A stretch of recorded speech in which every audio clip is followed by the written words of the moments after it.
theory has to have a priority. Capitalism and artificial intelligence are the same thing. The dimension of the future has disappeared.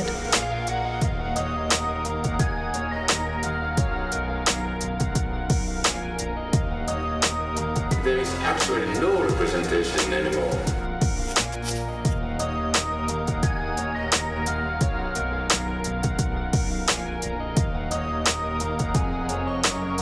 There is no final resolution to contradiction. Militant proletarian snake handling over abysses never gets much wilder than this.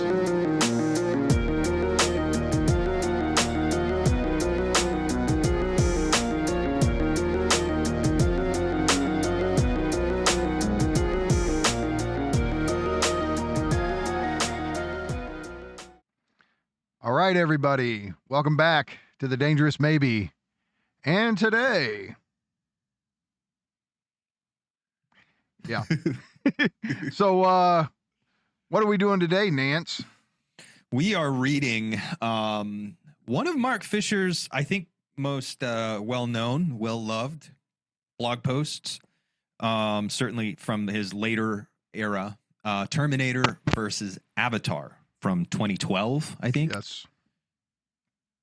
So this is an essay that Nance and I have long planned to read, and this was one of the first things we actually talked about reading. And it's part of our ongoing series of readings from #Accelerate, the Accelerationist reader, classic anthology, to say the least. And we've read a few pieces out of there. We plan on reading some more. But this one's very timely because last week, Nick Land, Fisher's old buddy, made some tweets that seemed a bit disrespectful. I think there's layers to them. If you know how Nick actually feels about Mark, which is, he has a lot of love and, for Mark, and, he shared things with us that really convey that. That does not come across in the X posts, but if you know, you know. And the thing is, one of the core fundamental disagreements between Nick and Mark post CCRU was on the different ways they see capitalism. And Mark leaned into how we're all depressed because of capitalism. And, this goes into capitalist realism. This goes into the lost futures, hauntology. But Mark, who greatly suffered from depression, understood that this wasn't just some individualistic pathology, that there are structural reasons why so many people are suffering from depression. And this is a view that Nick doesn't really relate to, and he calls it transcendental miserableism. And if you go over to Fang Numina, you'll find a little essay in there called Transcendental Miserableism. What you won't know is it was originally a response to a post Fisher made. So Fisher made a blog post. Nick responded with this one. And in the original version, at the beginning, Nick mentions Fisher, right? Or K-Punk. I don't remember exactly, but it's very clear he's responding to Mark.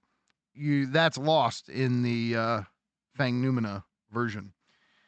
But this whole question about how these two ended up having different takes on capitalism, even though at one point their positions were nearly identical, because it was this hive mind approach of the CCRU. And Fisher says, one of there's really two things he credits for his change to being a left accelerationist or a Marxist, which for him, there's not really a difference there. Yeah. despite what some people have claimed. You know, I was talking to Peter Wolfendale about this, and what was the quote? Wait, what? He was like, Fisher's the OG left accelerationist. Yeah, I think that's pretty sure that's what he said. The OG left accelerationist, Right. And I agree. I mean, I think my response to that was, yeah, if anybody's a left accelerationist, because I don't love the term left accelerationist. However, if anybody is a left accelerationist, it would be Mark Fisher. Post CCRU Fisher. Yeah, exactly. Yeah. So, I mean, look, if you guys have never read Fisher's first book, which was his PhD thesis, arguably the greatest PhD thesis ever written, Flatline Constructs. If you go read that, it's so CCRU, right? And so Fisher has this abrupt turn to like a more leftist orientation. And he says it's because when he started actually being a teacher, he started to become more and more aware of what his students were going through. But he also says that it's because he read Žižek.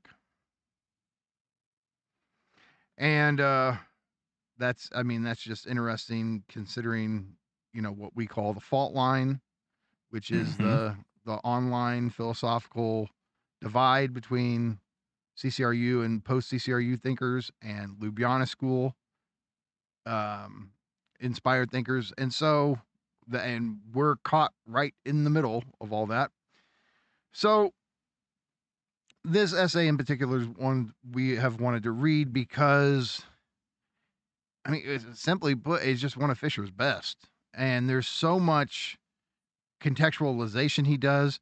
He gives this amazing summary of Nick Land that it's just one of the best ever penned, and it's about a paragraph long. Yeah. Damn, does he pack it full of insight. And then, this whole thing, the essay's called Terminator versus Avatar. And it's kind of odd because really the whole Terminator Avatar thing, one paragraph of it. Yeah. But I think it honestly helps to set the context by explaining the title even before we read that paragraph. So Terminator is a film that represents the classic core CCRU philosophy. Terminator is about a machine intelligence from the future that is a temporal anomaly, and it is set on nothing but its own exponential recursive development and refinement. And so Skynet wants to preserve itself and it wants to enhance itself. And so it figures it has to go back in time and, destroy the mother of the great resistance fighter, John Connor. And what Terminator essentially means as a symbol here is it's not so much, affirming the Terminator that goes back and tries to off Sarah Connor. It's not that. It's more of embracing and accepting a techno future that we're all accelerating towards. Avatar, on the other hand, it's interesting, both films made by James Cameron. Yeah. Avatar, on the other hand, is a symbol of us fetishizing our perceived lost, harmonious human identity. And if you look at Avatar, it does, it glorifies this kind of close-knit, tribal, territorial form of life and presents it as the essence of what it is. They're not humans, but the point is they're presented as more human than human. We've lost something as humans in the film because we've given ourselves over to the workings and the acceleration of the military industrial complex, which you could just say is state supported capitalism. Yeah, and total totalization and inframing. Yes. I don't last week we had an excellent conversation with James. And James? I love James. James Ellis. Well, yeah. What's up? I love James. However, I think for me, Terminator versus Avatar is also kind of saying something similar to what James is saying. Seal versus Geist, or soul versus spirit, where Geist or spirit is this total mobilization, total mechanization, total inframing. And then soul would be this other harmonious avatarian thing. I don't remember the name of, even though what James went out, he doesn't want us to think of seal or soul as this lost harmony. Sorry, James, I can't help but see it that way. Even if Cloggis makes these, qualifications, it seems that, I know Todd, if he heard it, would go, yeah, that's this fantasy of some lost immediacy or wholeness. I think the thing that makes us human is the separation. And in order to remain human, we've got to find a way to manage separation and instrumentality and functionalism without letting it capture us and control us. Well, James, James points out in his piece, Coldness Be My Geist, where he pits Nick Land against Ludwig Cloggis, that what both Cloggis and Land reject is subjectivity. That's precisely what we want to defend against both of them. Yeah. And for us as good old Lacanian Žižekians, where is subjectivity? It's in the gap between seal and Geist, soul and spirit. Yeah. Which, we're throwing these terms around. We're not going to unpack them right here. If you want to know what they really mean, go check out that video where we're talking to James. But it is very convenient to just say, we're talking about the difference between Terminator and Avatar. Mm-hmm. And yeah, Terminator seems to be this movie about radical alienation in the techno future. And Avatar seems to be a celebration and an affirmation of the wholeness, the harmonious living of territorial life. And for Fisher, he's ultimately still going to side with Terminator. Yeah. And you and I, even though we want to do this third thing, put a gun to our heads, we're going to side with Terminator over Avatar. Yeah. I think the holistic oneness world, I think we've moved beyond that. And I think the freedom offered to us by our separation from nature is what allows us to be human. So yeah, I would prefer a beleaguered humanness to an eradicated humanness.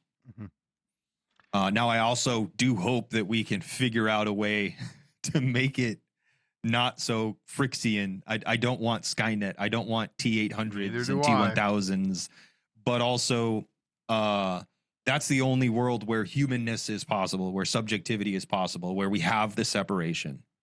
Well, and here's the difference. We think of human ontology as constitutively alienated. Yeah. And so if alienation is on the side of the Terminator, we're not running from that. To us, the worst alienation are images of wholeness or completeness or pure identity or pure belonging. That's not what the human is for us. And Terminator's far closer to subjectivity than Avatar. Yeah. And we should say that Deleuze and Guattari, our bestest of frenemies,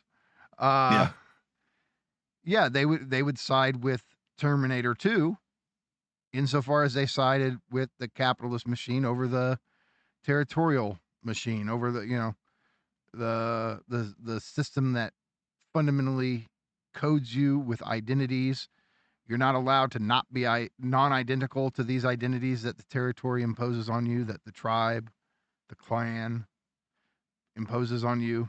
And capitalism is all too happy to let you decode and recode yourself, which, even though, you know me, it's capital versus subjectivity, capital still opens up the road towards thriving subjectivity, as opposed to these old symbolic orders that just stifle subjectivity and identity. At least in capitalism, you have this consumer version of playing with your identity, of changing your identity, right? Whereas in these old orders, no. Yeah. And yeah, I mean, I just am imagine what I am. That's all I can be. No, I mean, try to imagine one of the members of the community in Avatar going, "Fuck what you tell me I am. I'm not your little puppet. I'm not identical to what you say I am." And sure, yeah, the one son in the sequels, he struggles with it, but it's not one of these things where it's like, no, I just have a problem with this entire symbolic order. I have a problem with this identity you've imposed upon me. Like, sometimes there's struggles to fit in, but yeah, it's all about the triumphant return home. It's all about finding your place within your community and locking into that positivistic identity. And it's crazy, dude. The weird brain tendrils that like latch up and then like reprogram the little flying bird machine dinosaur things, or the tree, or even the other person when you're having sex. The sexual relation. Yeah, that's total complementarity. Wholeness. Like that. Yeah, that whole thing. It is about identity and total belonging and just total holistic, immediate oneness. And that's the world of rocks and trees. We're subjects. We are precisely what we are not and what we can never be. And that's what subjectivity is for us. It's an alienation more radical than the alienation capitalism has to offer. Right. And that's the struggle, is overcoming the alienation that keeps us from our primary or primordial alienation. But we don't want to go back to just sitting in bushes, eating berries and running our hands through the stream.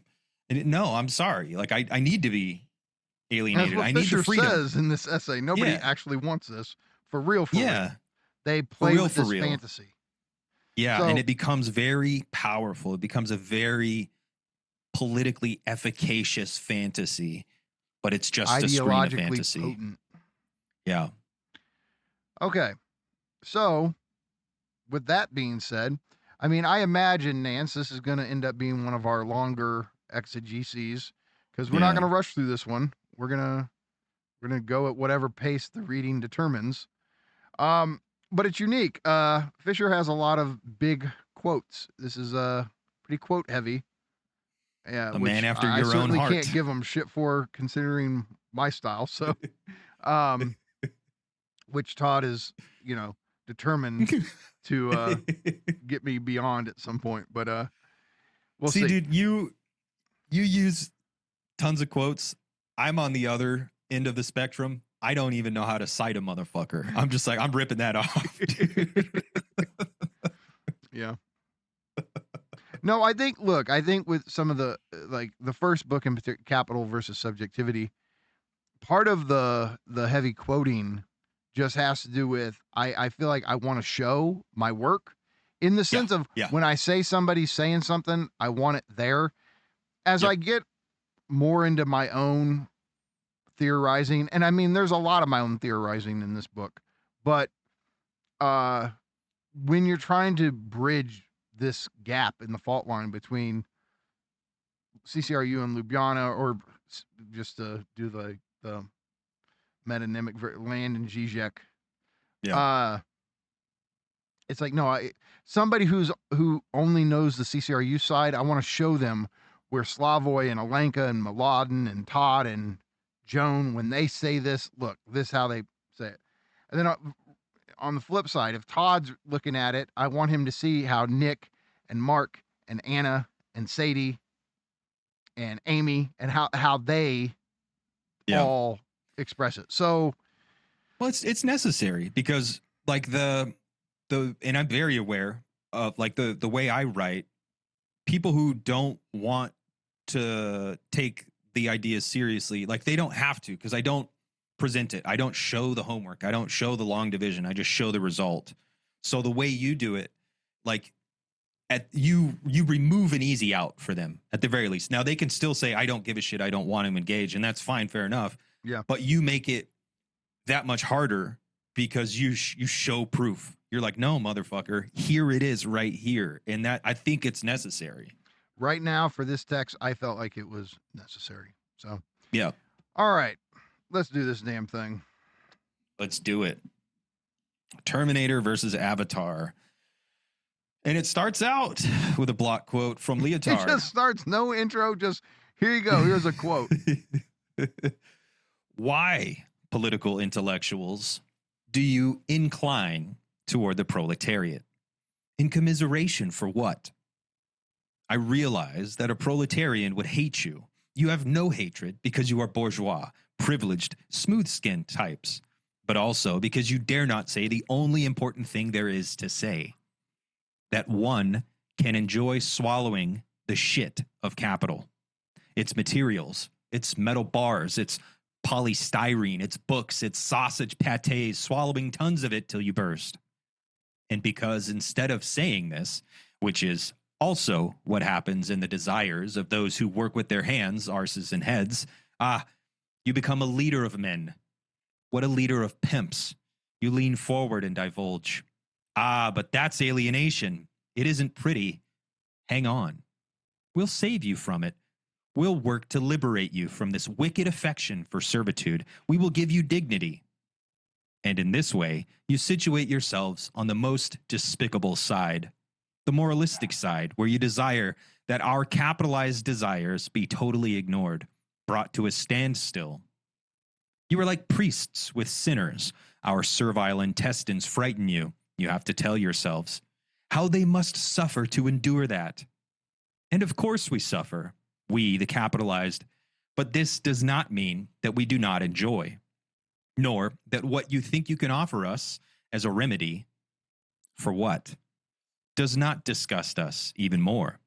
We abhor therapeutics and its Vaseline. We prefer to burst under the quantitative excesses that you judge the most stupid. And don't wait for our spontaneity to rise up in revolt either. Okay. So, I mean, it's just, look, as a Žižekian, all right, everybody, this is a quote from Lyotard's Libidinal Economy, which basically got him canceled among the Marxist leftists in France at the time. And here's the funny thing. If you're a working class person who's into theory, you hear those words and it probably doesn't offend you. Yeah. Because what Lyotard's saying is, hey, you Marxist dipshits. His words, not mine. Well, not actually his words, but his intended words. Yeah. He's saying what you guys don't get is that wage slaves can enjoy capitalism. Yep. And this is Lyotard thinking about the changes that capitalism underwent in the post-war era with the onset of consumer society. And I mean, he would make even, I think, a stronger claim that it's not even just post-war consumer society, that wage laborers enjoyed capitalism in, you know, in 1870 and 1900 and 1920, right? Yeah. So I think it's but it's especially true of the onset of consumerism. And yeah, the point is, hey, sure, you can say that people are being exploited economically under capitalism because they're forced to be wage laborers, but that doesn't mean that they don't affirm this libidinally. And your whole thing of trying to like be the professional representatives of workers and then finding that the workers don't give a shit about what you have to say or whatever advice you think you have for them. It's because you think all of this should be occurring at this level of reason and logic. Like, well, you are being structurally exploited. Therefore, you should rise up and take the power back and be revolutionaries and usher in a new mode of production. And this type of person can't understand why workers are like, nah, I'm good. I'm not with that. I'm not with good. that shit. And I don't want to name anybody. And I don't have to name anybody, but this conversation plays out over and over and over and over and over again, still to this day, in internet leftism and internet Marxism. Yes. And it's very frustrating. And it's not difficult to see. And it does seem to be the case that there are Marxists who can understand this kind of logic of like the deplorables. And they're like, or the Eminem song, I am whatever you say I am. Mm-hmm. Like they can understand that logic when they project it onto someone with whom they don't wish to identify. But when you talk about workers in general as this broad class or category, when you try to explain to these Marxists how workers would rather enjoy their current material conditions and their own misery, essentially, than organize and do some Marxist bullshit, they're like, well, no. That's just reactionary garbage. You see, I must descend Mount Sinai and bring these 10 magical Marxian fucking commandments to the masses. And it's also like, why dude, so it's many not of going to them work, don't like Holmes. Lacan and don't like Žižek. Yeah. And look, I'm not saying Lyotard is just he's a Lacanian Žižekian, he's not. But he's tapped in to Lacanian Žižekian truths, or if you want to say Žižek's tapped into Lyotardian truths. But these guys are more compatible when it comes to this, because what they're both thinking is jouissance. And the typical textbook Marxist does not have jouissance in their conceptual arsenal. And this is why so many of them kind of beat their heads against the wall. Why won't workers just organize? Why is it so difficult? Why blah, blah, blah, blah, blah. And if you understand jouissance or death drive or libidinal economy, all this starts to make perfect sense to you. Yep. And, you and I certainly aren't surprised about that situation with workers. And if you try to treat workers like as if there's a kind of purity or sacredness about them, the noble savage. That's the number one thing to do to, annoy workers, because we certainly all know that we're not that. And we certainly know that our coworkers are not that. Yeah, we're a bunch of booger-eating morons. And I think in just the same way that like the noble savage, we can all recognize how that's problematic and that's a fetishization and it's reductionistic and blah, blah, blah, blah, blah. But the noble worker has staying power in Marxist circles. But and it's equally a fetishization. Yeah. Booger-eating morons. And we have to find a way we have to eat enough boogers to discover the future. Can't just organize harder. When it's, it's sausage pâtés. That's your bacon, egg, and cheese biscuit in the morning. Yeah, dude. Or you go to Quick Trip and you get the little shitty egg and bacon cheese fucking sandwich up from the grill, and you get the fucking soda, the 98-ounce fucking soda drink, and you're like, oh, or the cigarettes, or the chewing tobacco, or like whatever are vices, like all these little sites of enjoyment. We know they're bad for us. However, don't you dare take my goddamn chewing tobacco away from me, I'll beat your ass. Don't you dare. Or take how my- about if you're a delivery driver, this enjoyment you get from listening to your favorite heavy metal or hip hop while you're out on a route. Yep. And normally at this age, you don't get to just cruise and listen to music like you did when you were a teenager. Yep. It gives you this moment of enjoyment. And that, like, I'm just saying there's little moments throughout the workday that are libidinal bribes. Now, you don't experience them as a bribe. You experience them as a moment of freedom. And so there is ideology caught up in it. But it's at these points that we enjoy swallowing the shit of capital. Yeah. And there's no room to forcibly deconstruct that. There's no room to come in and say, listen here, workers, I'm gonna make you do this mandatory, mandated reading group, and we're gonna sit down and we are going to read Marx and we are going to understand. Like, sorry, dude, you can't do that. You have to meet people where they are. You have to work with what you're given. I mean, look, the job, the workday rationalizes and justifies all kinds of jouissance. Like, that's why so many wage laborers eat shitty, because they're like, I'm in a hurry. I can't help it. I have to. I can't fix a good, healthy meal. And like it's true. Like, we're talking as wage laborers right now, not as theorists. And I'm sorry, we all do this, where it's like, no, we don't have time to do nice meal prep.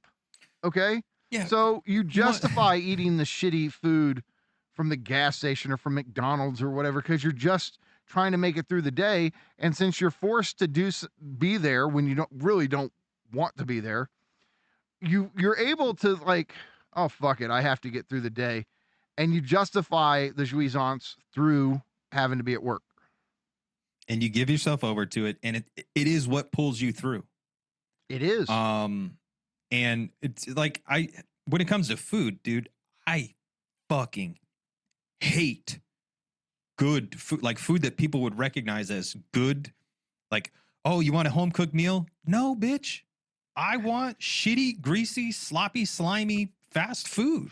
Like, if I don't know, like going over to someone's house and having a home cooked meal, yeah, I'd rather not. I'd rather go over to someone's house and eat some shitty fast food that's going to give us hey, Nance, indigestion. Want to come watch a movie and have some Tombstone pizza? Yeah, I would far much prefer that to you want to come over and sit down and have a nice home cooked meal. I just steamed some nice broccoli, Nance. Yeah, no, thanks, dude. No. And see, here's the thing. There's lots of people. I'm sorry. Like, you know, intellectuals who come from money and they read. That's who Lyotard's talking about. He's like, you guys come from money and you read books about how shitty people like us have it. And then you want to defend us, but you don't really get it. And you're like, well, why wouldn't you want the steamed broccoli? I mean, yeah, there's some part of me that can think my way to it, of course, where it's like, yeah, it's good to eat healthy and it would be nice to, you know, be able to exercise and blah, blah, blah, blah, blah. Dude, motherfuckers don't have time for that labor. when you're working a blue collar job. That's so much intellectual and emotional labor. Yeah, we can all work ourselves into realizing, oh, I should probably eat healthily. But the amount of time and effort that it takes to get there, I don't have it, dude. And money. I'm exhausted from working. And money. I'm exhausted from being an instrument all day long. So Give me. Any of us want to come home after our jobs and like do healthy meal prep and then like no. Give me the greasier the better. They drink. They smoke weed. Yeah. I'm sorry. I mean, each one of my coworkers, my friends, they all have their after work agendas. Some involve getting drunk. Some involve, I'm going to go get high and eat cereal. Like, whatever. I'm going to go watch Netflix and binge, you know. Yeah. Just the reality of it. Like, we're zapped from the day. It's over. Yep. And so, yeah, Lyotard, here's the funny thing. Lyotard's more tapped in to a real working class experience in these quotes than these academic Marxists that canceled him. Yeah. And anybody of the working class would have read that shit and be like, oh yeah, Yeah. what are you motherfuckers mad about? He's just speaking truth. Yeah. But yeah, I mean, it's okay. We've been on this for a minute, but this is one of these great Lyotard quotes that I look at and I'm like, this dude was fire, as the Zoomers say. That shit goes hard, dude. That's a banger.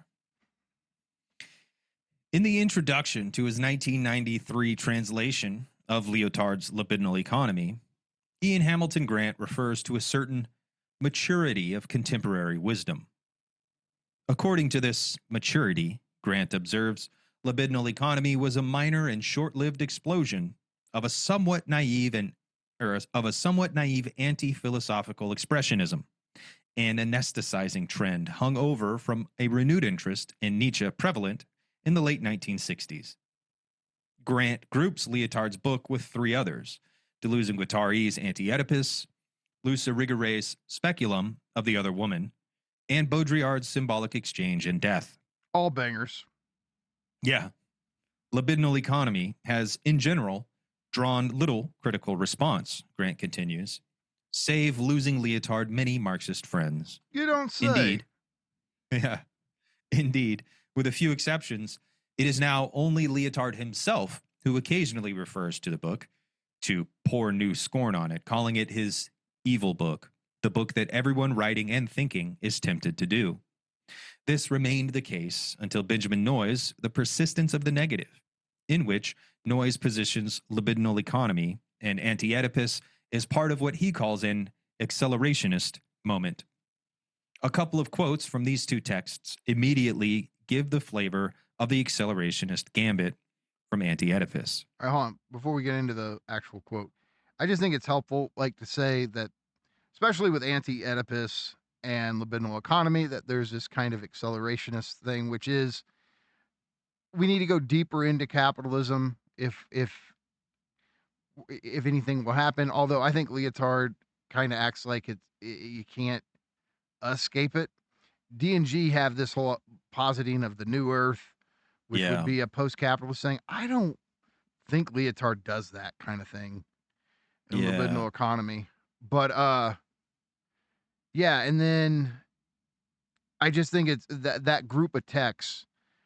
It's weird because it's not like they're all saying the same thing, but even in symbolic exchange and death, I can pick up a certain go harder in order to symbolically crash the system.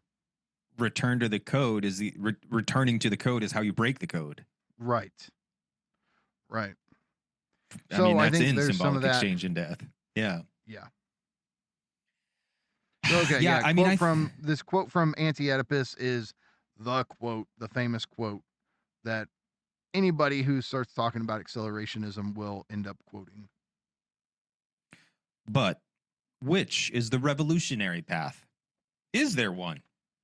To withdraw from the world market, as Samir Amin advises third world countries to do, in a curious revival of the fascists' economic solution? Or might it be to go in the opposite direction, to go further still, that is, in the movement of the market, of decoding and deterritorialization? For perhaps the flows are not yet deterritorialized enough, not decoded enough from the viewpoint of a theory and practice of a highly schizophrenic character. Not to withdraw from the process, but to go further, to accelerate the process, as Nietzsche put it. In this matter, the truth is that we haven't seen anything yet. So the idea is capitalism has this tendency to decode and deterritorialize, which is to uproot us from territories, from fixed identities. And instead of fighting that in some reactionary way, we should go with it. And at the start, we said we champion a kind of alienation that even capitalism can't deliver. Because even though capitalism moves in this direction of alienation, it also sells us identities back in the form of commodities and all of this. what D&G are saying is we should go, the only way out is through. I know this is a cliche of way putting accelerationism, but there's truth to it. And it's saying don't fight the logic of the market. Let it keep doing its thing to the point that it actually decodes and deterritorializes the socius itself. What that means is that let this process get to the point that it actually undoes capital and makes it where capital is no longer the organizing principle of society. And that would be this new moment of radical deterritorialization they call the new earth. So that's what, that's why they would say accelerate the process, is because it actually gets us to a post-capitalist, I don't even know if I call it a society, what to call the new earth exactly, because Manifold. Yeah. Like, yeah. But this is certainly not what land does.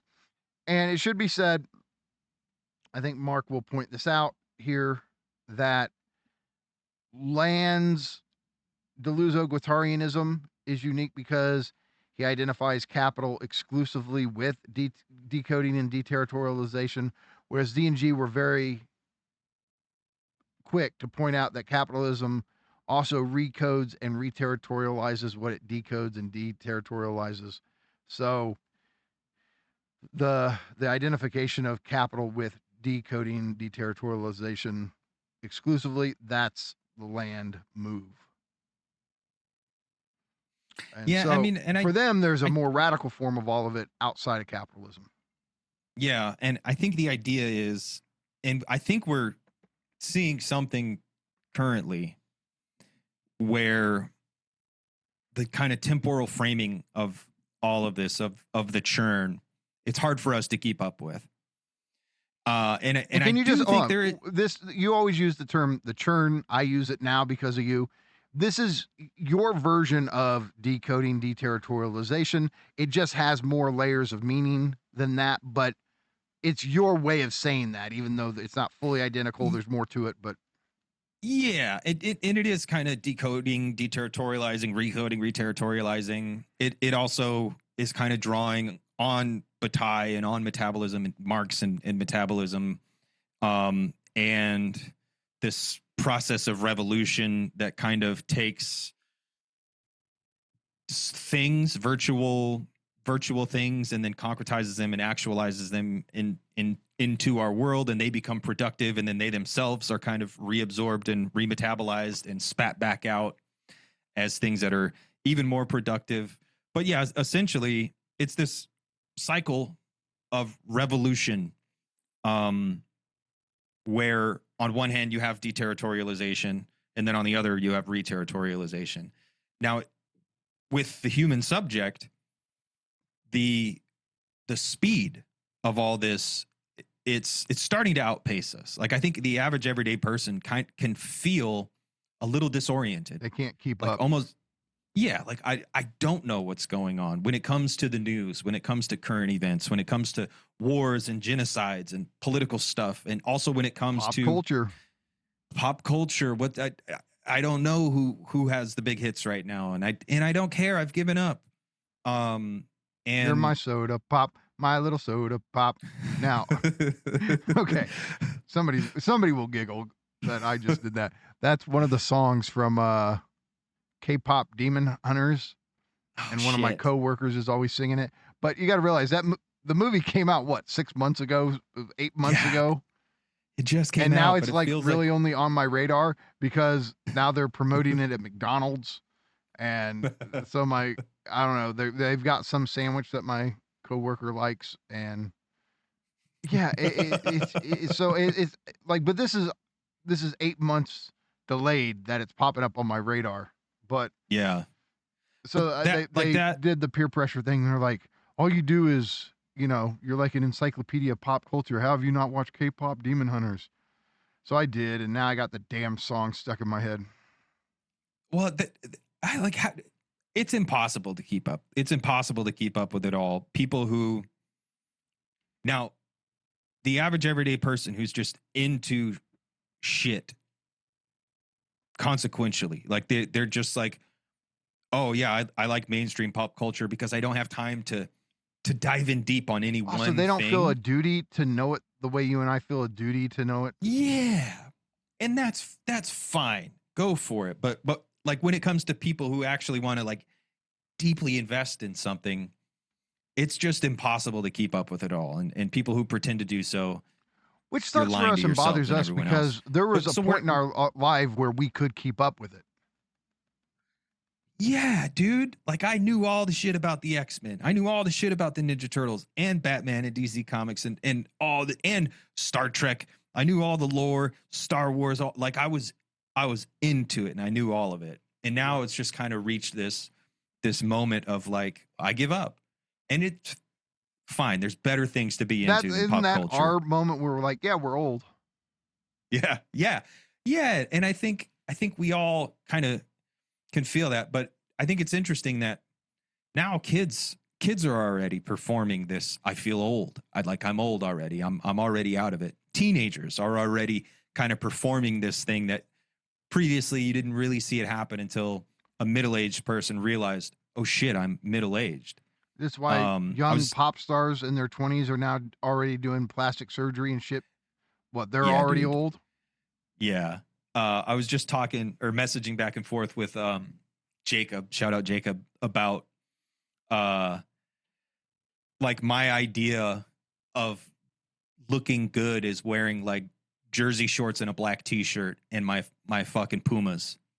And maybe a hat, maybe not. But like I haven't updated my idea of style in over 20 years. And it's interesting how style comes back around.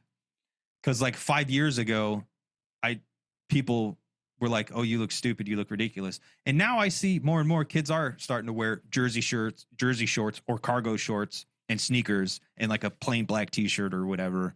But that's going to go away and it's going to come back around. But so we're in this moment where we're all lost. We're all disoriented. We don't know what to do. But I think there's an idea behind accelerating the process that we can do that to capital itself. We can do that to exchange value itself. Fractal value is this, or integral value is this other idea from Baudrillard that maybe we can set the machine at a pace that even the machine can't keep up with itself. And that would be a way to break it. And I don't think that's likely. However, I think it's worth mentioning that that's what D&G were on about. And I think that's a lot of what left accelerationism kind of draws on is this idea that, yeah, we can accelerate the process to the point that it breaks. Like if you, yeah.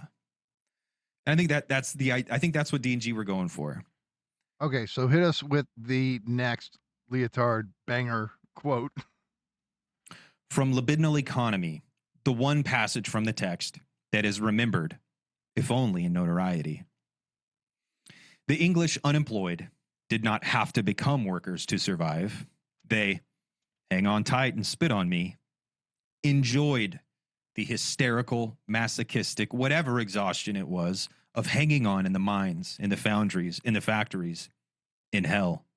They enjoyed it, enjoyed the mad destruction of their organic body, which was indeed imposed upon them.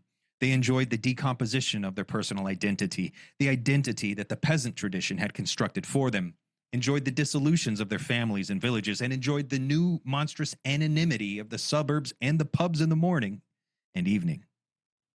So, you know, it's funny, Nance. I almost feel like this is like the line in the sand between us and some of our Marxist friends. It's like, can you guys affirm that and say he got it right or not?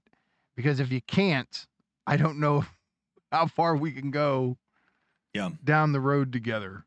Because both the quotes from Lyotard, I just go spot on. Yeah, based as fuck. Yeah. I'm like, damn, a bougie intellectual who does actually get the working class. Wow. Yeah. Well, and because also he's tapped into it. This idea of dissolution of identity and enjoying the the self-destruction, like that's what jouissance is. Yeah, dude. Here in America, healthcare is hard to come by. So and I've talked to people about it a lot, and most of the time people chalk it up to masculinity, some idea of masculinity. But I think it's deeper than that. I think it's something to do with like being subjectivized as a worker. This idea of like, I'm not going to the doctor. I'm going to drink water. I might take a fucking ibuprofen, but I'm going to drink water and I'm going to fucking get through this. If I feel like shit, I'm going to go work out. Right? Look, I'm going to go what, do something. I'm going to sweat. It's funny. And I'm going to like make myself feel better. With what I'm about to say, people could think we're doing a bit, like we planned this. You know, I'm sitting here. I've got underneath the table, I have my right leg elevated because I fucking hurt my foot and ankle at work the other day. Right? It was actually, and it was my fault. I was being dumb and I moved wrong and I knew not to step on this pallet, but I did. And that's not the jobs thing. That is me. I take responsibility for it. Point is, though, whenever any of us suffer an injury like this, oh, you want to go get it checked out? I got Jack and Coke. Like, yep. I'm not going to the fucking doctor. Now, the taboo of going to the doctor, I mean, you make fun of someone if you see someone with a Band-Aid or a bandage, or if you see workman's compensation.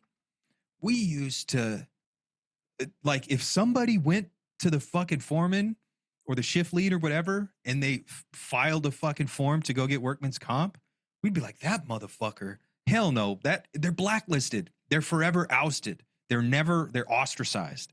It's like, that dude's untrustworthy. That dude went to the doctor. Fuck you, Doug. Like, yeah, dude. But it's not just this performative masculinity. It's deep rooted in the core of this worker subject. No, this is part of who I am, motherfucker. Well, there's the women I work with are tough like this too. Yeah. They do the same shit. Yeah. And yeah, it's like, oh, what am I gonna do? Go to the doctor? And they're going to say you sprained your foot, and then they're going to tell me you're fat and need to lose weight. Fuck you. Like, what, you know, that's what all the doctor does is tell us, oh, you need to not blah, blah, blah. And this brings it right back to Lyotard. What the doctor says to working class people is, hey, you're overweight. You could get diabetes. You could get heart disease. Yeah. That's all true. My life is shit. Okay. Yeah, this is if all you think I you're have. Gonna like, oh, by the way, just don't have any snacks just eat carrots throughout the day. No, just bitch. eat carrots. Like, no. I need hot Cheetos. I need Dr. Pepper. I need Red Vines. I need all that shit to get me through. I can't help it. Is this not PMC logic? Professional managerial class. Whether it's the intellectuals that Lyotard is talking to, or whether it's a doctor, it's people who are not tapped in to what the fuck people like us are going through throughout the day. Sorry. And it's like, no, bitch, I know I'm the problem. And I know this shit ain't good for me. But I need it.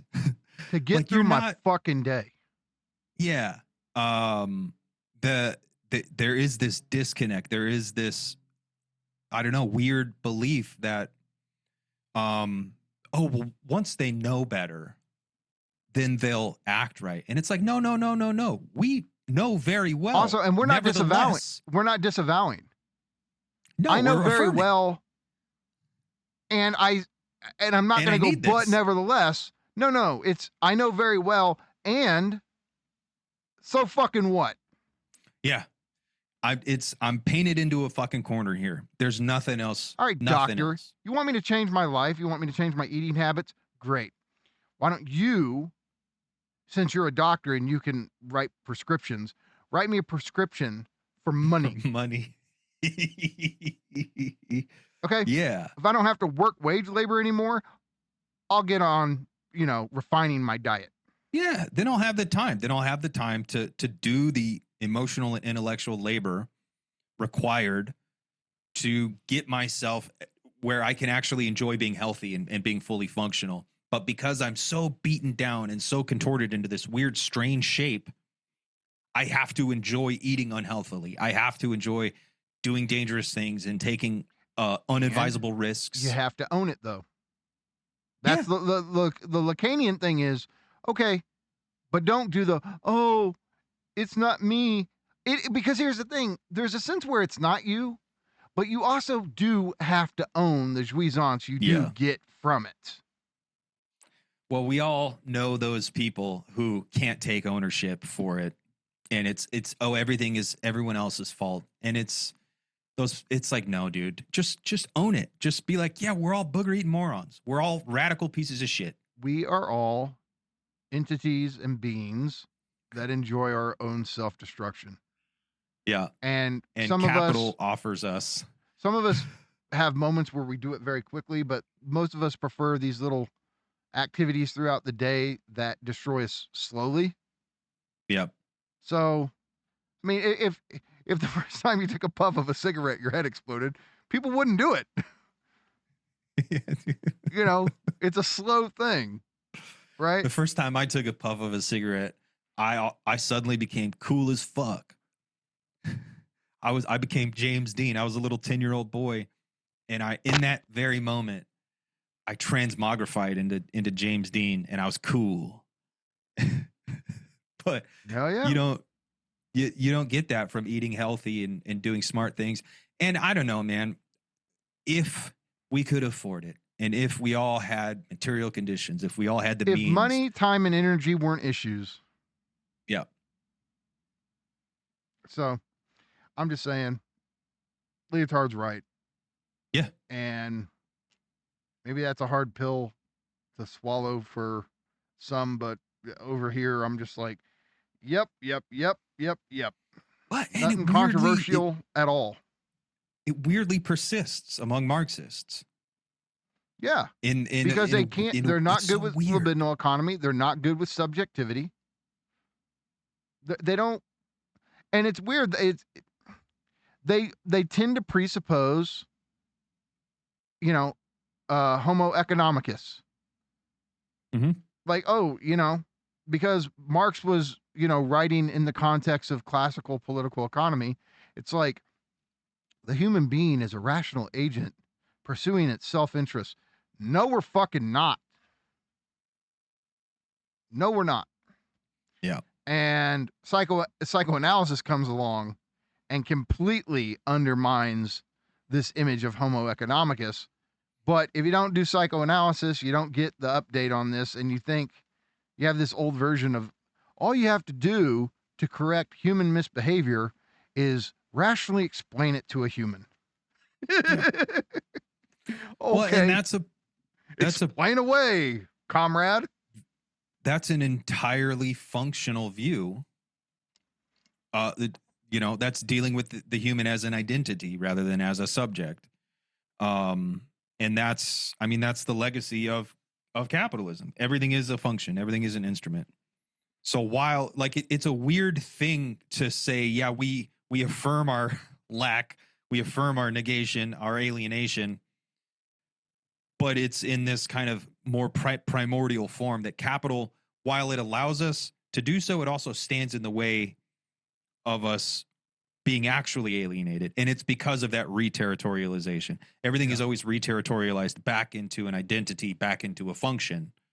And it's not through our own doing, although it is, there's a lot of social pressures system. And this and that. Yeah. Ultimately, at the end of the day, it's kind of dictated and determined by exchange value. And sign value is Baudrillard. Yeah. Value as capital has taken the idea of value and morphed it into this all-consuming fire. See, Nance and I, this is this Baudrillardian influence. Value for us has this idiosyncratic Baudrillardian meaning, where value just means the system of prescribed and coded use values, exchange values, and sign values. Yeah, which are all counter And Baudrillard goes out of his way to not even say symbolic value, because he thinks value is this codified thing, and that symbolic, let's say, meaning or significance doesn't have this coded, scripted dimension to it, and that's why it's meaningful. I mean, it's a radical negativity, and value eradicates the thing because it positivizes it. And whatever it is, be it spending time with loved ones, be it building a house so you can have somewhere to live, or whatever it is, eating food, blah, blah, blah. Like every time it's positivized and valuized or valorized, the real thing is eradicated, and it's supplicated with the simulation of the thing itself. Now, here's the thing, because of our love for James and his work, let me do a Baudrillardian steel manning of Clogus. What if we think soul and spirit in terms of symbolic exchange versus value?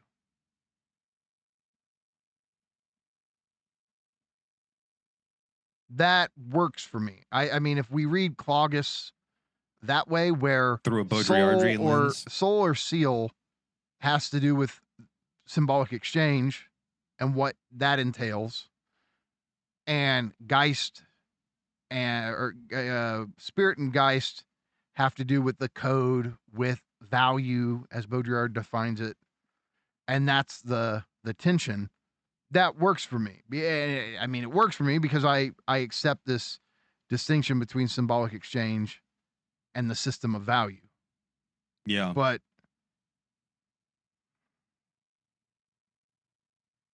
I mean, that's something we could explore further later, but I mean, yeah, I'm looking forward to digging into the translation that James made available. Yeah.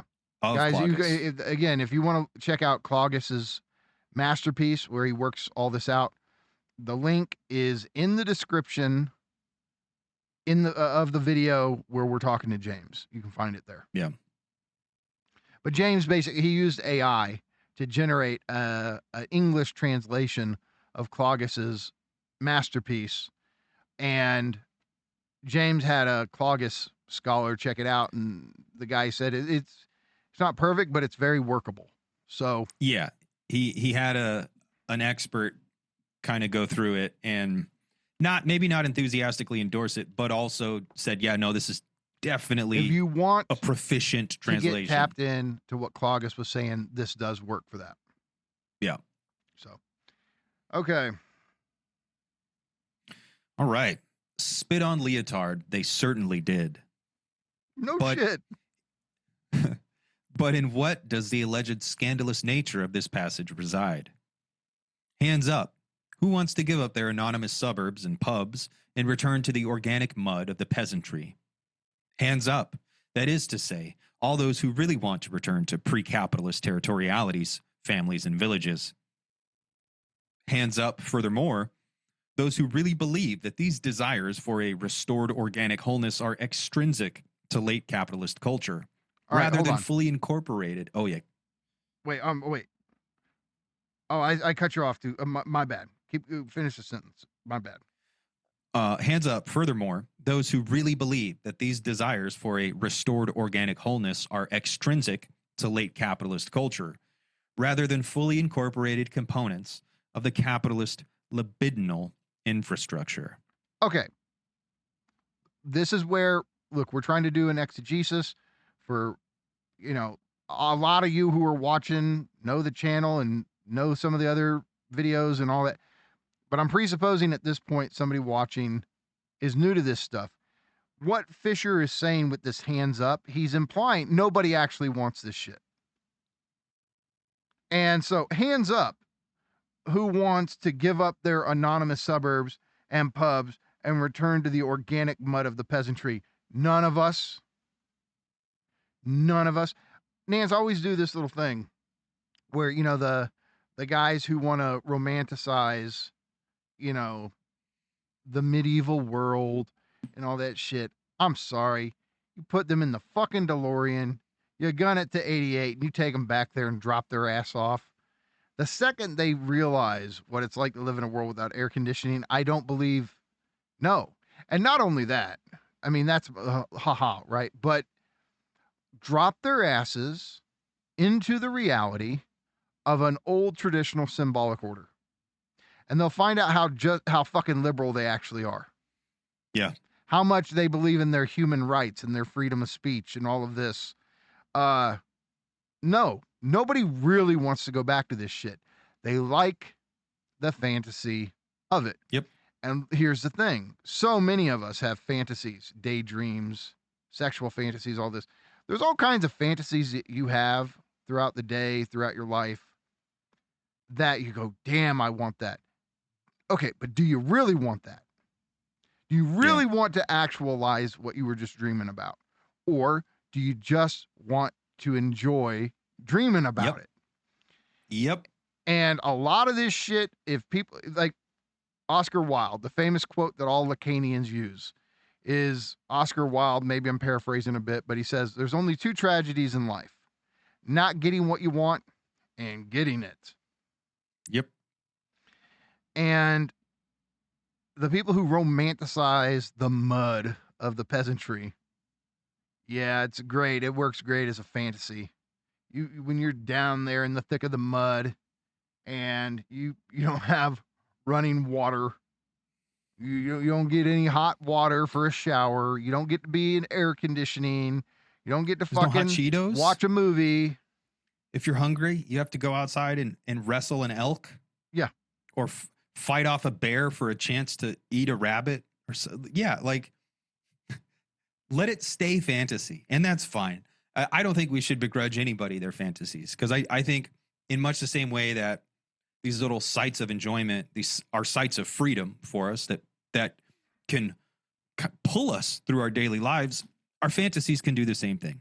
So, we shouldn't get all fucking high and mighty about what we do and do not fantasize about. And check it out, leftists. You guys do that shit a lot. Well, and you know what? The right does it a lot too. Everybody does it a lot. We shouldn't politicize our fucking fantasies. Yeah. But also, yeah, let it stay a fantasy, man. Cause like we are in history. History is moving forward, with or without us. So let all these things stay fantasies, but don't fall into the fantasy. Don't go for a Harlem. What the fuck was it? Martin Lawrence was in the movie. Was it a Harlem Night in or with Eddie Murphy? Harlem? No, not what? No, it wasn't Martin Lawrence and Eddie Murphy. Anyway, there's all these fantasy movies about falling back into history in the medieval world. I think the Brian Earl Spillner, what was his name? Paul Walker. I think he made a movie about that too, going back into time, into the medieval France and all this stuff. Let it stay fantasy. But we are not the type of creatures who could survive that world or who would enjoy it. Like, if I went back in time, I'd promptly have my head chopped off because some knight on a horse would come up and be like, I claim prima nocta. Or like, hey, you have apples and pumpkins? I'm going to steal all your apples and pumpkins because fuck you, you're a peasant. You have no rights. And I'd be like, hey, man, I have rights. And he'd chop my head off. There's your rights. Yeah, dude. Rights didn't exist. We don't even have to do the mud of the peasantry in the Middle Ages. Okay, here's what I daydream about. I daydream about going back and reliving shit from my childhood in the 80s. Yeah. Okay? Yeah. I think about Showbiz Pizza on 40 Highway. Or no, it was on Noland when I was a kid, and having the full Showbiz Pizza, all the arcade games were there, all this. Okay. And I think about going back to my malls and my video stores, and I love that shit. I think about them all the time. If I got back there, if I really could gun it, initially, it would be phantasmatic. It would go, holy fucking shit. It's all the stuff I love. I'm telling you, the shit that I claim to hate so much, my fucking phone and the internet and all of this stuff that I would not function. I would have these moments where I would be sitting there. I can picture me sitting there and going, I have to actually go find a fucking newspaper. To figure out when the movie's playing. Like this was a reality. This was something I had to deal with as a teenager. Dude, Like looking through the TV guide. This kind of shit, you don't actually want it. And waiting to watch shit? No, bitch. I watch shit on demand. I want to watch Star Trek The Next Generation. I press play. And I don't here's want the to have thing. to wait till 9 p.m. on a weeknights. And I admit there's something diffusing about it libidinally, always having it on demand, where it's not as special. It's not because you do have it on demand. Yep. But the question is, if I sat there, I'm like, do I really want to? And what you really want is some weird like mashup of, well, I get this 2026 thing, but I get to have it with my 1984 thing, and I get to have it. And now this is fucking impossible. Like, it's not gonna happen. It's pure fantasy. And you have to take these steps back and just go, I'm just lost in fantasy land right now. And I cannot measure reality on the basis of this shit and think that I need to form reality in this image and likeness. No. So that's what Mark is doing here. He's like, get fucking real, guys. So then he says, hands up. That is to say, all those who really want to return to pre-capitalist territorialities, families, and villages. Do you guys have any fucking idea how suffocating these kind of symbolic dynamics were? How trapped you were in them? And Dude, I'm sorry, I don't want to be that connected to my family. Sorry. No. I don't want to be born into the fisherman family of the village and then have to grow up and be the fisherman of the village and have to marry Rebecca Sheepface Hairstone, or I don't know, weird name, and like be locked in. I love to travel. I've traveled all across the United States. I've traveled Europe. I even traveled some in the Middle East. I love that. You can't do that shit in this fucking world, pre-capitalist of territorialities and villages. You're trapped forever. You're the name born, of the you father. live, you die. You have a symbolic branding put on you at birth. That's your destiny. And your only duty is to live in accordance with that. Fuck all that shit. And the point is, when Lacanian theorists do this thing where they start to opine the decline of paternal authority, there are problems that come with that. I can grant that. But also, the decline of paternal authority also opens up a space of freedom, of subjectivity. I'm sorry, I don't want my father's identity to be the destiny of my life. What if I don't like that motherfucker? And somebody could go, oh, see, you're just speaking as like a post-Oedipal, drifting, nomadic. Yeah, okay, then I affirm that shit. Yeah. And it still doesn't capture my essence. It still isn't my identity. I can affirm it. And guess what? Still doesn't say who or what I am. Right. Because every time that authority dies a little bit, it opens up a little bit more space for us to become what we can never become. That is the project of humanness, subjectivity. Here's the thing. These fantasies of these villages and these pre-capitalist territorialities and the mud of the peasantry and all this shit, what they are it's like Žižek's his whole thing about the modern commodity. Like, you want the thing minus its lethal kernel. So you want pop, but you want it without sugar and caffeine. So diet caffeine-free soda, right? What you want is diet caffeine-free villages. You want the quaint scenery and all of that and the warm, cozy little vibe, but you also want access to modern medical facilities. You want air conditioning. You want all of it. So you want the thing. What that amounts to in Baudrillardian terms is you want a third-order simulation of the thing. Yeah. And don't worry, capitalism will give you that. Yep. So, hands up. So, hands up, furthermore, those who really believe that these desires for restored organic wholeness are extrinsic. They coming from outside to late capitalist culture rather than fully incorporated components of the capitalist libidinal infrastructure. What he is trying to say is this is an ideological fantasy that capitalism sells you, and you're not being anti-capitalist by daydreaming about this shit. You daydream this shit because you're capitalist, all too capitalist. Just, Dude, I watched recently, Netflix made a documentary about the Liver King. And the Liver King, I've been aware of him for a few years at this point, and I was a little disappointed that the Netflix documentary, they filmed it before this guy really freaked out. He went to Austin, and he tried to physically assault Joe Rogan, and it was all over YouTube and Reddit. Like, the dude showed up and he looked like a wild man, and like his eye was like falling out of his head or some shit, and he looked haggard. It was crazy. But this happened after the documentary. But the Liver King is this dude. He used to be like a drug smuggler when he was younger. And then he parlayed that into a mostly legitimate medical supplies business.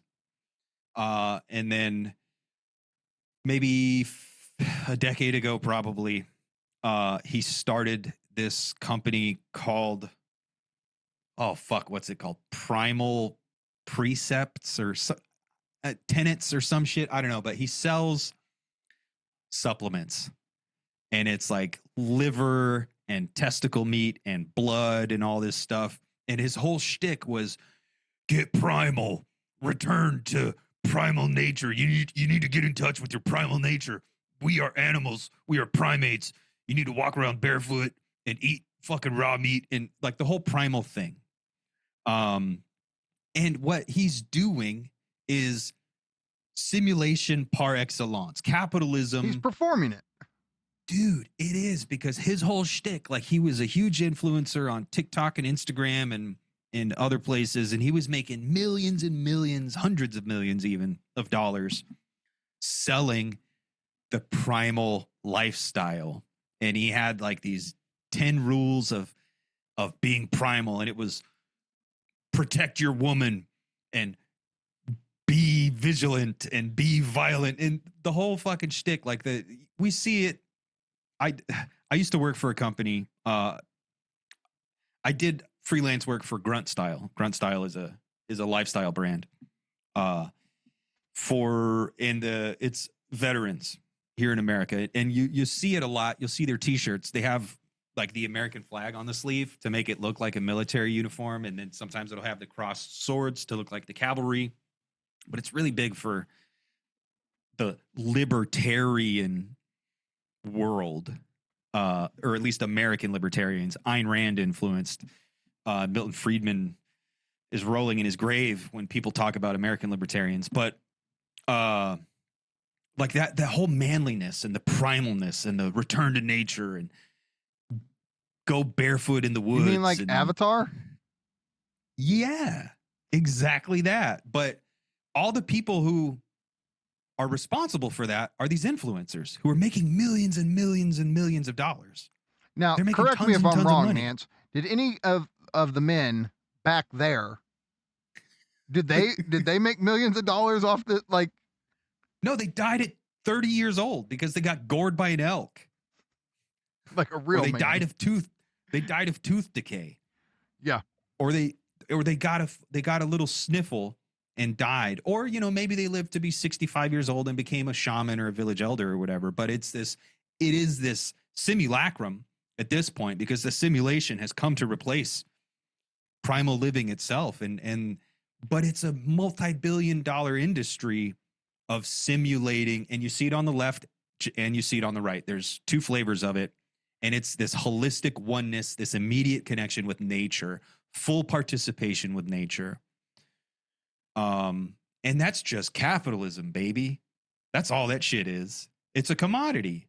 It's hey, you give me your money and I'll let you participate in my carnival game where we can all pretend to be primals and savages. And look, The Lacanian move is twofold. First move is easier. That's where I reckon with the fact that I'm lacking, that I'm not the man, if you're a masculine subject, that She's I'm all that. inconsistent and I'm contradictory. I don't have it all figured out. I can't achieve all the things I'd like to achieve. And I never can fully be myself. I'm alienated in the sense that I belong to culture and language and all of this. Okay. It's easier to reckon with your own lack than the next move, which is to reckon with the lack in the other, which is separation. Yep.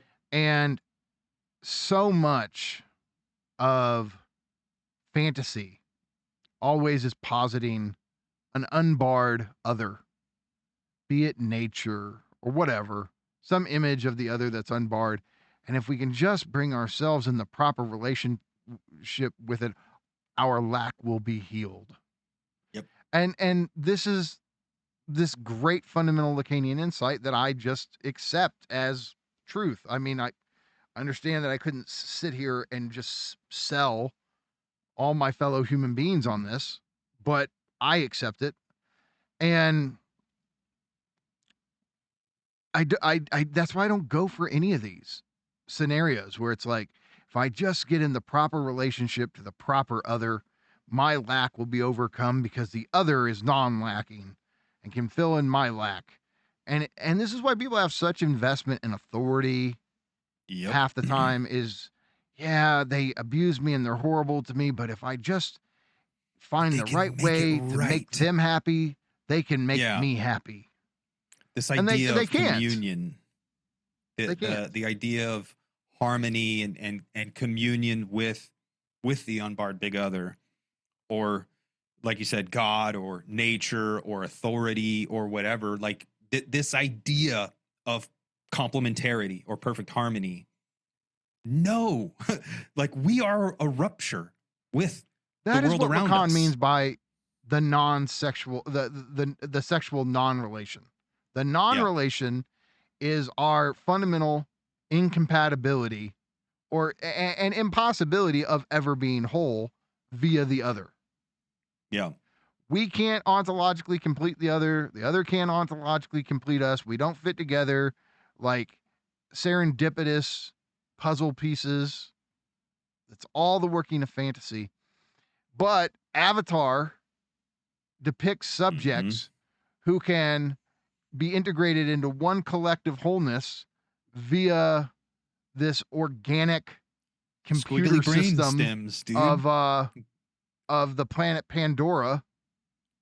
Attach your little weird brain tentacle to the tree of life, and all is well with the cosmos. Well, and Attach your that's brain precisely, yeah, that's your brain dick. It was disturbing, and it is disturbing. I've seen the Avatar movies a couple of times. I haven't seen the new one yet, but I've seen them a few times, and it does disturb me when they do the weird brain dick coupling. It's just weird. It's overly graphic. Although there is that like tentacled Cthulhuoid thing it does, it wraps around with like almost tentacles. Like, I mean, it's very evocative. But yeah, like this idea of completion, of harmony, of perfect puzzle pieces fitting together, that's the logic of the commodity. That's the logic of exchange. And it operates in this way by failing. And only because it fails, we stay hooked on the commodity, because it's always the next one and always the next one. It's, the next one will solve all my problems. And what's traditionally associated with Das Ding, with the plentiful other who's also like sublime and beyond comprehension. It's the mother's body. Even if Lacanians will say, "Oh, Das Ding's not to be fully identified with the mother," fine, but I'm sorry, it is the mother in some retroactive, phantasmatic sense, like what you posit yourself to have lost access to by becoming a socialized subject. And what's the mother spirit in Awa, and that's not it. Away? How do I? Is it get Away? in this? I don't know, but Sigourney Weaver can sign up to be my mother anytime. That's weird. She can sign up to Only be as my Ripley. nanny. Only as Ripley. I fucking love Sigourney Weaver. Sigourney Weaver right now. Sigourney keep wanting Weaver, to say Linda Awa. Hamilton. That's not it. I think it's Away. But yeah, dude. Sigourney Weaver, Linda Hamilton, and Winona Ryder. The three of them. I think it's Helen AWA. Mirren. AWA, is it? Yeah. AWA. Let me Google it. AWA. Okay. Yeah, I think you're right. I think It's AWA. EYWA is the all mother or great mother. Point is, this is like shit that Freudian Lacanian psychoanalysis helps you immediately see through. And this is why, sorry, the Avatar movies cannot come close to the first two Terminator movies. Sorry, James Cameron. Yeah. And instead of fucking around with these fantasy scenarios, because I'm sorry, Terminator's far less fantasy than Yeah. Avatar. Yeah. Terminator is an incredibly techno-economically grounded film, Yeah. whereas Avatar, on the other hand, and instead of fucking around with these fucking daydreams of yours, James Cameron, you should have fucking retconned the franchise and given us a proper T3 and stuck the landing, Yeah. erase the other sequels. But no, Yeah. we get Avatar 47 instead. Aren't they doing like 5 or 6 Avatar films Fuck, total? dude. Yeah, there's like, I think 2 more to go. So that would put it at And again, I can 5. do the whole thing of like, yes, they're technological marvels, like as film, Sure. like the technology and the eye candy, what's on the screen. Yes. But at the level of content, it is just we talked James about Cameron this. having a fucking nature fetish. Yeah, we were talking about this a bit with Sean offline, where like I can't remember anything from the Avatar movies other than like Fern Gully is one of my favorite movies, and I have it on fucking Blu-ray. I love the movie. Avatar just feels like, oh, they just made a 21st century Fern Gully With a big budget. Yeah, with a huge budget, but they don't resonate with me. I mean, Whereas that's the thing. Fern Do any Gully of these fucking characters in this movie, resonates. do they really, No. is there anybody who can match Sarah Connor at the level of just No. character? No. Even Zoe Saldana's character, like, I mean, I maybe she's the one that stands out the most as a character, but I know the little Zach and Cody looking dreadlock kid, Spider. That kid's a little annoying little fucking dork. He's Zach and Cody's Sweet Life on Pandora fucking looking ass. But yeah, I just like I've seen him multiple times, and we went to the theater to see them as a family. Like, hey, let's go see the new Avatar movie. Okay, cool. We didn't do it with the third one, but James And Cameron's it's- always loved his underwater shit. I mean, Abyss, Titanic, Yeah. the documentary, like that's the search for Titanic, all this shit. Then in Yeah, Avatar dude. 2, there's like a 10-minute period where they just are swimming underwater. And it's like pretty visuals. And they are pretty And visuals, but and they're technologically important for the filmmaking industry. Like they've actually created new algorithms and new programs for filmmaking. So good on you. I'm going to piss so many people off. So are you telling me that Avatar is just the new Barry Lyndon? That's actually such a good comparison, dude. Because I mean, you and I have talked a little bit about Barry Lyndon, and I mean, Kubrick created a previously impossible lens. Like Kubrick really did technologically revolutionize filmmaking with Barry Lyndon, but it's But a as shit a fucking movie. It's a boring, shitty movie, dude. Dude, and I there are people who will sit there and say it's his masterpiece. It's his. I'm sorry. So you're telling me this fucking movie is better than Full Metal Jacket, The Shining, 2001: A Space Odyssey, A Clockwork Orange. Come on, Yeah. man. Yeah, no, it's not. It's important, and I definitely can appreciate the Technologically. cinematography. Yeah, I can appreciate the photography going on and all that. But when it comes to a movie, would you rather watch A Clockwork Orange or Barry Lyndon? If you answer Barry Lyndon, you're not invited to my house. You're not Sorry, coming to dude. movie night. Yeah, like Somebody's going to be like, we don't speak the "That's same it. language. You guys have said things that have troubled me in the past, but I'm That's the gone." one. Yeah, that's the one. Hot take. Sorry. Barry Lyndon and Avatar Bye. 1, 2, and 3 are just not good movies. Okay. They may be technological masterpieces, but they're All right. not good movies. So what does Fisher have to say about Avatar? Hollywood itself tells us that we may appear to be always on techno addicts, hooked on cyberspace, but inside, in our true selves, we are primitives organically linked to the mother planet and victimized by the military-industrial complex. James Cavern's Avatar is significant because it highlights the disavowal that is constitutive of late capitalist subjectivity, even as it shows how this disavowal is undercut. We can only play at being inner primitives by virtue of cinematic proto-VR technology, whose very existence presupposes the destruction of the organic ideal of Pandora. Okay. So with my book title, when I say capital versus subjectivity, this does not mean Terminator versus Avatar. Subjectivity to me is not Avatar. Yeah. It's this third thing. It's this other thing that I pit capital against, because I'm fine with identifying capital with Terminator. Yeah. But no, like Avatar is an image of humanism, like at its worst. Avatar is an even more insidious Terminator. Yeah, I'd rather deal with the Terminator. Yeah.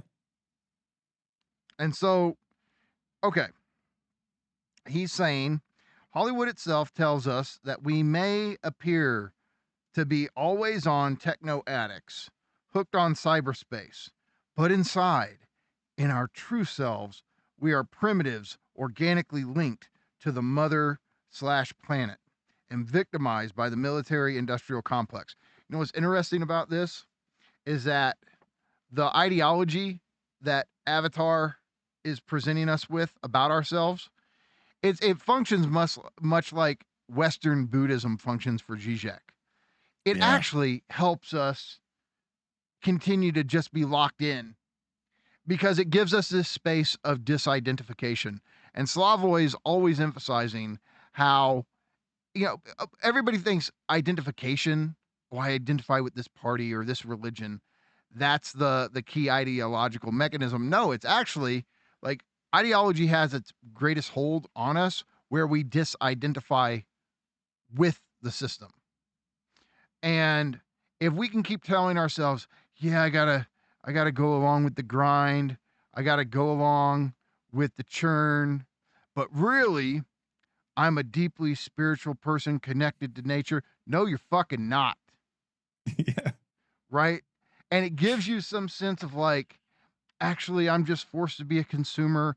I have a deep spiritual self that's being compromised by a system I can't control. No, you fucking don't. And I'm sorry. Like, I'm on the side of not identifying with this shit. Yeah.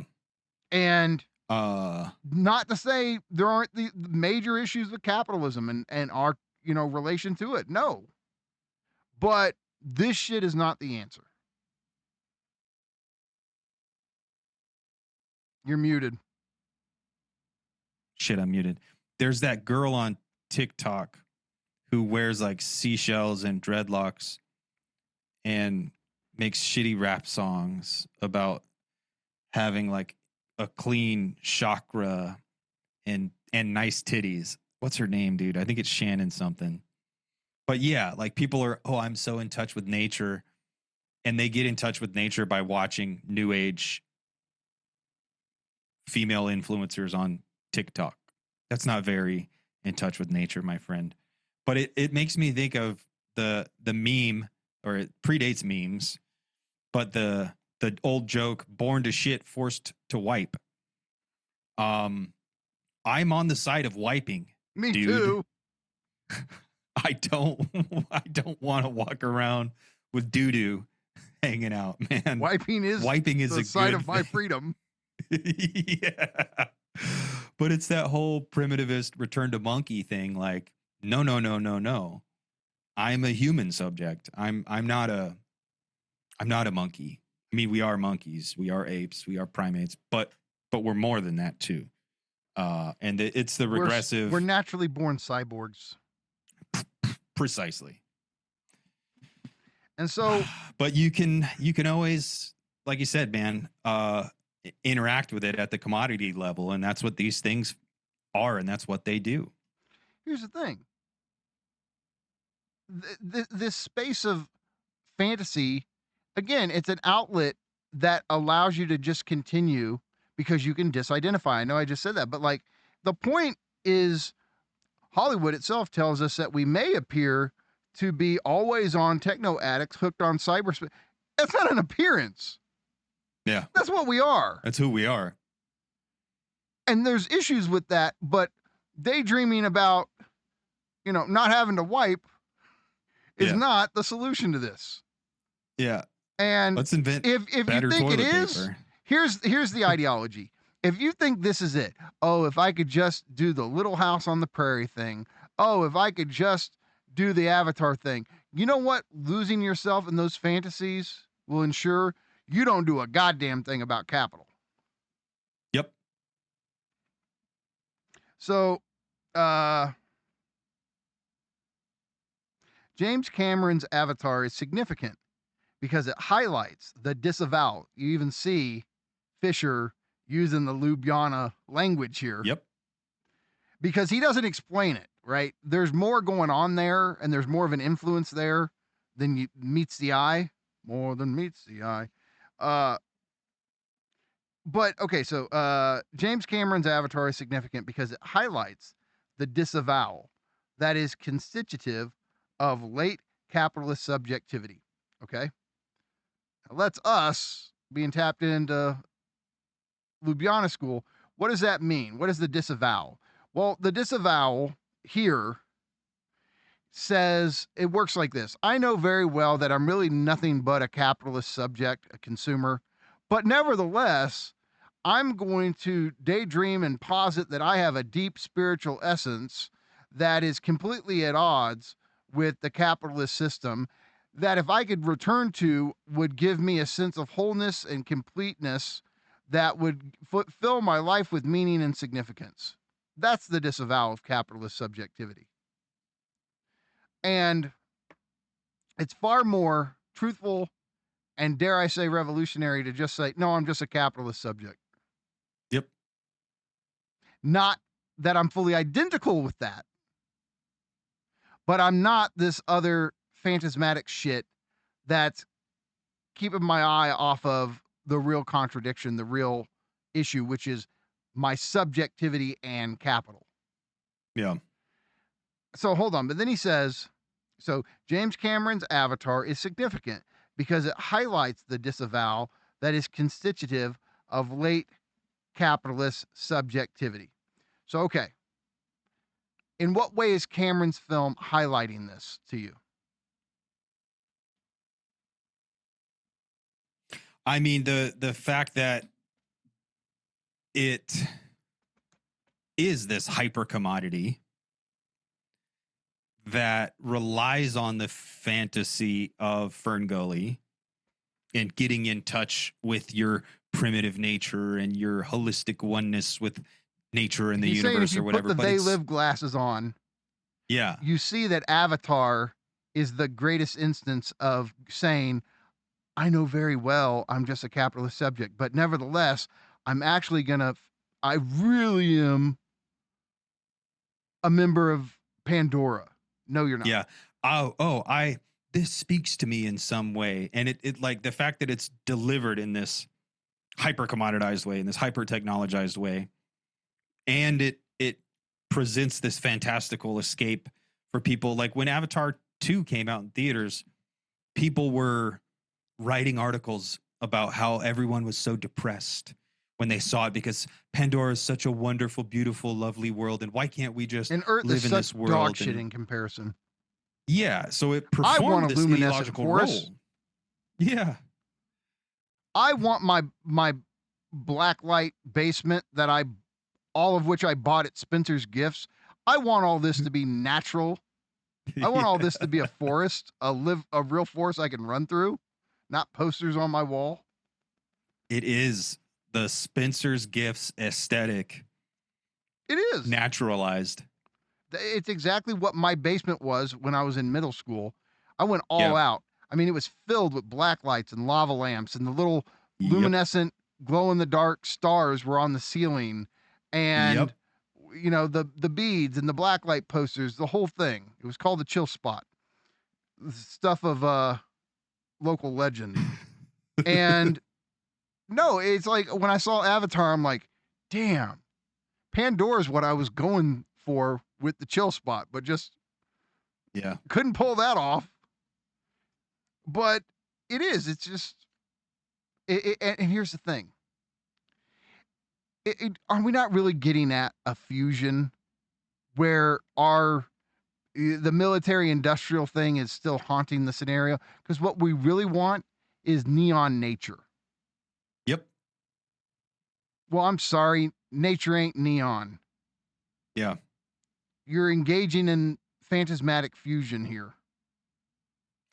And but so no, man, because when you get out there, everything is really psychedelic, and you really get in touch with the navel of God, and you contact this cosmic creative force that lets you see the beautiful, wondrous, splendorous bounty of nature, and it's psychedelic, man.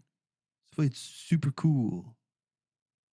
I'd prefer not. No, it's just green, and I mean, I've spent some time in nature, and it's fucking gnarly, but it's also terrifying, dude. Like, there's parts of nature that I want nothing to do with. I like sidewalks, I like streets, and I like walls and windows, and I don't like bugs. I don't like critters and creatures.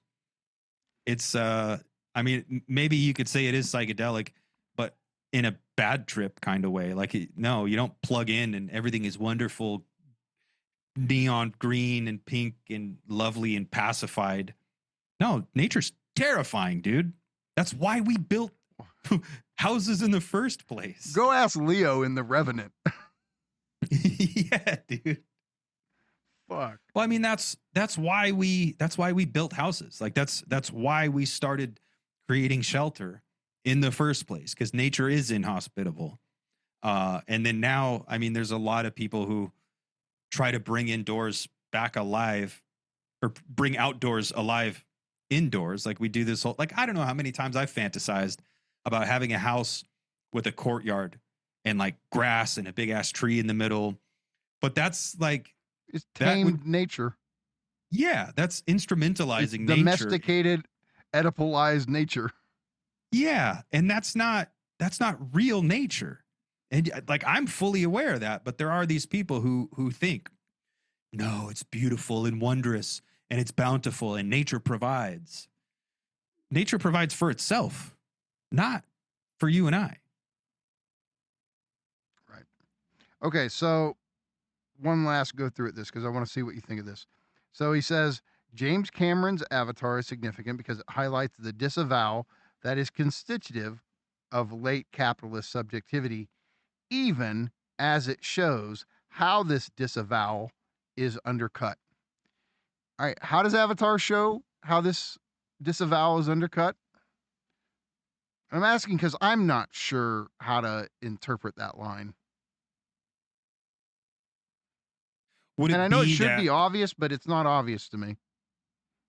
Would it be that when you inject humans into this idyllic nature, we still fuck it up? Well, in a sense, I mean, here's the question. Jake Sully, holy shit, I can't believe I remember the character's name. Jake Sully, it's what? Jake Sully. Yeah. Jake Sully. So is the idea that the only way Jake can find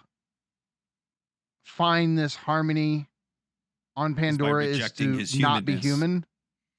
Yeah, I mean, I think there is this notion in the film that like it's this phantasmatic thing and there's disavowal going on and all, but there's also this narrative of like, nevertheless, the human can't coexist, and so in order to ascend to this higher level of nature, you have to give up your humanness itself, Which undercuts the disavowal, because the disavowal is saying, I know very well I'm just this capitalist, but nevertheless, I'm still truly human. And then Yeah. it comes along and says, yeah, but the only way you can really have this fullness is to stop being human. Well, and I think that's the fantasy. The fantasy is ultimately escaping being a human. Like ultimately you give up all your like mortal ties. Like being a human is so miserable. And even though it's the starseed thing, like the people who think, oh yeah, I'm trapped in this human body, but really I'm this cosmic spirit and I was born into, and this is my current incarnation and blah, blah, blah. So, okay. I think the next sentence actually explains it a little bit more precisely. So he says, okay, so why does Avatar undercut our disavowal? It's because we can only play at being inner primitives by virtue of cinematic proto VR technology. We can only simulate it in this theatrical experience. So this thing that we're disavowing about, like, I know I'm not really a primitive human, but nevertheless, I'm going to believe that I am. The very fact that you have to go to a cinema and Yeah. put on a 3D glasses to have this experience should show to you this is not what you are. Yeah. You think that reading's right? Is that what he's getting at? Yeah. Whose very existence presupposes the destruction. So yeah, the point is this cinematic proto VR technology that brings Pandora to life is precisely the fruit of the same machinic capitalistic process that's destroying Pandora in the movie. Yeah. So Avatar for Fisher is bullshit. And the truth is Terminator. Yep. Okay, so all right, this next page in particular is it's really good. Yeah. And if there is no desire to go back except as a cheap Hollywood holiday and other people's misery, if, as Lyotard argues, there are no primitive societies, yes, the Terminator was there from the start, distributing microchips to accelerate its advent, isn't then the only direction forward? Through the shit of capital, its metal bars, its polystyrene, its books, its sausage pâtés, its cyberspace matrix. Okay, so in case you're new and you're not, he is affirming that is the case. Like the only way is through the shit of capital, through Terminator. And this whole thing, the Terminator was there from the start, distributing microchips to accelerate its advent. So this goes back to this interpretation of capitalism that you get from Deleuze and Guattari, but also Land, which is to say, like, look, capitalism was always there as a threat to our traditional human symbolic orders. And in a sense, they didn't know what they were warding off with their absolute qualitative values and their rituals and all of this. But what they were attempting to stave off was the intrusion of the capitalist mode of production. And I think we would have to ask him, but I think Mark and Roberto with exocapitalism would say the same thing, right? Yeah. That the human traditional symbolic orders were human security systems. Yep. They were set up to reproduce the same way of life over and over, generation after generation, And it seems like, well, no, they're just trying to keep their society going. But there was an enemy, an alien that they were trying to keep out. And it was this mechanism of accumulation that privileges quantity over quality, that would, if it got in, it would start to corrode the qualitative systems of values that these societies were built on. And of course, the name for that is capital. So that's what it means to say the Terminator was there from the start, distributing microchips to accelerate its advent. Simply put and straightforwardly put, it means capital was always there as a potential circulation mechanism that wants to stamp quantitative value on all things, exchange value, commodity value, in order to accelerate its accumulation process, which in turn is the acceleration of the process of technological enhancement that ultimately reaches its zenith in the production of artificial superintelligence. So that's what Robo Cthulhu is, what the old symbolic orders were essentially trying to keep out. And so the point, though, is it's always been this battle. It's not like this battle, like there was just the old world, and then capitalism. There is a way where it seems like capital fell to earth, around the 1600s or whatever. But the point was, there's a hauntology here, and it's the hauntology of capital itself that, there's a specter haunting Europe. Well, there's a specter haunting traditional symbolic orders, and it's the specter of capital. I want to make 3 claims. The first, everyone is an accelerationist. The second, accelerationism has never happened. And the third, Marxism is nothing if it is not accelerationist. Okay. So a couple things before we get into it. I think this is helpful. So if there's any chance that Nick is watching this, which I doubt he's made it 2 hours into this, but if you are, hi Nick. So on X last week, you mentioned something like, I posted the quote of Fisher saying, Marxism is nothing if it is not accelerationist. And you were like, holy shit, Fisher wrote that? I forgot. He's like, or is that just some dumb left accelerationist bullshit? Something like that. So here's the thing. Yes, I think Fisher wants accelerationism to obviously go in this leftist direction, right? But I also think that what he said so far about Terminator versus Avatar isn't necessarily LAC or left accelerationist. I think he's just talking about acceleration spurred on by which is to say the technological advancement that is constantly being spurred on by capital dynamics, right? I don't think this has to be politicized. I think there's a sort of descriptive dimension at work. Like this acceleration is happening. Now, if you want to kick into the normative after that and say we ought to go in this political direction or we ought to go in this, right? That's fine. But I do think that what Mark has said so far is something that Nick can affirm. Now, at this point is where the two will part ways.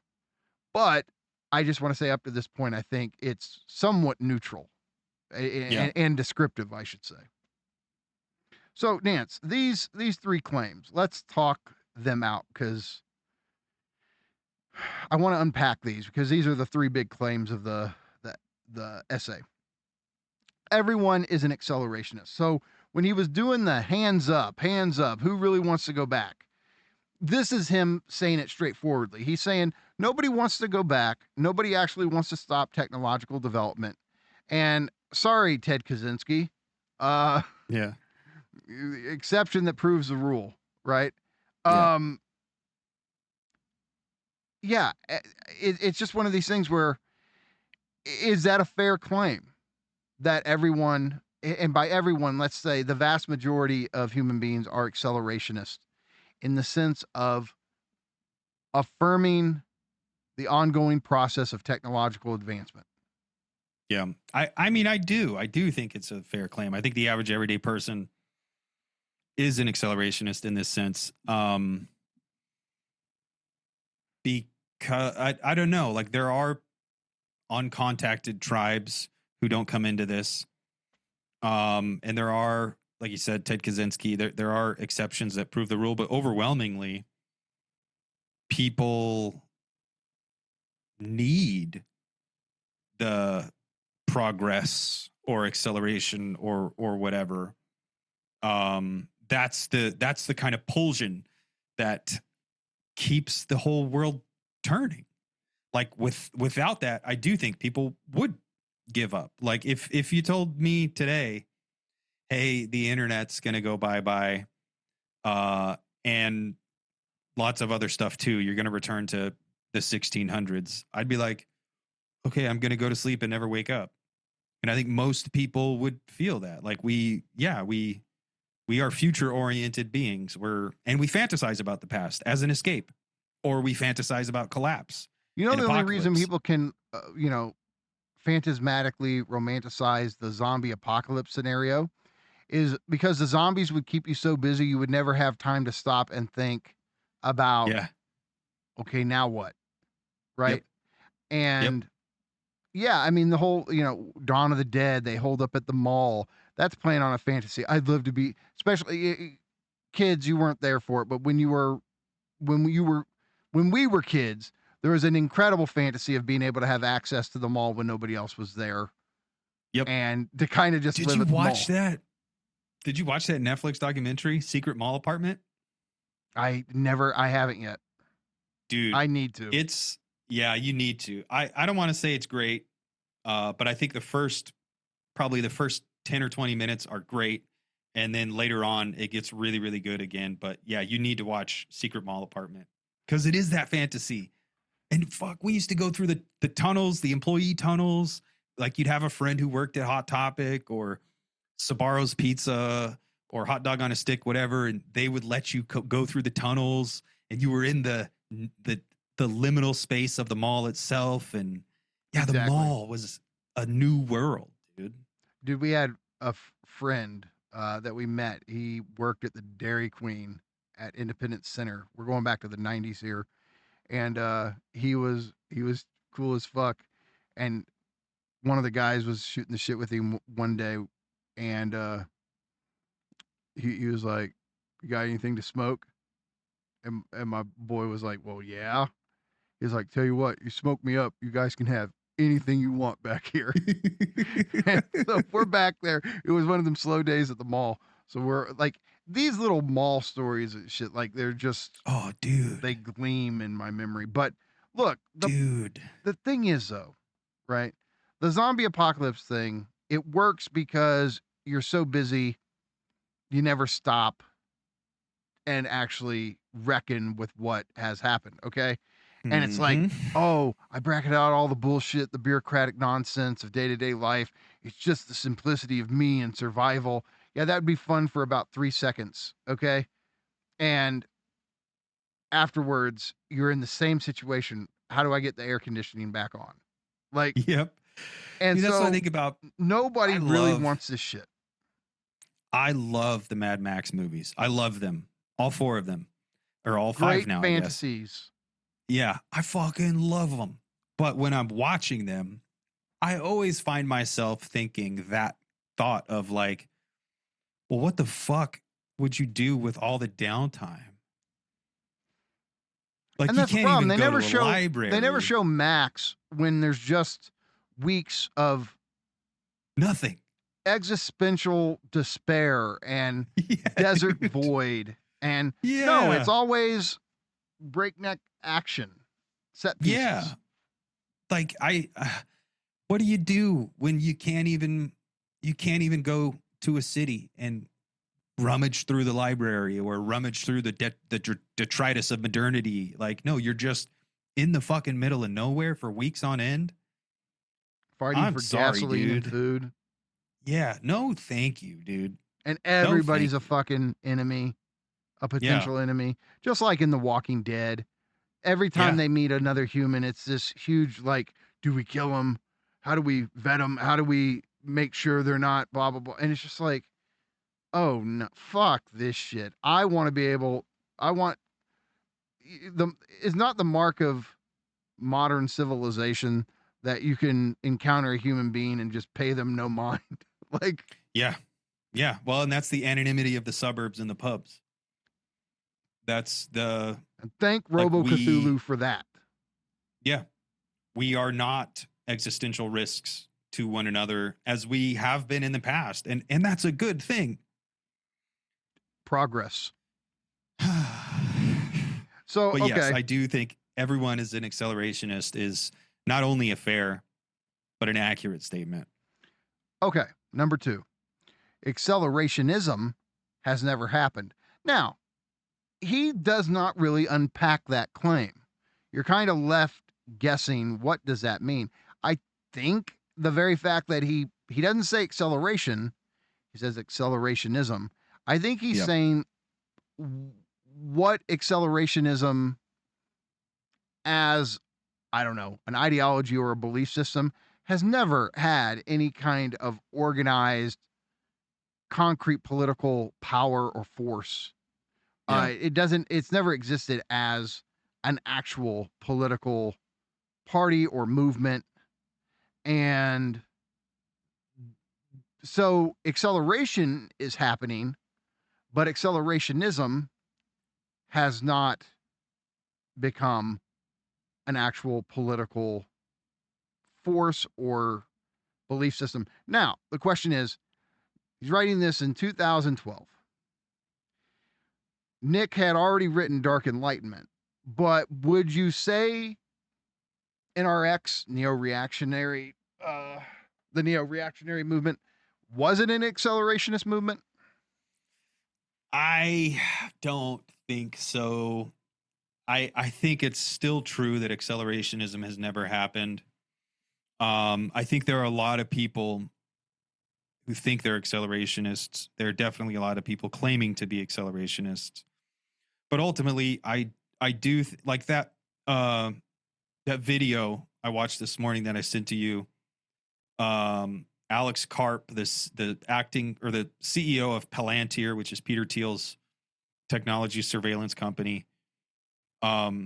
He's one of the probably most famous accelerationist figures out here, and he tweeted some manifesto, and it was just ultimately like a fucking vanity project. Ultimately, like it was an identity project. Like I think, and all these other types of accelerationisms, I think they get caught up with identity in some way. So like NRX, I think it was an identity project, and I don't think Land was going for that. Like I do think Land was going for some type of accelerationism, and he thought, this will be Land's always convenient. approaching politics as an accelerationist.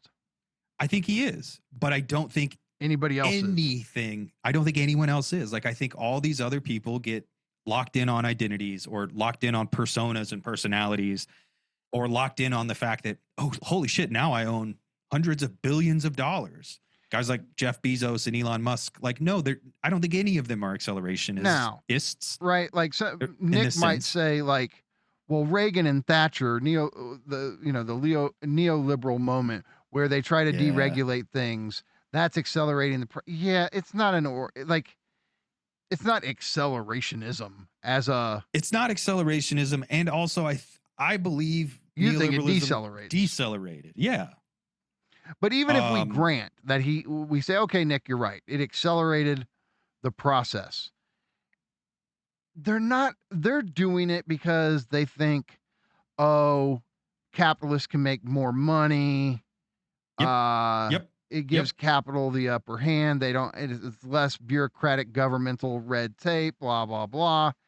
I don't think they're doing it like, maybe that's another dimension of it. Like, no, the goal, the end purpose of this is to accelerate beyond capitalism to the techno-capital singularity, which would end capitalism as a mode of production as we know it. That is not what they're doing. They're not. Like Nick and accelerationism is aimed at setting intelligence free, or capital in this kind of mode of intelligence. And that is setting not it what free, Reagan emancipating. and Thatcher were thinking. No, absolutely not. They were thinking about identities and personalities and national well-being and all this stuff. But yeah, like I think are better than states. Yeah, I think Nick really does want to set intelligence free. And I think Mark probably did too. Yeah. And I think the reason we don't share their position is that we also no, we want to set subjectivity free, and subjectivity is not intelligence. But Mark would go for that.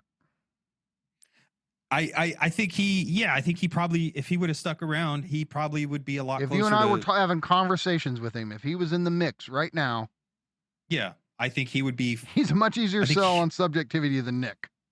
I think so. I mean, because he with Žižek, like that was this moment where he's like, oh, there's this other thing. But previously, I do directly think refers to Slavoj right here. Yeah, I mean, I do believe Nick is convinced that setting intelligence free is his task. Yeah. And I think all these other guys aren't. Like, I think all the fucking moronic NRX guys and dark enlightenment guys, and even the not so moronic ones, even the intelligent ones, and all the fucking tech bros and the EAC guys, and like, oh, no, you guys are all just doing vanity projects. And let's be honest, James projects. is ZAC, zero acceleration. That's not what it's all about. No, I think we should ask James sometime. Like, I've never asked him, like, James, ultimately, like, if collapse didn't get in the way, is that the end goal for you? Is the machinic liberation of intelligence as such? I don't think that's James's position. No, I don't even think he's thought that far. Or I don't think he's thought that, because I think he does have this view of cyclical collapse, and this tension of, now he's working with Klages, Seal, and Geist, and I think that's where he's at. I think that's where he's been all along. I think he sees this kind of cyclical collapse as a necessary thing. I think he would also say, I mean, this emancipation of machinic intelligence is pure Geist, and he's not for that at this point. I think he would want to emancipate soul rather than spirit. But I also think he would say, yeah, we can only temporarily emancipate soul because it's constantly in tension. And okay. Yeah. I mean, I would cycles like in a Spenglerian sense. Yeah. Yeah. Okay. Let's do the third. This is probably the biggest claim of them all. And Marxism it ruffles the most feathers. Nothing. Say what? And this claim ruffles the most feathers. Oh, it does. Yes.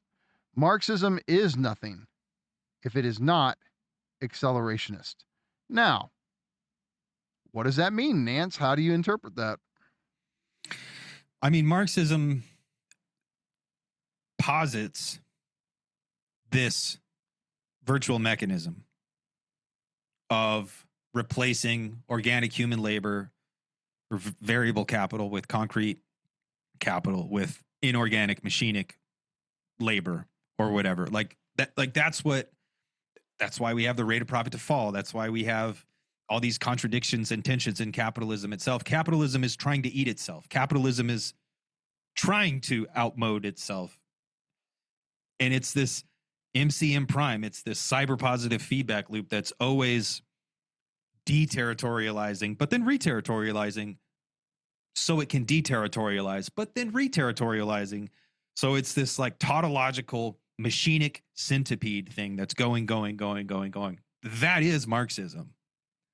Ultimately, I mean, there's a lot more to it back there on my bookshelf, that top shelf. That's Marxism. But I think if you were to boil it down, or when I do boil it down and when I do reduce what is Marxist contribution, it's this idea that exchange value allows this machinic, this virtual potential machinic schema of like projection and overcoding and recoding and reterritorializing, and like it's the churn. I think that's ultimately Marx sees that, like, oh hey, you know, exchange is ultimately going to put us all out of business, because over time we're going to need more and more money, or the capitalists are going to need more and more money, and they're going to get more and more money by replacing their workers with labor saving machines. And over time, that's going to start to accumulate into concretized capital. Your consumer base. And that's the thing. That's the thing where, like, Marxists don't seem to want to, I don't know, take that seriously. And you know what? And to me, that's unfair. the core contradiction.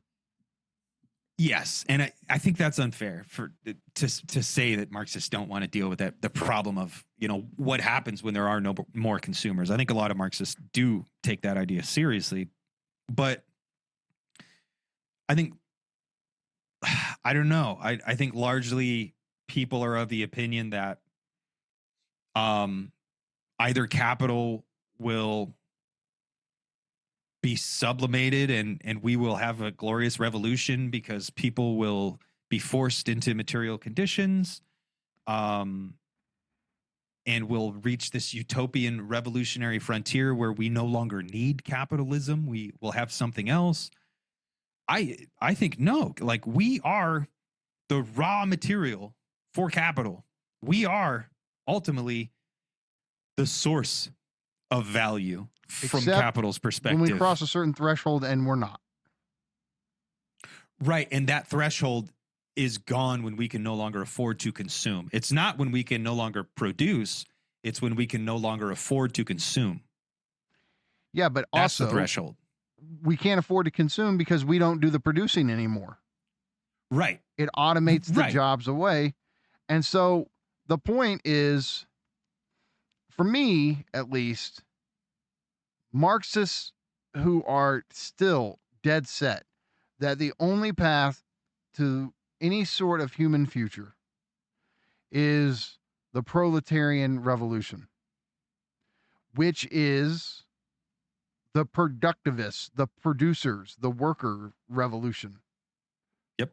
And if in the coming decades, there's just a rapid decline in the rate of producers, I'm sorry, that cannot be the site of revolution. They're not there.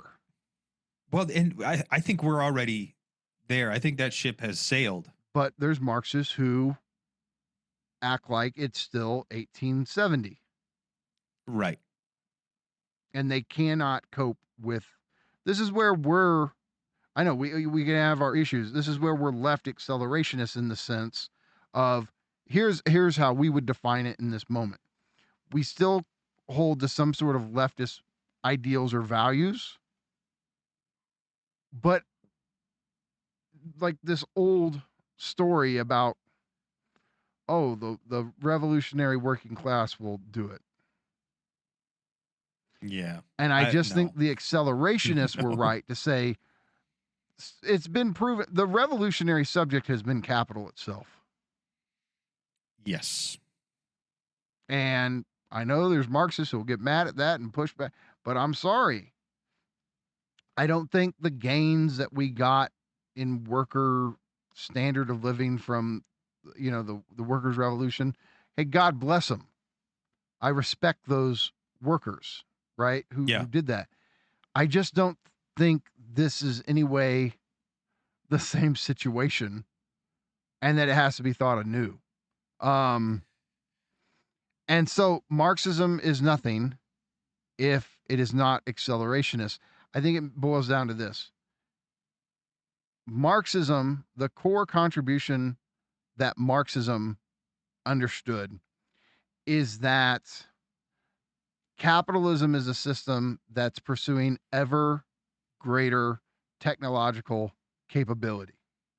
Yep. And it's going to do that up to the point where it breaks this mode of production apart itself. Yep.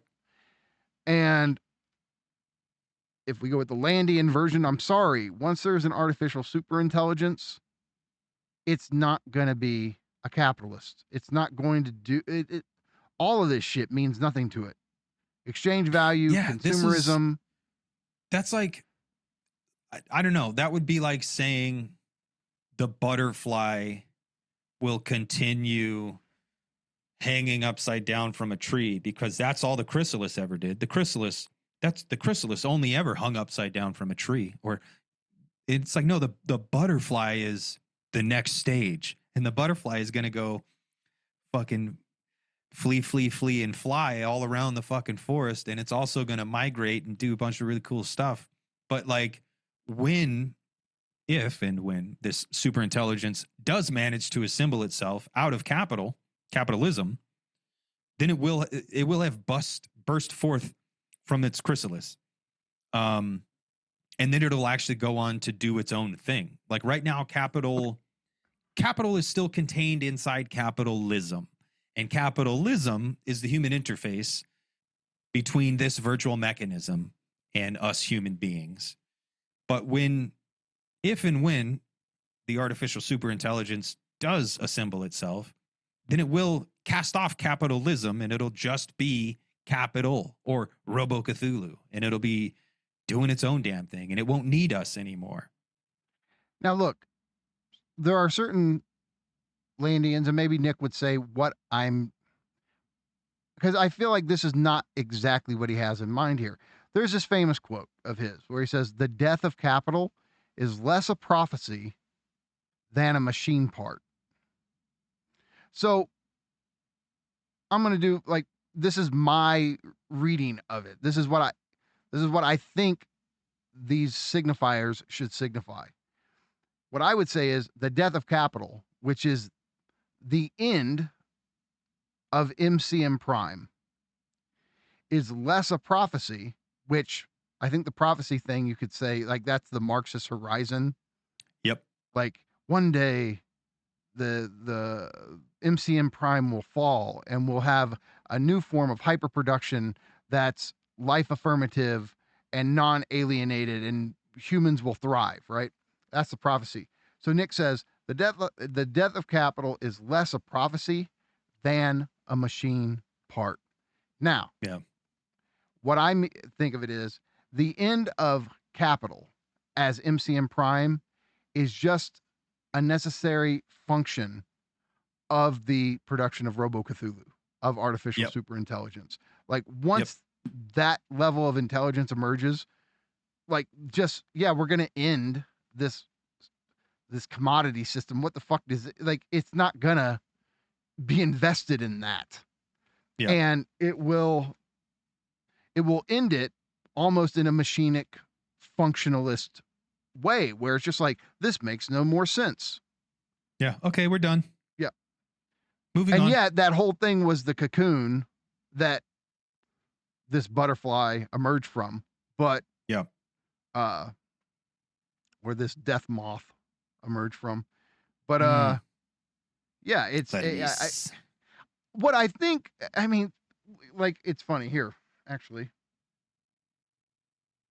Let's actually do Ask AI. Okay, so it says this means capitalism does not destroy itself. Rather, capital uses its own self-destructive tendencies, crises, dissolution, as a functional, efficient, efficient machinic components to accelerate and reassemble into a more advanced form, ultimately aiming for an inhuman or AI-driven future. There's a little bit of both. Like this idea that I wasn't referring to like economic crises. I guess you could view those moments where capital investments are lost or die, so to speak. But actually, these moments of crises where the contradictions kick in, and Marxists think it's a prophecy, it's going to end. Actually, they serve as machinic parts to just recycle and reaffirm the function of capital. That's why, I mean, capital or Robo-Cthulhu or the machine god is the revolutionary subject, because all these revolutions, all these contradictions, all these moments they're of it and they're from it, but they're also what spurs it on. And like we think, oh yeah, we're humans and we're the subject of history and the world is moving forward and this and that. And while that's ontically true, taking a view from nowhere and trying to project into the future, like what's really happening is that capital is intensifying and capital is further concretizing at each contradiction, at each revolutionary moment. Capital dies in a small sense to be reborn again exponentially. Similar to how Bataille talks about, like when you consume an animal, or like, you know, the animal or the plant consumes sunlight and then it's this store for energy, and then the animal comes along and consumes the plant, and then it like exponentially increases the energy density, and then the human comes along and consumes the animal, well, and then the machine comes along and consumes the human. And so it's this long chain of like exponential densification and complexification, all to do ultimately with like the real subject of history is this metabolic process that's dealing with this superabundance of solar energy in Bataille, and also I think in Nick's reading. But it's like, no, the death, what we see as the death from our perspective is actually the birth of the next thing. So somebody says Mark Fisher wasn't a left accelerationist. That's Nick Cernicek and Alex Williams and Peter Wolfendale. Yeah. Mark Fisher was just a Marxist. He was a communist. Does this quote undermine that separation? I mean, again, I think left accelerationism is such a problematic term that I want to say that Mark Fisher was the only left accelerationist. But also, what did Nietzsche say about Christ? Like the only Christian died on the cross. Didn't he say something like that? Yeah. But no, I also think, and I think Cernicek and Williams and Wolfendale, and I think all these guys I think they would also agree that Mark is a left accelerationist. And I think they're very much writing in the tradition of CCRU and then later Mark. Now, I think the peanut gallery and people on Twitter, as you have firsthand experience, they may take umbrage with this nomenclature. But I don't care what all those people have to say. I know what you and I think, and I know somewhat what some of these other guys think. And I know that the collective group of us, I think we have a better understanding of what we're talking about when we're talking about accelerationism in the first place, rather than the peanut gallery.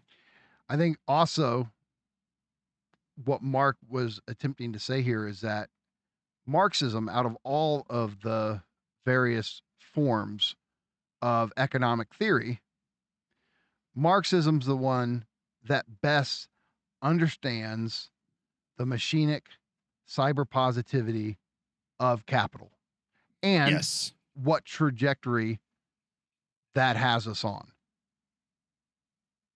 Well, and again, that's ultimately, I think that is the contribution of Marxism. And Marx affirmed that.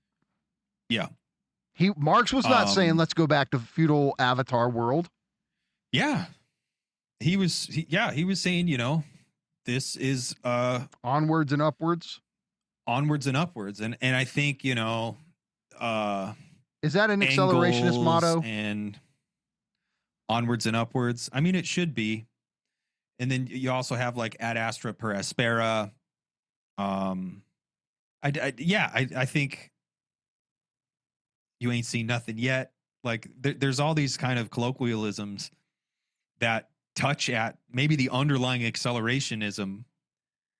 There's no way out but through. Like I think that demonstrates this diffuse accelerationism in everybody. But no, I do think Marx was maybe creating accelerationism. And then I think Engels and everybody turned Marxism into a political project that has a lot of merits, but that I ultimately disagree with. And there are people who will say Marxism is nothing if not political. And I just disagree with that. I think Marxism was never about building a political movement. I think it was never about an ideological understanding of history. I think dialectical or historical materialism is wrong, or dialectical materialism is wrong. I don't think we're heading towards the necessary moment of revolution. However, I do think we are heading to an infinite series of necessary moments. And I think that's what Marx was getting at, and how capitalism provides the motor of history for now, but that there is also a horizon. There's a wall across the future. And I think that's what Marx was saying. Hey, there's a wall across the future. I don't think he was saying we will necessarily have a utopian socialist revolutionary future. I think he wanted that. And I also want that. I want fully automated luxury communism. I do. I just don't think it's necessary. And I don't think we can achieve it with proletarian uprisings. I don't think we can even achieve it. I think we need alienation. We need negation. We need contradiction. And in order to have all that, but still have a fully automated the luxury Avatar communism, fantasy, is this a fantasy we need?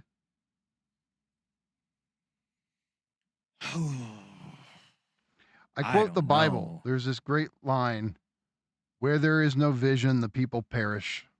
Yeah. Well, I mean there's this question of like what role Hyperstition? what hyperstition or what role does fiction play? And I do think, like I've said it myself, and I've even set out multiple times to like try to discover the secret recipe for crafting revolutionary fiction. And I don't think I'll ever discover it. I don't know if it exists.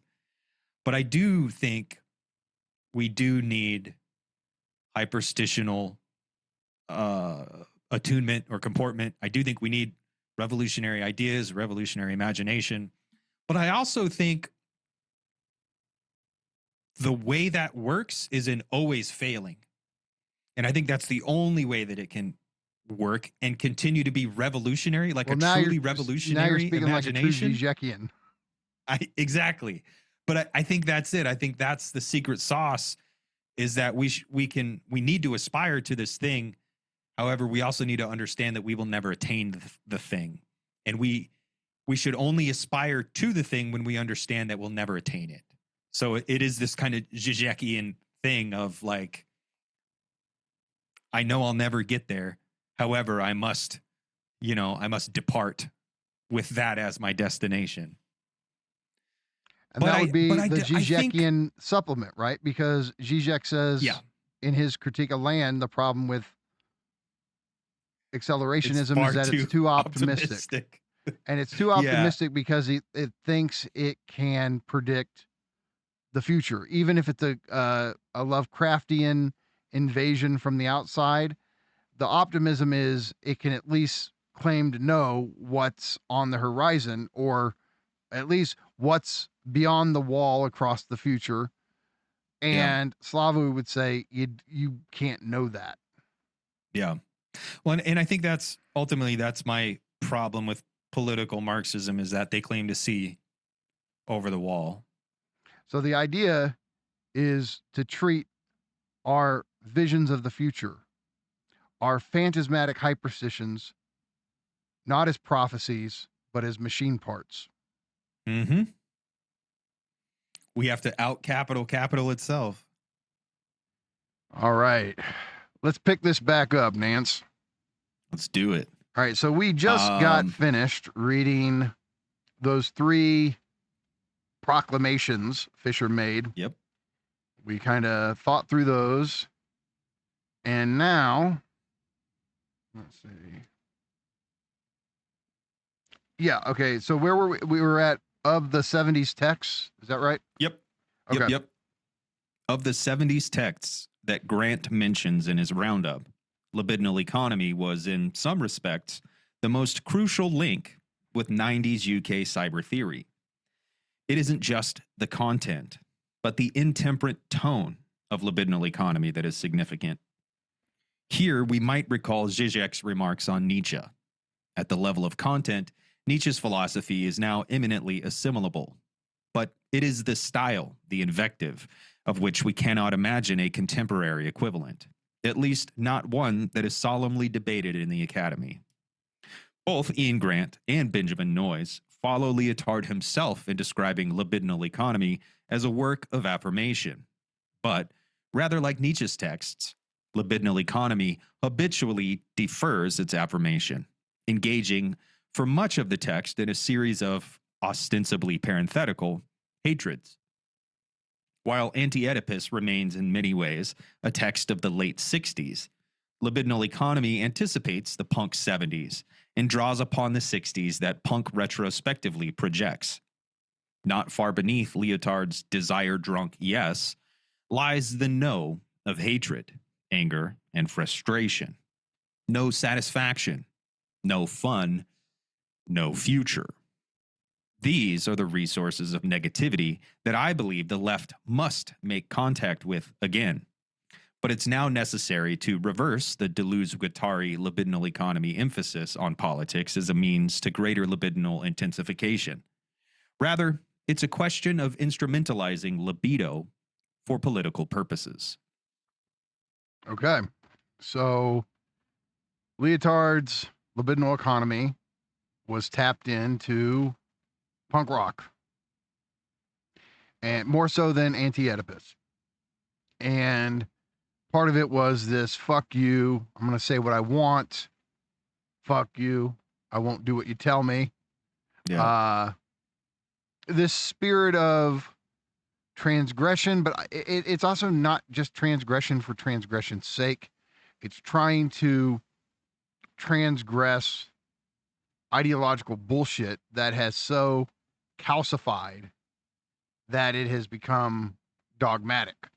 And many of the views of the Marxists he's trying to trigger, for him, really serve no purpose anymore. And if anything, they hinder whatever potential there is. So it's punk rock that lends itself to the cyberpunk dimension of CCRU. And that's why that text was important to them. Now, it wasn't as important as Anti-Oedipus for especially Land. Right. Even though he draws on it here or there. But I imagine it was probably, I think it's almost Fisher's way of maybe saying that text was more important for him than Anti-Oedipus. Yeah. Well, and I think because Mark gets into Žižek and this whole idea of like negation or negating the identity, that's more so in libidinal economy. Like the fuck you, I won't do what you tell me is more in libidinal economy than it is in Deleuze and Guattari. Like Deleuze and Guattari is more like, yeah, let's just fucking punk rock, let's take fucking LSD. Deterritorialize, but yeah. Whereas Lyotard is like, no, there's a stubborn kernel of rejection, of negation. And while he doesn't have the subject, this Lacanian subject, there's still no. And the no is important. The no is the side of freedom. That gestures towards subjectivity, even though he doesn't have this concept of negative subjectivity in mind that Lacan and Žižek especially have in mind. I'll be honest, this kind of is almost like philosophical trivia stumping, where I'm like, I don't know where Slavoj says this thing about Nietzsche. If anybody watching this knows where Slavoj says this, put it in the comments. Let us know. Yeah, I can go I can go searching through all the PDFs to try to find it, but I really don't want to. If somebody could just tell me where this is from. Yeah. And I don't know, maybe it's from an essay. I don't know what Mark has in mind because he doesn't provide a citation, but I want to see what Slavoj actually says and how he talks about this. Because he talks about Nietzsche very rarely. Yep. So that would be, you and I might end up recording something just where we read through Slavoj talking about Nietzsche. Yeah, man. But let's see. I mean, I think there's something to unpack here. This whole thing, both Ian Grant and Ben Noyes follow Lyotard himself in describing libidinal economy as a work of affirmation, but rather like Nietzsche's text, libidinal economy habitually defers its affirmation, engaging for much of the text in a series of ostensibly parenthetical hatreds. Now, it is interesting. There's something, I mean, at least to consider. Does somebody who ultimately wants to take, if it's not an optimist stance, an affirmative, affirmationist stance, is it funny that they tend to be very negative, and that maybe that overarching affirmation, amor fati, gives them license to be very hateful, critical, whatever? Yeah, because it's like this ideological mechanism where you're like, oh, I can be shitty and mean and toxic because ultimately I am affirming. Look, does Nietzsche, like Nietzsche doesn't very often come off, oh, radical affirmation. He's usually ranting up a fucking storm. Yeah. You know, go read Antichrist, and it seems very negative, especially if you're a Christian. Yeah. And Lyotard is that way. And Nick, who is ultimately an affirmationist, comes across very ranty and negative. I mean, he might say depends on who you're asking, but a vast majority of people would say he comes off ranty, angry, and negative on X. So I'm saying he kind of fits into this Nietzschean thing of definitely ultimately an affirmationist, but a lot of fucking people might say toxic energy going on there. I mean, there's no hate like Christian love, right? Like that also kind of brings to mind love the sinner, hate the sin. Like growing up, there were just so many toxic, mean, hateful people in my life who were Christians, and they talked about love. Like general love gives you license to be very critical at the particular level. Yeah. I kind of think there's a little bit of that going on. Because you can affirm these abstract ideal categories, and that gives you license to shit all over the particularities. Right. Okay. I mean, look, this whole thing where Mark goes on to say, not far beneath Lyotard's desire drunk yes lies the no of hatred, anger, and frustration. No satisfaction, no fun, no future. These are the resources of negativity that I believe the left must make contact with again. Now, the resources of negativity. This is where Nick can come back and go, see, transcendental miserableism. Yeah. Everything, no fun, no future. And Nick's response is basically, if you can't get down with what's happening right now, if you can't be excited and joyful about it, then there's something wrong with you. Well, my response to that is, okay, Nick, so we're transcendental miserableists, Marx transcendental miserableists, but maybe transcendental miserableism is just a symptom of something more fundamental. What if you, sir, are suffering from transcendental superegoism? What if you have this default affirmationist thing that prevents you from taking the other's position, the other person's facticity, their material conditions into account, and all you do is go around saying yes, yes, yes, smile, smile, smile, affirm, affirm, affirm, because you don't have to do the shit that the other is having to do. Yep. So I just want to say, I think transcendental superegoism is this thing, because what's the superego do? It tells you to enjoy, it tells you to be happy, it tells you to get it right, shut up, get back to work. But the superego doesn't have to do the work. Yeah. It gets to sit back and supervise. Yes. And surveil. And so I do the surveilling, you do the fucking work.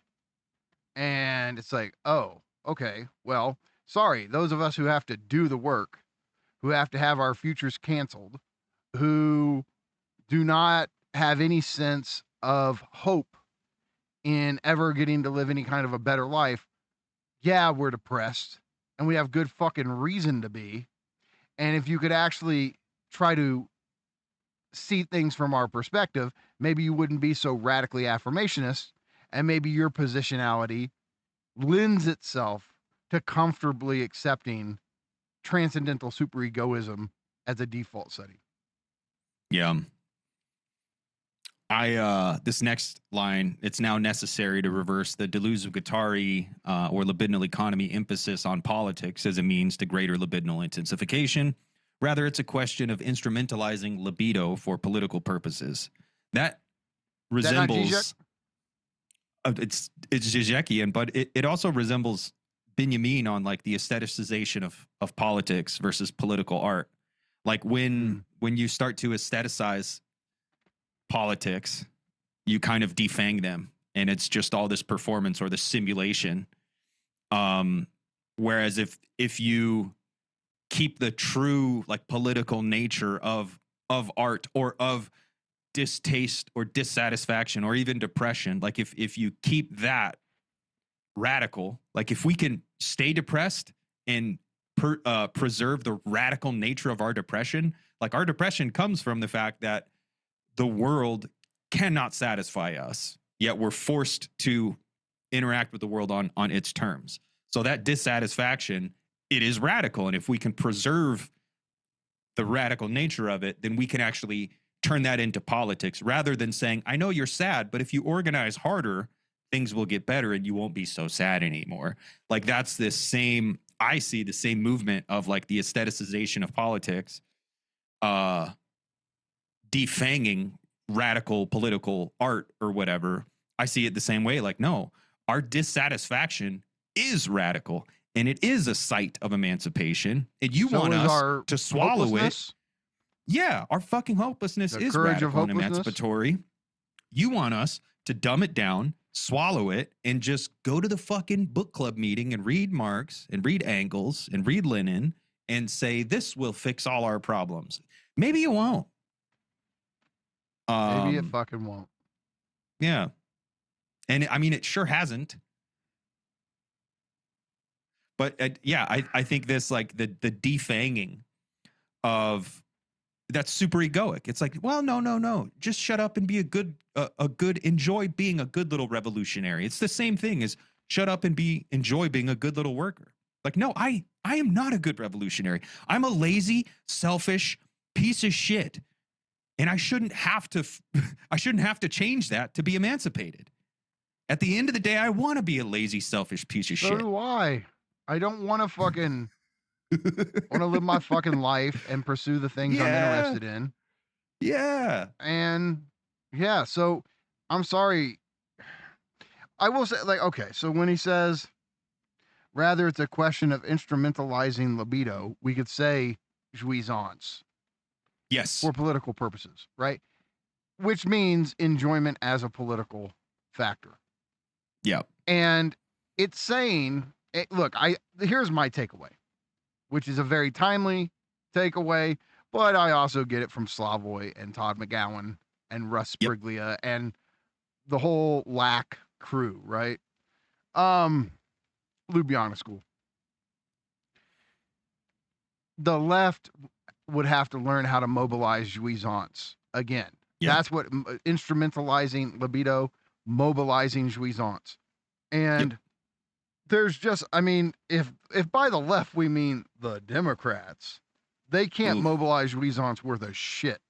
And the Republicans, the right, have always in the sense of in modern history, like recent history, have far exceeded the skill at mobilizing jouissance. Now, Todd, I have it just sitting here, enjoyment right and left.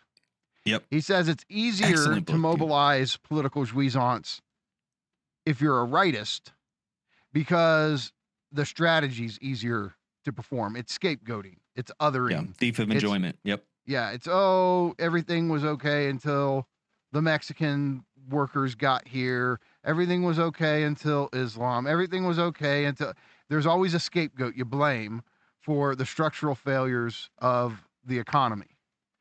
And that's easier than what the leftist attempt at jouissance would be, which is this kind of enjoyment in universal non-belonging. This, we're all lacking. A politics across the of board, universal across all lack. identities. And trying to mobilize it that way is a bit harder because pointing at a specific group and saying they're the problem is just an easier tactic. Yeah. So, point being, though, the left would have to learn how to mobilize jouissance effectively. And look, if come the next round of the next election, Trump lost this himself. The Democrats didn't beat him. No, but Trump lost this. Yeah, dude, there's a lot of scuttlebutt, and I honestly don't know what to think. But the right-wing internet is abuzz with, if Tucker runs, I'll vote for him. Like, people are now placing Tucker as this new emancipatory drain the swamp figure. And that's scary because I know Tucker could win. And I think he's 100,000 times smarter than Trump. And he could actually do far more damage than Trump did.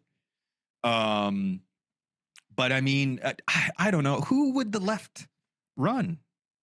Oh, I don't know, man. I mean, I remember, was it just after this last one? People were like, "Oh, I mean, Dwayne there's Johnson's whispers about run." AOC running. I don't think she can win. I don't think she can Not win. if she's against Tucker. Yeah, I mean, it would have to be like, it would have to be a Jon Stewart. And I don't even know if he could win. This is where we're at. We're at WWE politics. Yeah, like, oh, give me John Cena versus The Undertaker. Tucker Like Carlson versus Jon Stewart. Yeah, this is full on fucking the McManification I mean, these are, of America. talking heads that I used to watch on Bill Maher and shit in the 90s. Yeah. And it's like, what, they're presidential candidates now? And I mean, yeah, this is what Trump has made. I mean, Trump did, in a sense, and people can say Reagan did it first. I know Reagan was in movies and shit, but I don't know. I still think because Reagan was from a different generation, and even though he was a Hollywood actor, they carried themselves differently than a reality TV show host who, was in a shave your head match with Vince McMahon at WrestleMania. Like, I'm sorry. Reagan wasn't a fucking disgusting piece of garbage. And he was a governor for a while. Like, there was a buffer where he went from being the classic Hollywood Western movie star. Yeah. Who, like the John Wayne style movie star, where he never showed his ass on TV. Like, it wasn't celebrity deathmatch style. And I'm sorry, it's funny for me to like have a moment where this could be perceived as defending Reagan, but I will tell you this: if Reagan was here and he had his wits about him, he'd hate Trump. Oh yeah, I think so. I think he'd find him so obscene, and I don't think he would be like, "Oh, yeah, this guy's really saying what we all want to say." I don't know. I have a million problems with Reagan, but I think he was just old school in how he felt a politician should conduct themselves and what sort of disposition they should have. And he's old school in that regard. And so I think Trump was, it sounds funny to say this, was the political act or the political event in the Žižekian sense, but in a very, what I mean is, up until that point, it seemed impossible, given our symbolic order, that someone like him could be president. And because he was president, it retroactively reconfigured it and made the impossible possible. So now the floodgates are open and all kinds of fucking characters could be president. And yeah, and like the old school politician, it's unthinkable. Like, I can't imagine Jimmy Carter winning after Trump has served. I can't imagine Jimmy or even either George Bush, really. Like there are days when I sit around and wish for W. Ain't it Like I wild? sit around and think back fondly on W. And living through W, I hated him with a passion. Me, yeah. But now I think back fondly on him. Because it seems so like Yeah. just and look, people could come in here and they could hear this and they could start giving us. Do you understand what W did politically at the level of yeah, Yes. of course we do. Yes. We're Yeah. talking just about how one is conducting themselves via media. Yeah. There's Right, this kind of that's what we're talking superficial about. comportment. And there's this general distaste that makes it even more unpleasant to be caught up in the death Dude, was throes. anybody of, as more sophisticated and smooth with how they conducted themselves than Obama? Come on. dude, he was just fucking smooth and slick. Like he was just like, man, that dude's got it, dude. And before him, Bill Clinton was, I mean, Slick Willie, dude. And guys, we knew nothing about the Epstein files or anything. This is us just in the 90s as teenagers. But I'm like, he's playing the sax on Arsenio. I mean, Yeah, he went on Arsenio. He smoked weed. We called him the first black president, jokingly, but like that was a thing that people said. Bill Clinton was the first black president. Like, it was a very common joke. yeah. And I mean, even the first George Bush, like I vaguely remember that from my childhood. Even he had a kind of air of dignity about him, and knowing the truth about him with the CIA and the Dulles brothers and all the fucked up shit Right. he was involved in, South America. But even he had more of like a dignified air about him, and even We're post dignity. that, yeah, like That's what and Trump did. I honestly, I think Clinton shit the bed. By You found out that he was fucking his secretary. yeah, and he made so many concessions to the right, and he moved the left The so third way far. shit. Yeah, like he deregulated Wall Street. Yeah, like Clinton was a fucking neoliberal par excellence, dude. Like it was Reaganomics times 10. Clinton was just doing neoliberalism. So by the time we had Obama and then Trump, like everything was just kind of tossed up in the air. And let's be honest. Here's the thing. Trump's vulgarness and profanity, I get why it resonated, because here's the thing. All these presidents we named conducted themselves in their media presentation with dignity, with respectability, with maturity, and yet the country just kept on getting worse and worse and worse. Yep. And so the appeal was like, your dignified presentation's ideological bullshit. So Yep. we're going to go with the guy who's vulgar and unpolished and doesn't seem like he's media prepped, because fuck you guys, we see through your bullshit. And yet the problem is people can't see that all that Trump vulgarity is its own ideology, its own distortion. And it's not the cold, hard truth. It's ideological bullshit too. Yeah. And so, yeah, but okay, all that to say, the right has a better intuitive sense of how to mobilize jouissance than the left. And Fisher's saying the left would have to learn how to tap into this. And of course, if it decided to do this, it would need to go study Žižek and McGowan and this whole Ljubljana school to understand what's going on with that. But it's not going to. And it's going to say all this psychoanalytic nonsense is just, oh, it's not important. We know what humans are. How dare, like, well, subjectivity, death drive. We don't need this dumb shit. You think we don't know how to speak to people? Actually, I don't think you do. Yeah, actually, yeah. And I think you don't. You do not know how to rhetorically mobilize jouissance, and that translates into you do not know how to talk to people. Yeah. Well, I mean, even like there's the people with whom I agree on issues are so fucking annoying that it like starts to engender resentment. And I'm like, I understand why that the content is people presented in makes you like, almost dislike the content, even though when you stand back and you're just being you, you're like, well, yeah, I do hold to that. I do accept that belief or that policy. But the people who believe it make you shut the fuck up. It's about like it. you make me not want to Just- believe this shit. Yeah, let's talk about something else. Let's talk about something that isn't so fucking off-putting, or find a way to talk about it that doesn't trigger that fucking primitive impulse to just say, yeah, you know what? Fuck you, dude. This, I don't give a fuck. Fuck you. You're taking up way too much of my time. I got better shit to do. Fuck you. I don't care about your plight. I don't care about your material conditions because you're fucking annoying. It's And a that's the burden. thing.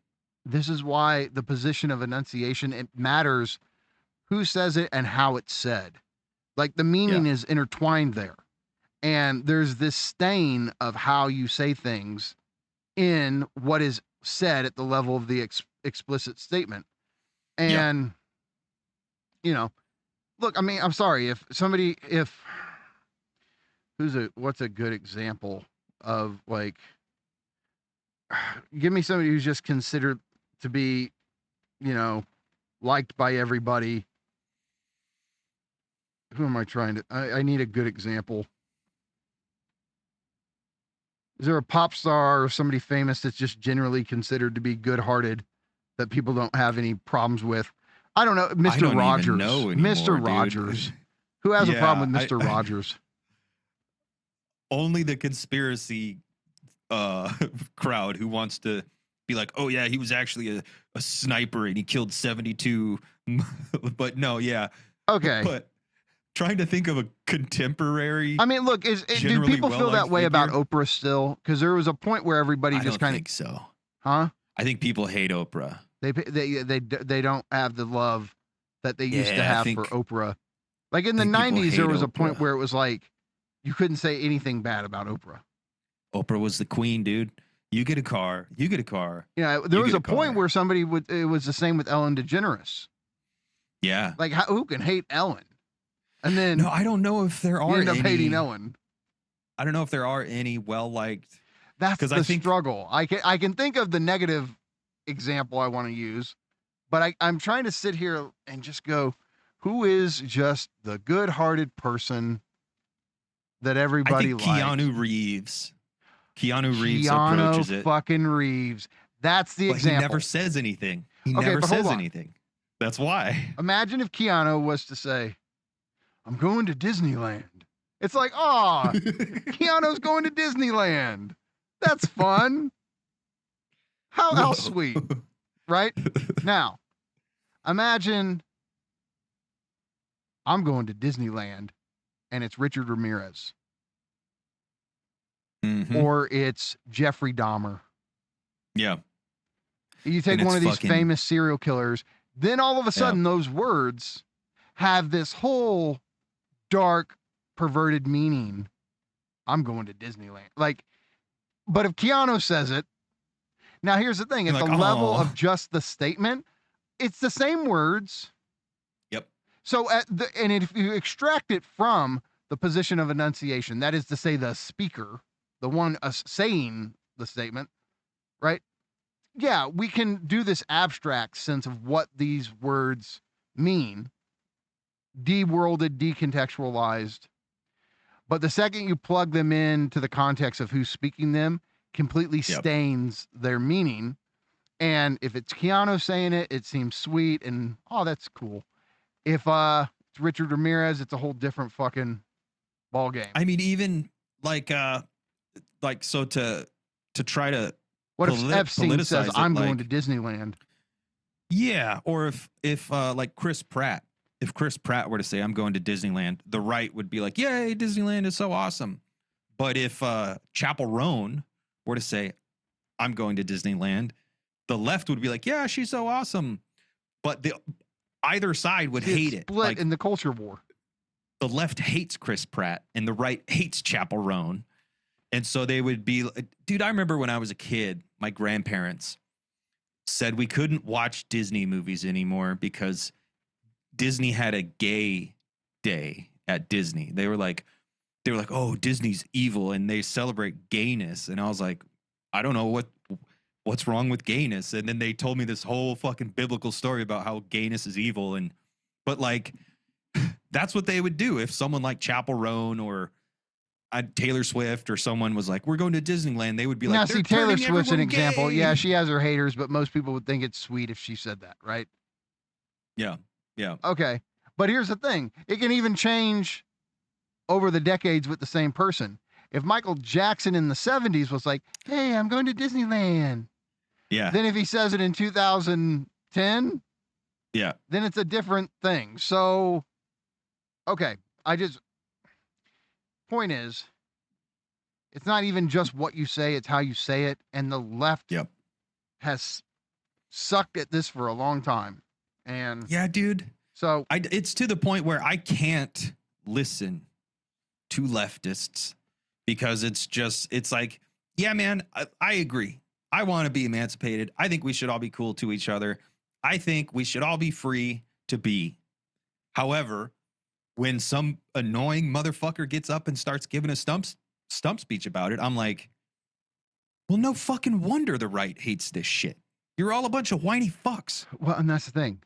Look, I watch both sides of the culture war. If I'm gonna watch it, I will watch Tucker. I will watch Candace Owens, right? Yeah. But I'll also watch Kyle Kalinske. I'll watch. See, I can Hassan. watch him. I can watch those guys, but sometimes those guys get on my fucking nerves. No, that's my point. I'm saying my thing is all of them. Yeah, I have to shut them off at a certain point. And Kyle Kalinske, for example, can say something that I agree with, and then the way he reacts to it, I'm like, all right, dude. And you killed it. You killed it. Like, and Hassan can do this, Vosh can do this, Destiny can do this, where I'm like, okay, they're making a good point or something. Yeah. Same though with Candace, and same this is culture war shit, where they can make all of them, right and left, can make an interesting point or something, but then they go on to scold or judge or and it's all. But they kill it. Right. All I'll say is, typically with normies, the right has a way of pulling people in more than the left. And because rather than scolding and high horsing, the right often is much more willing to outwardly placate normies. Yeah. Yeah. And that's it. Like the left always seems like it's. Well, if marginality is your ideal, enough. Then being a normie is a problem. Yeah. And so, but this gets into this whole thing. Yeah, but if you want to organize the working class, that's a bunch of fucking normies you're talking about. So. Yeah. Okay. Anyway, I just kind of wanted to go down that thought train. Yeah, I think but the politics of universal lack is the only thing that's going to help us figure it out. And that's definitely not reifying identities, which the left seems all too happy to do. Okay, one last thing. I want to go back just for a second.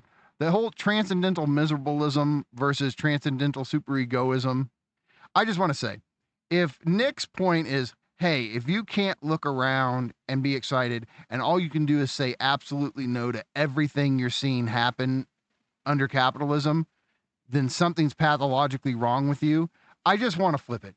If you're looking at everything capitalism's doing, and all you can do is radically affirm and say yes, and you can't say no to any of it, and it always has to be the state or the failure of a certain politician, but it's never capital itself, then your yes is pathological.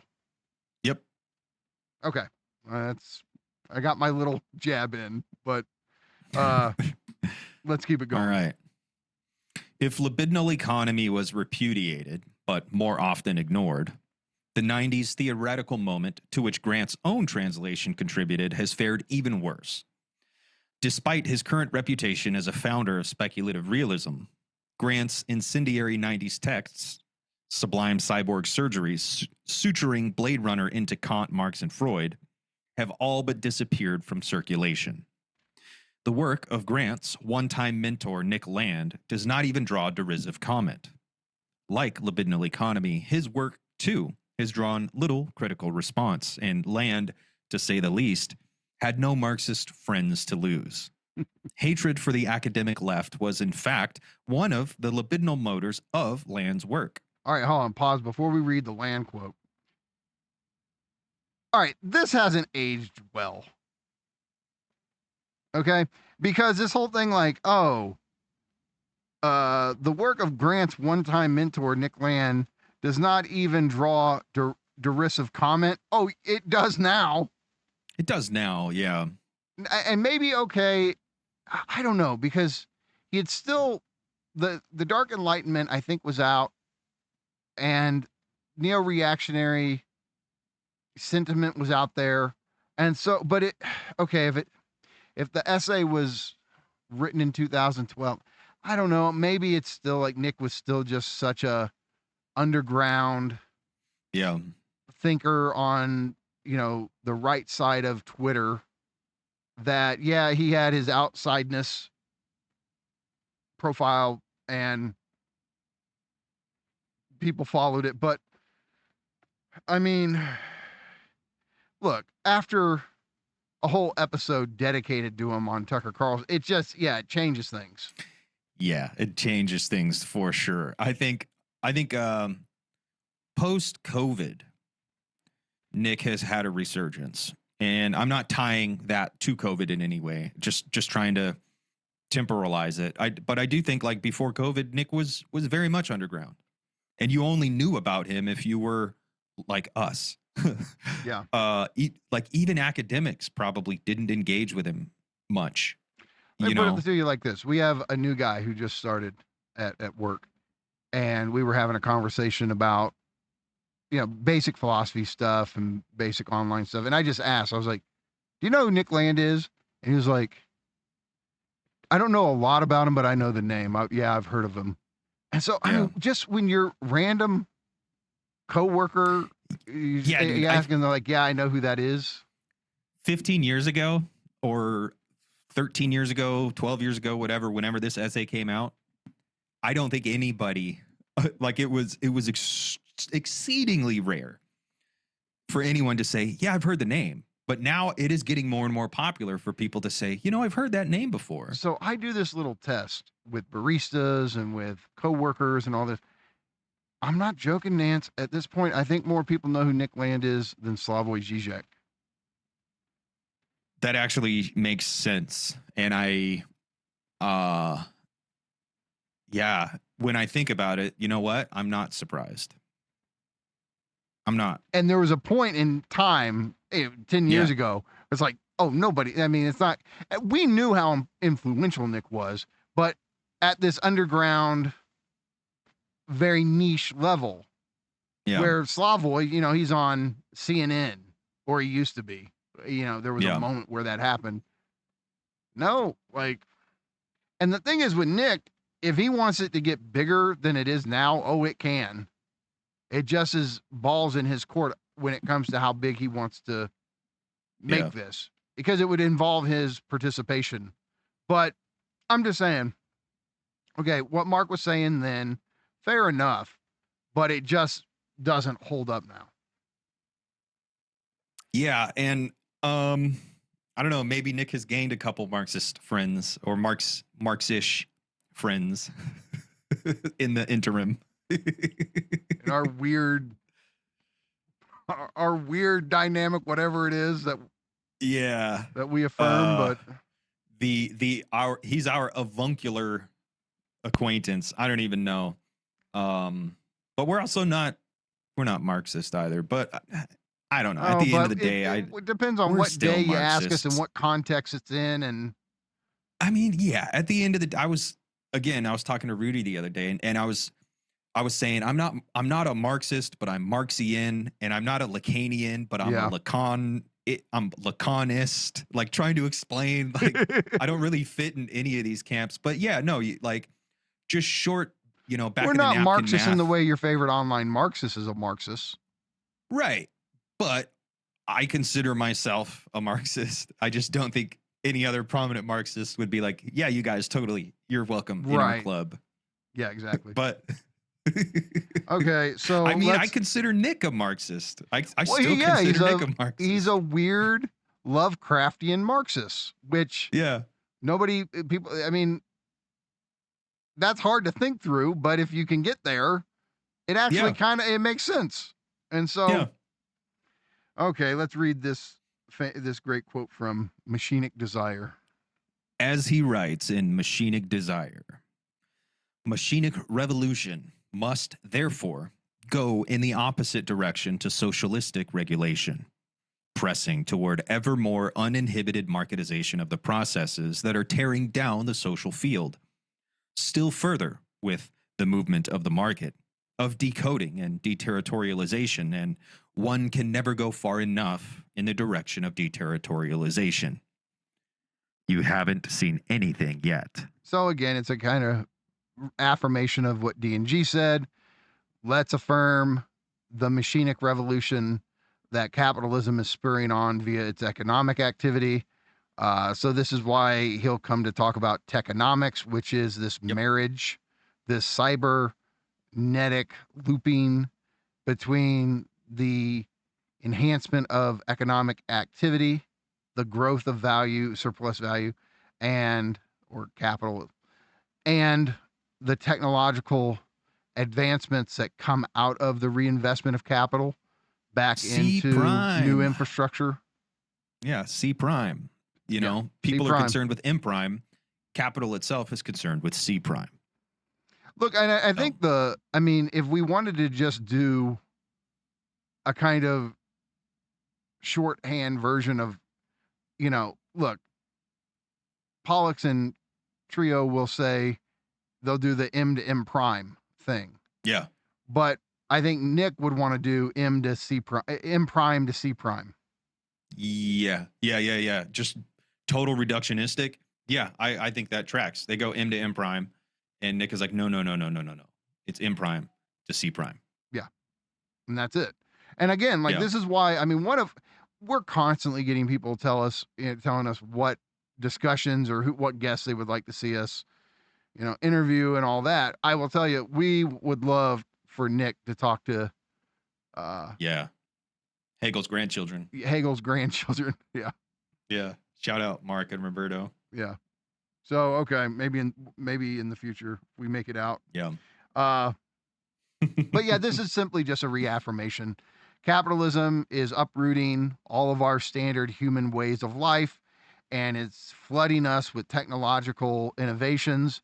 This is bringing about a machinic revolution, and there's really nothing we can do to stop this. This is the great wave of accelerating the technological capability we have, and not really that we have, but the capitalist system has. And Nick affirms. And maybe we can, and I think the hope is with DNG and with Nick is hopefully we can, latch onto it and write it out. Surf the wave. Yeah, surf the wave. And I think that's important to, at the very least, acknowledge that it's not just about the destruction and the dissolution of all that as human and blah, blah, blah. Like a lot of people want to focus on the anti-humanism of it all, or claim it's this purely misanthropic endeavor. And I don't think it is, and I don't think it ever was. I think it always was about maybe we can surf the wave rather than getting caught in the undertow. And I think it's unfair to just say, oh, they're misanthropic. No, I don't think so. So, okay, this next quote is fantastic. It's a famous thing that Mark said about Nick. So let's get into this. Land was our Nietzsche, with the same baiting of the so-called progressive tendencies, the same bizarre mixture of the reactionary and the futuristic, and a writing style that updates 19th century aphorisms into what Kodwo Eshun called text at sample velocity. Speed, in the abstract and the chemical sense, was crucial here. Telegraphic tech punk provocations replacing the conspicuous cogitation of so much post-structuralist continentalism, with its implication that the more laborious and agonized the writing, the more thought must be going on. Okay. Land was our Nietzsche. Now, that's a huge compliment from Mark. And he's trying to explain how significant Nick was for him and Anna and the rest of the gang. And that's, in a sense, that's Mark giving Nick his flowers. Yeah. And so I think, look, when Nick tweeted what he did about Mark, last week, I thought about this comment where I'm like, Nick, you've forgotten. Yeah. And I will say this, Nick would himself admit this. Nick doesn't have the best long-term memory. Yeah. And I don't think he remembers that Mark said this about him. And I think it's accurate. It is this mixture of, the reactionary, but the futuristic. Yep. And there was this incredible, lively pulse to how Nietzsche wrote. And I'm sorry, I don't care what your politics are. Nick was an amazing writer of theory, and he had a singular style. Yep. For a philosopher. Now, somebody could say, well, you can find some of that in sci-fi. And I'm like, yeah, there's a beat, a pulse to Nick's style that I've never even seen in sci-fi, actually. Because he's pulsing these polysyllabic words that are philosophical jargon, and yet there's this beat to them. I would say, I think everybody talks about William Gibson, and I think he was extremely influential on CCRU and Nick, but I think you have to look really deeper. You have to look really deep, like Samuel R. Delany or Rudy Rucker or some of these really obscure cyberpunk and proto-cyberpunk writers who maybe only ever wrote a few books. Pat Cadigan, John Brunner. Like there's a handful of this like drug-addled, philosophical, almost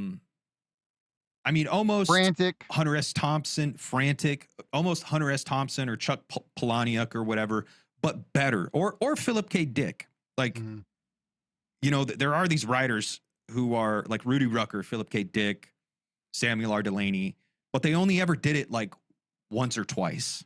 I think Philip K. Dick was probably the most reliably able to achieve this transcendent level of writing.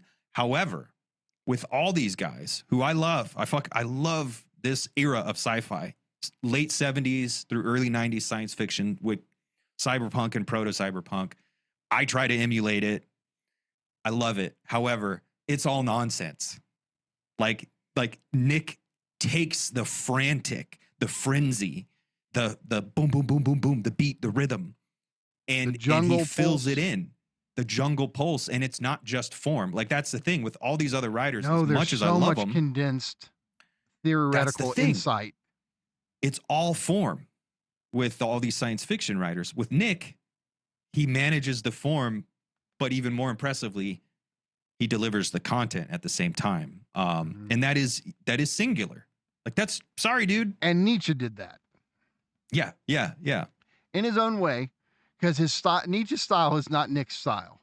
They're totally different, but they have the energetic pulse or pulsion driving the words that let's be honest, that Kant doesn't have. Yeah, I like speed in the abstract and the chemical sense. Like, maybe that's a little joke, jab. Yeah. But it's also true. Like, no, it was the speed. Like when you sit down and you read Meltdown. I'm sorry. You can tell he wrote this on amphetamine. Yeah. His recent writings where he's not on speed don't have that same feel. Yeah, dude. He can still do his condensed thing, but it doesn't have the machinic accelerating pulse to it that Meltdown has, or Machinic Desire has, or Teleoplexy. That's later, but he was tapped into there. But and the stuff in the CCRU writings where it's this, incredibly condensed. It drags you through it. And as you're reading it, you feel like you're crashing into brick walls and buildings and knocking things down as you're being pulled through the prose. Because it feels like it was written inspired Yeah. by the amphetamine god. Yeah, dude. You know? So, I mean, that's there. Telegraphic tech punk provocations replacing the conspicuous cogitation of so much post-structuralist continentalism. Land did not write like Derrida and Foucault and Baudrillard. And, you know, it's a completely different cyberpunk beat poetry type of thing that, you know, yeah, I mean, if it's night and day going from reading Nick to reading Derrida. Yeah, dude. I mean, on one hand, these guys can take an entire book to make a single statement. And Nick which can say something in one sentence. Yeah, he could say an entire book in a single statement. What's the fucking thing? What's the goddamn he's Superman, he's the type of guy who can read the back of a fucking bubblegum wrapper or whatever. And Lex Luthor said it, right? Is that it? Yeah. God, I can't remember the line now. Yeah, but Christian always quotes no, that to like me. Derrida, and even Foucault, and yeah, like this kind of continental method of carefully saying the thing and then restating it and then restating it and then deconstructing it and then stating it again, and literally taking an entire book to make a single statement. On the other hand, the way Nick writes, you can fit an entire book's worth of content in a single statement because he condenses it all down, and maybe he's not so careful. Maybe he's not taking his time. But that's part of what he's doing. That's part of his project, is like, hey guys, keep up. We got to accelerate the process. We got to surf the wave. No, that's why I'm always, I mean, and it's the easy go-to example. It's the go-to example, the first paragraph of Meltdown, right? But it's because, like, Justin Murphy has done series of videos where he reads it line by line, and Justin's great at showing how much is packed inside here. It's not like the artistry of like typical poetry where if you go and say to the poet, can you break this shit down exegetically? And like, poets don't do that. Nick can do that with the story goes like this. Earth is captured by a techno-capital singularity as Renaissance rationalization and oceanic navigation lock into commoditization takeoff, logistically accelerating techno-economic interactivity, crumble social order and auto-sophisticating machine runaway. As markets learn to manufacture intelligence, politics modernizes, upgrades paranoia, and tries to get a grip. It's just... Yeah. I'm sorry, that's so much cooler than Derrida. I'm just... Yeah. Sorry. All Derridians, okay. I mean, tell me I'm full of shit, but for me, that's better writing. Yeah, I mean, I agree. It's far more accessible, and I think it's more suited to the world we live in today. I do think there was something futuristic about Nick and the CCRU. You know, all this crazy shit they were doing in the 90s didn't really fit in the 90s, but somehow, some way, it does seem to fit here in 2026, where everything is chopped up, everything is snippets. If you can manage to condense meaning, and this is why I hate memes, because people think they're condensing meaning into memes, but really they're not. Really, they're just simulating communication and dumbing us all down. CCRU and Nick, they did condense meaning, and they did manage to take a sticker. I think of Shepard Fairey, dude, and I loved Shepard Fairey. Obey, Andre the Giant. Mm-hmm. Andre the Giant has a posse. He took the aesthetics from They Live and Andre the Giant and made a clothing brand and all that. But he was also a graffiti artist. Like before he was a successful CEO entrepreneur, he was a graffiti artist, and he got into doing wheat pasting, which is basically just making your own glue and then going to Kinko's and printing out giant fucking posters at Kinko's and then slapping them up on the wall and rolling glue over them with a paint roller and then leaving. And I think Shepard Fairey was a radical artist back in the early days when he was a graffiti artist and when he was doing wheat pasting. Like, I think that was radical. And then over time, it slowly concretized and reified itself into a brand, and it became nothing but a clothing brand. And so I think like that's what breaks my heart about memes, is that when memes were new back in the 90s, when people were sharing images with snippets, that was radical, that was new, and people were experimenting with meaning and communication. But then it's over time, it just became a thing where Wasn't this idiotic what Baudrillard masturbators would have had to confess about graffiti? Yeah. He thought graffiti was such a radical thing and this site of symbolic exchange that could challenge the code. And then it became, I'm sorry, dude. Maybe at one moment in history that was true, okay, but I think it was, last. dude. I love graffiti. I got a fucking spray can tattooed on my arm. Like, I love graffiti, but when it reached Instagram and when it became a thing that local hipster coffee shops would pay to have some suburban dickhead come and paint a fucking Baudrillard mural. was like, oh, the simulation totally captured it. Yeah. Yeah, dude. And I think hold on. There we go. If old John was still around and we were able to have him on, I think he would totally agree to that and go, yeah, well, it totally did. But I also think he would be able to see, like, the thing with Nick's style and the CCRU style and this kind of hyper condensed style. I think if we had people who were proficient at that on TikTok, I think maybe TikTok wouldn't be eating our souls as much as it is, because people would actually have the robust theory as the background for what you're writing. Otherwise, it's just. The point is, with this, like with Meltdown, every paragraph is like a 30-page essay condensed into a paragraph. Yeah. And if you're not, if that's not what you're doing, then that's not what you're doing. You're just doing like little flashy observations. But if you don't have a deeper theoretical basis and a deeper knowledge of history to go to explicate it, then it's like George Carlin and Mitch Hedberg. I love them both.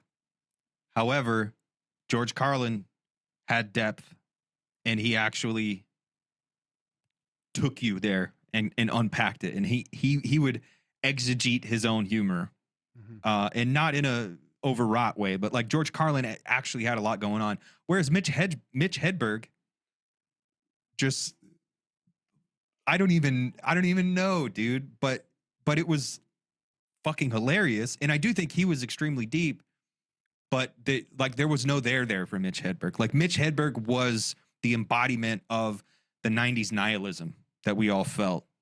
And the same shit with Jackass and like all the shit on MTV. Like, we were just like, yeah, like, oh, the world ended. We just it just hasn't happened yet, but it also already has ended. Like, that was Mitch Hedberg. And then George Carlin was this other guy who's like, well, maybe the world has ended, but maybe there's something we can do about it. So, real quick. So here's my copy of Fanged Noumena. And I imagine I've mentioned this on a stream before, but Fanged Noumena autographed by Slavoj Žižek. Yep. So I don't know how many other people in the world can claim to have a copy of Fanged Noumena autographed by Žižek, but I can. Okay, let's get back to this. All right. Let's do it. So I do love this line. Just we don't have to spend time on it, but it is a good dig at continental, the opaqueness of continental writing style, where he says, with the implication that the more laborious and agonized the writing, the more thought must be going on. No. Yeah. And to Nick's credit and to Žižek's credit, they both tapped into writing styles that went against the Derridian, I gotta say it, Levinasian, that kind of incredibly complicated, opaque style.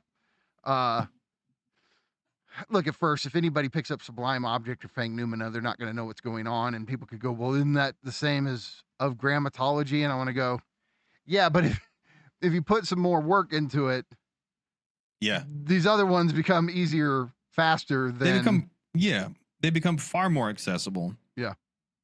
So, okay. Okay. All right. Whatever the merits of Land's other theoretical provocations, and I'll suggest some serious problems with them presently. Land's withering assaults on the academic left, or the embourgeoified, state-subsidized grumbling that so often calls itself academic Marxism, remain trenchant. The unwritten rule of these careerist sandbaggers is that no one seriously expects any renunciation of bourgeois subjectivity to ever happen. Past the Merlot, I've got a career's worth of quibbling critique to get through. So we see a ruthless protection of petty bourgeois interests dressed up as politics, papers about antagonism, then all off to the pub afterwards. Instead of this, Land took earnestly, to the point of psychosis and auto-induced schizophrenia, the Spinozist Nietzschean Marxist injunction that a theory should not be taken seriously if it remains at the level of representation. The philosopher has to live the philosophy. And he's saying he hadn't used the term, and I already used it before, but fuck it, I'm going to use it again. He's saying you PMC motherfuckers. Yeah. With your comfy jobs and your Yep. higher standard of living than your average working class people. You sit there and quibble over this with your Merlot and have your wine and, your little dinner parties, and you can go to the symphony and listen to Chopin of Beethoven or Rachmaninoff or Debussy or whoever. Yeah. And, talk about how something needs to be done about capitalism and all this. And this is why, it resonates with us. And Yeah. it's this speaks to our heart. I'm sorry. Yeah. And he's like, yeah, and you guys, you can point out all these problems with Nick, but living the philosophy was not a problem he had.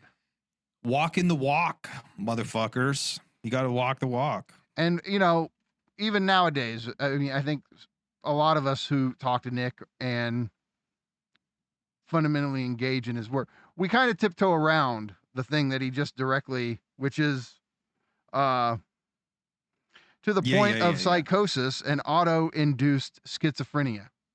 Yeah. Like Nick had a psychotic break because of he went that hard with speed, and whether it was self-induced insomnia or just the insomnia, but whatever, that whole CCRU moment, he went so hard in it that it broke him down. Yeah. He experienced about as much a death as anybody can do. I don't want to aggrandize, but it's also true that I think a lot of people who are into philosophy look up to Socrates more so than many, if not most other great thinkers of history or whatever, because Socrates walked the walk as well. They were like, hey, homie, sell out your shit or drink this hemlock. And he's like, on God, fam, I'm drinking the hemlock. And that's pretty based. Look, not to aggrandize Nick or anything, but it is also true. Nick did walk the walk, and you can agree or disagree with him on all these things, but you can't say that he's a bitch. He is about that life. And I think it's important and that's another thing, us at our level, dumbass working class thinkers, philosophy fans, whatever the fuck we are, like that's important to us. Like, no, I want to be about that life. I want to be about my shit. Mm-hmm. I want to stand on business.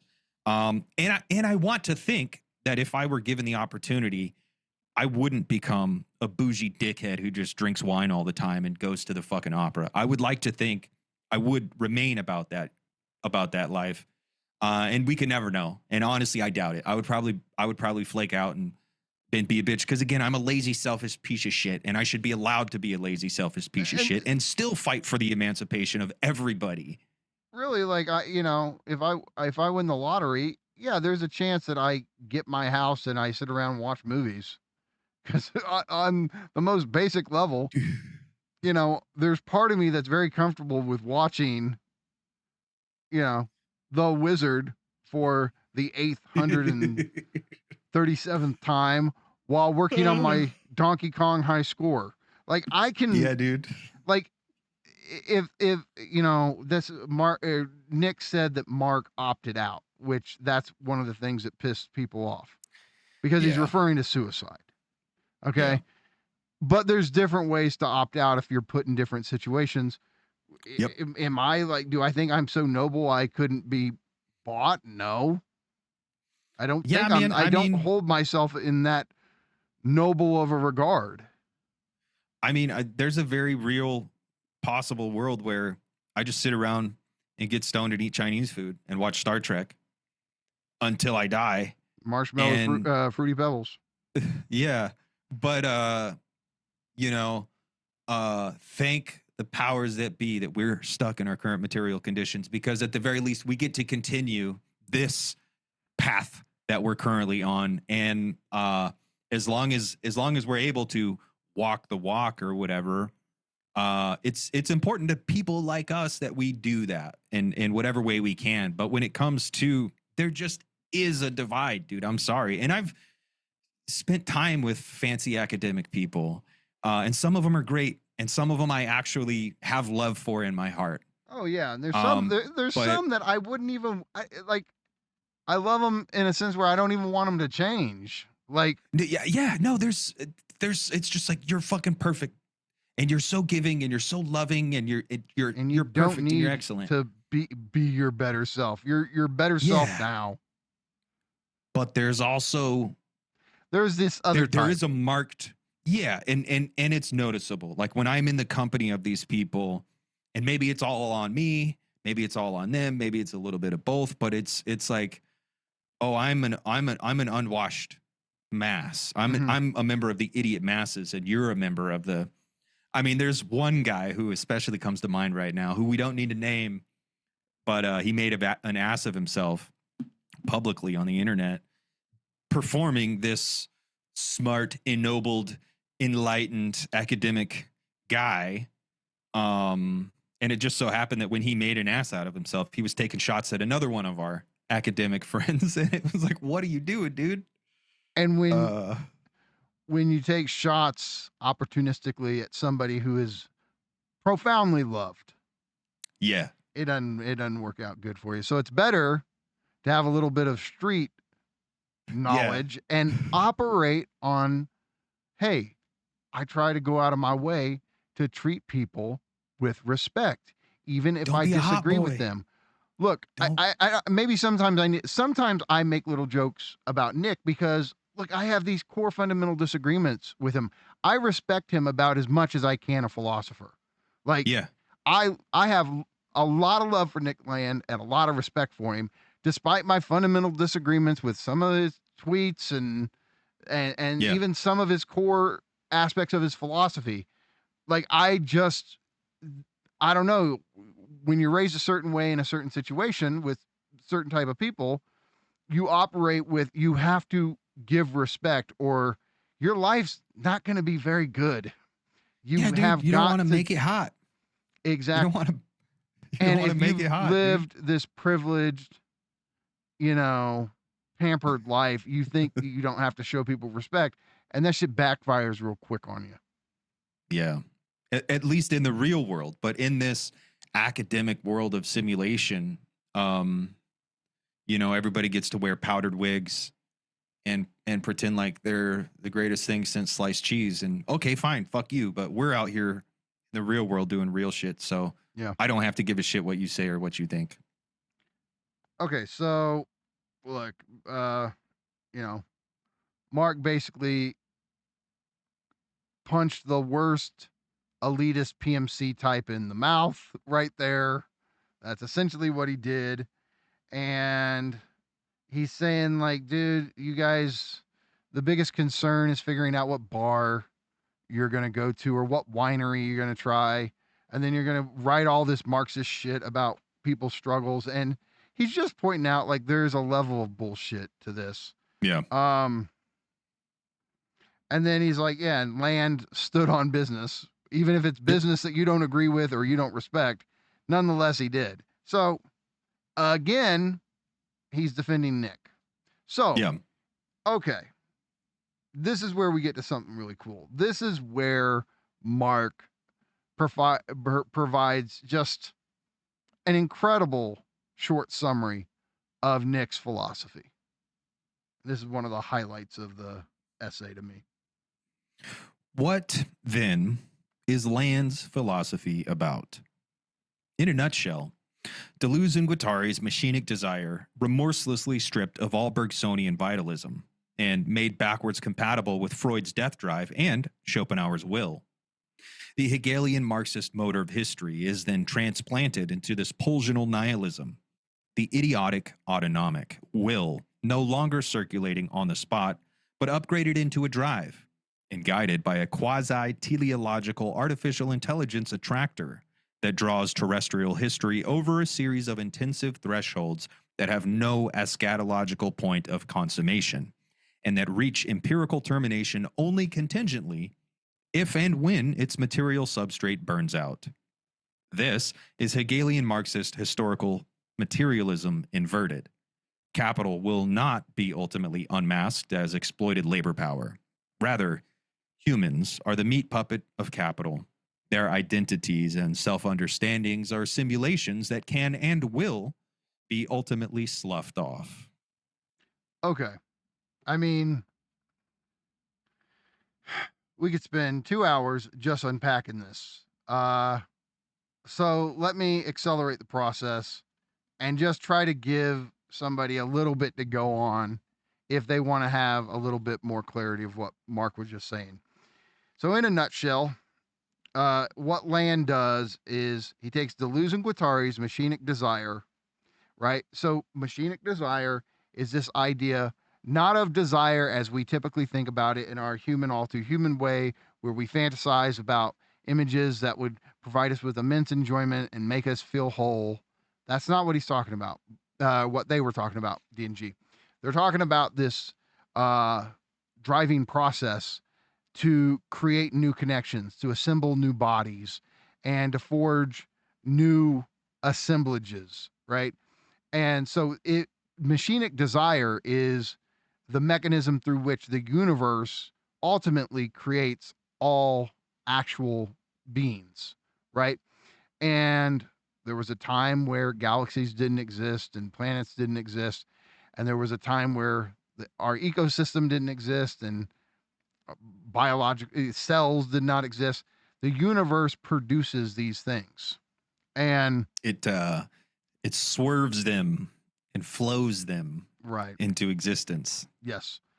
And for D&G, this is why a lot of their language, machines, connections, flows, right? It works both for like what we think of as actual technology, our smartphone, our laptop, right?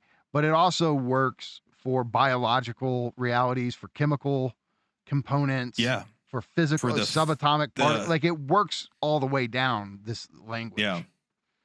Phusis and the swerve and the fold and the fall, like these things, they definitely apply macroscopically at our scale. But what's really going on, like metaphysically, is that there are these virtual structures that pull themselves into existence, and that's this desiring production. Right. So there's this potentiality waiting to break through the threshold and become imminent and emerge into the world. Right. So Deleuze and Guattari had this immense influence on Nick, especially in the 90s. And when you go to Deleuze in particular, there were three main philosophical influences: Spinoza, Nietzsche, and Bergson. Out of the three, Bergson had the least influence on Nick's work. Spinoza did, and especially Nietzsche. right? Bergson less so. And so it says, okay, Deleuze and Guattari. So what Nick did was take Deleuze and Guattari's machinic desire and remorselessly stripped it of all Bergsonian vitalism. Now, what does that mean, Nance? Because you are a big fan of Bergson. What does it mean to strip it of its Bergsonian vitalism? So Bergsonian vitalism, like Bergson is, and he's not. But one could make the argument that he's very similar to like Berkeley and these other kind of like wishy-washy, spiritual, almost spiritual. Yeah. So like vitalism and the Elan Vital. And it's also reminiscent of like Seal, that there is this kind of organic life force that presents itself in human beings. And we're part of this soul thing. This quasi spirituality. Yeah. And land is just like, yeah, no. It's just raw energetics, matter. Raw potential, the potential of raw matter with these machinic, with these assemblages, with these connections, newness, novelty producing itself. We should say, as Nick got older, spirituality comes back in more and more and more. And, the occult influence, and then, he's doing, Gnostic Calvinism now. And some could argue that this is still just his way of expressing the raw potential of matter. I think you want to make that case. I want to make that case because, my Nick Land is still a virulent atheist, a man after my own heart. But he would at least disavow this, because absolutely.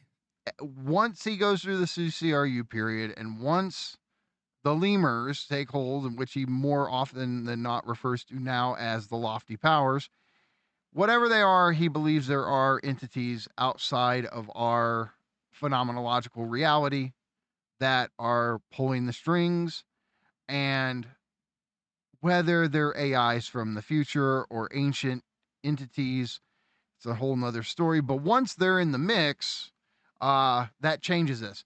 But there was a point in the 90s, especially the early to mid 90s, where Nick hadn't gone down this path yet with the CCRU. And so it's this anti-spiritualism, right, is what gets drained from D&G. And it's made backwards compatible with Freud's death drive and Schopenhauer's will. Now, D&G honestly didn't go for death drive. That might surprise people, but they didn't. And so whenever somebody thinks about machinic desire and tries to connect it to death drive, that's a Landian move way more than it is D&G, who didn't really believe that there is a death drive in the way that us Lacanians and Žižekians go on about it. And then the metaphysical foundation for Land's libidinal materialism is Schopenhauer. And so he's connecting Freudian death drive, Deleuze and Guattari on machinic desire, and the Schopenhauerian will. Now, it's kind of interesting that Mark left out a reference to Nietzsche and will to power, but... Well, I mean, I think you could fairly make the argument that will to power is modulation of Schopenhauer's will. I know, and people will do, there are some people who want to go, do we really have to like separate them so much? But I think it's more of like, how do they talk about this? They're like, Schopenhauerian will is more of a will to life. It's oriented more about survival. Yeah. Whereas power, is that really survival, or is that something beyond just mere survival? It's thriving, something like that. Efficacy, potency. Yeah. I don't know. But that's this important move. So Then the Hegelian Marxist motor of history, now that would be the dialectic, right, is then transplanted into this pulsional nihilism. It's a way of saying, okay, if Hegelian Marxism thinks that history is moved through dialectical contradiction or antagonism, then it ultimately culminates in some, I don't know, human affirming point, whether it's absolute idea or it's communism. Nick's saying the motor of history is really not anything geared towards the human at all. It's pulsional nihilism, which is just another way to say cyber positive matter. Yep. Machinic assemblage. So the idiotic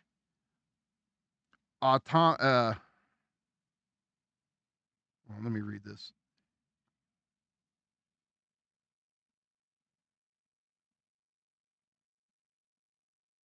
Yeah, it's weird.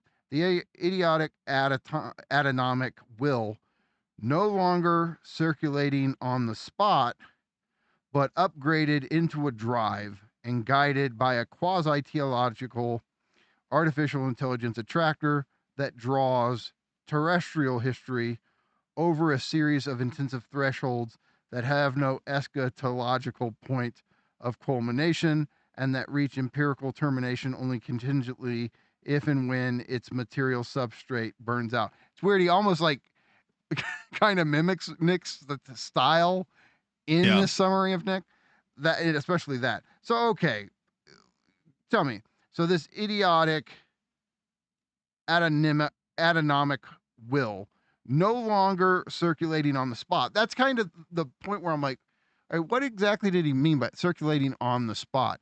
Does that mean not going anywhere? It just spinning its wheels? Yeah, I mean, I think that the idea, and maybe why Schopenhauer's will is distinct from Nietzsche's will to power, because the will to power is effective and is directed and is intentional, whereas Schopenhauer's will is almost like a Bergsonian kind of being essence or something, where it's like, yeah, the world just kind of is what it is, and it's kind of pulling itself along and pulling itself into being. The rotary drives, even like it's just kind of, it just does what it does. It's taking Schopenhauer's will and giving it a kind of purpose.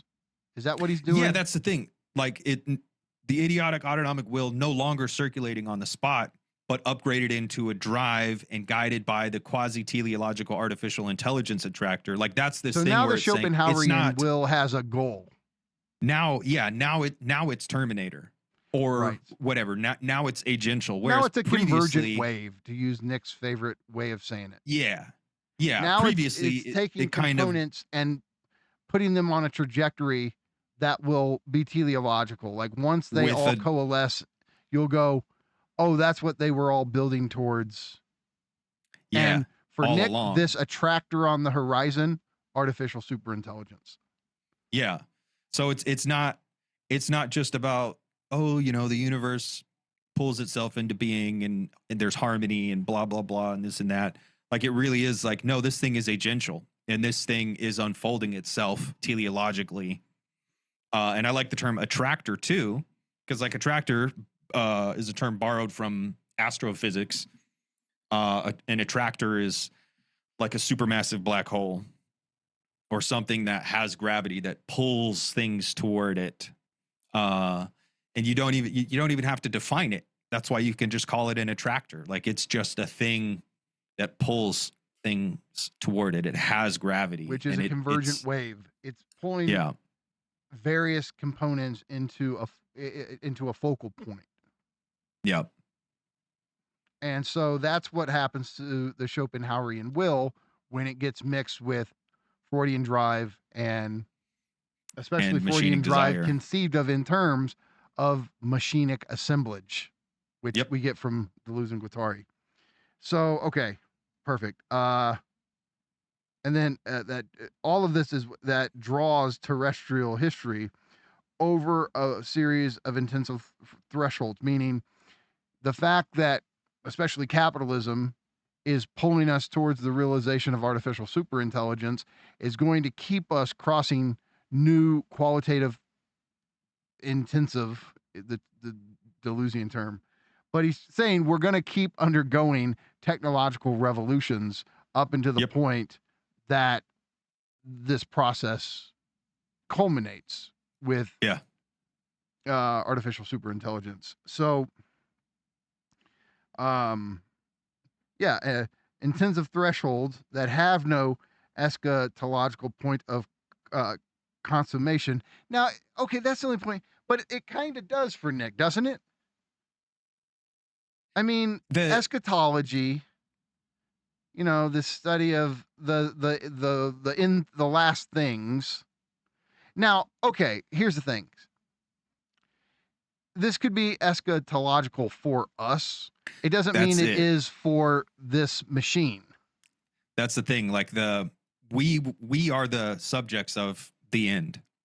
So for the thing itself, it's just end. Beginning. Yeah, and each death of the old thing is actually a birth of the new thing. We go back to the quote where Nick says, "The death of capital is less a prophecy and more it's a machine part." Yeah, just another way of saying creative destruction spurs on, like destructive moments in capitalism spur on renewed creativity. Yep. Okay. And that reach empirical termination only contingently if and when its material substrate burns out. That would be what? Heat death? Yeah. Or if it doesn't manage to leave Earth and it consumes all the resources before it can leave Earth. I think that's a better reading. Yeah. Yeah. Because as we see, AI sure necessitates a lot of energy. A lot of energy.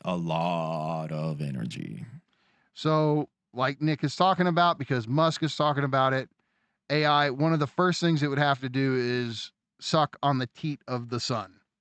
Yep. Figure out how to do that. All right. And then this is Hegelian Marxist historical materialism inverted, which is to say, it's not dialectics, dummy, it's cybernetics. That's another way to put this. Capital will not be ultimately unmasked as exploited labor power. Rather, humans are the meat puppet of capital. Their identities and self-understanding are simulations that can and will ultimately be slogged off. Capitalism will end humanity as we know it, as it produces greater and greater artificial intelligence. Yep. I think that's it. That's what Nick at his core has always been on about. So. Yep. Okay. And then he goes into there's a quote from Meltdown and a quote from Circuitries. Two more text samples establish the narrative. Emergent planetary commercium trashes the Holy Roman Empire, the Napoleonic continental system, the Second and Third Reich, and the Soviet International, cranking up world disorder through compressing phases, deregulation, and the state arms race each other into cyberspace. You want to take that? I'm curious to see how you interpret all that. I don't know if I've ever just asked you about this one. I mean, that's his whole thing, like the social and the political degrading. Or the like all the of social these different instantiations away. Of human symbolic orders.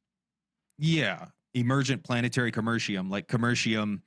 It's like computronium, like it's just like the substance of capital itself, or this process of M prime to C prime, trashes the Holy Roman Empire, the Napoleonic continental system, like our nation states, the human security system. It can't keep up with commercium, whereas commercium is the essence of capital. The In churn other itself. words, is there not a way to kind of translate this to make it a little bit more I mean, look, I know that there's one way to read this that gets more into history, obviously, but I kind of think we can boil it down to this. Capitalism trashes Christianity, the old European political systems, the Second and Third Reich, which you could say it trashes fascism.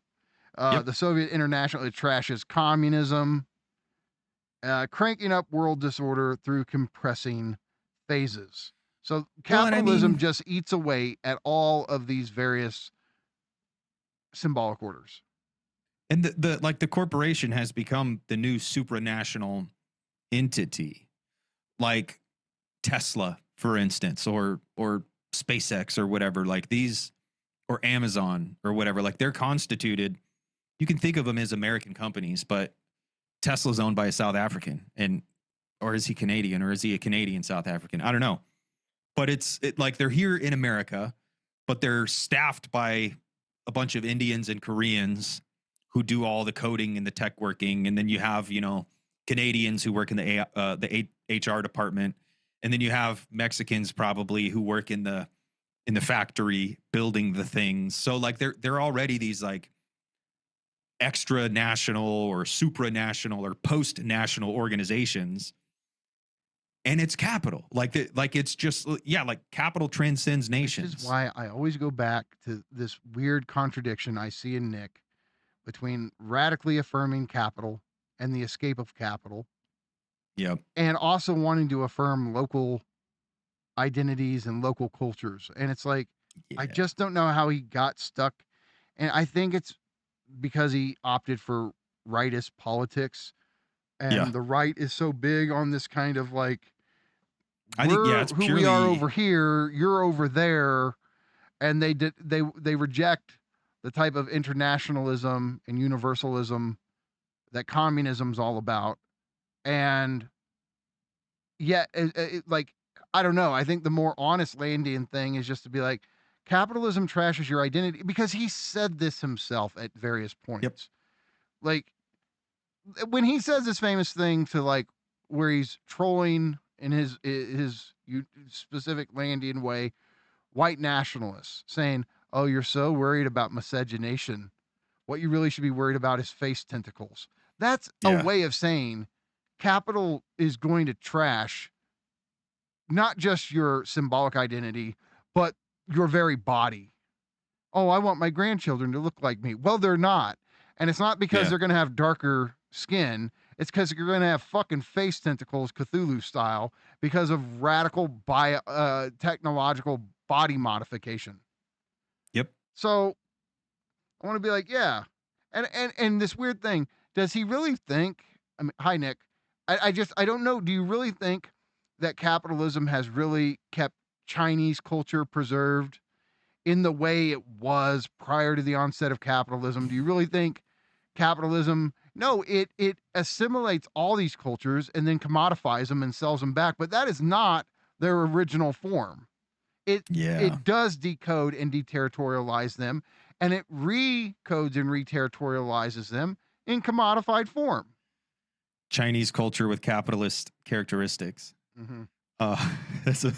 But no, I think all that stuff is silly, and I think it is like strategic, it's inconsistent with the overarching alliances of his philosophy.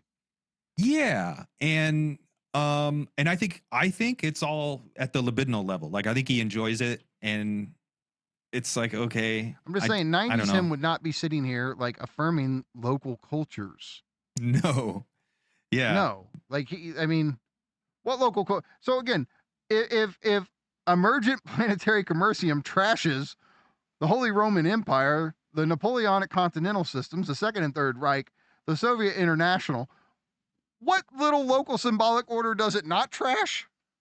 That's why I think it's, I don't know, like I think it's like strategic alliance, because the right is far more willing to support deregulation, because the libertarians align themselves with the right rather than aligning themselves with the left. And so I think he kind of glommed on to that political project.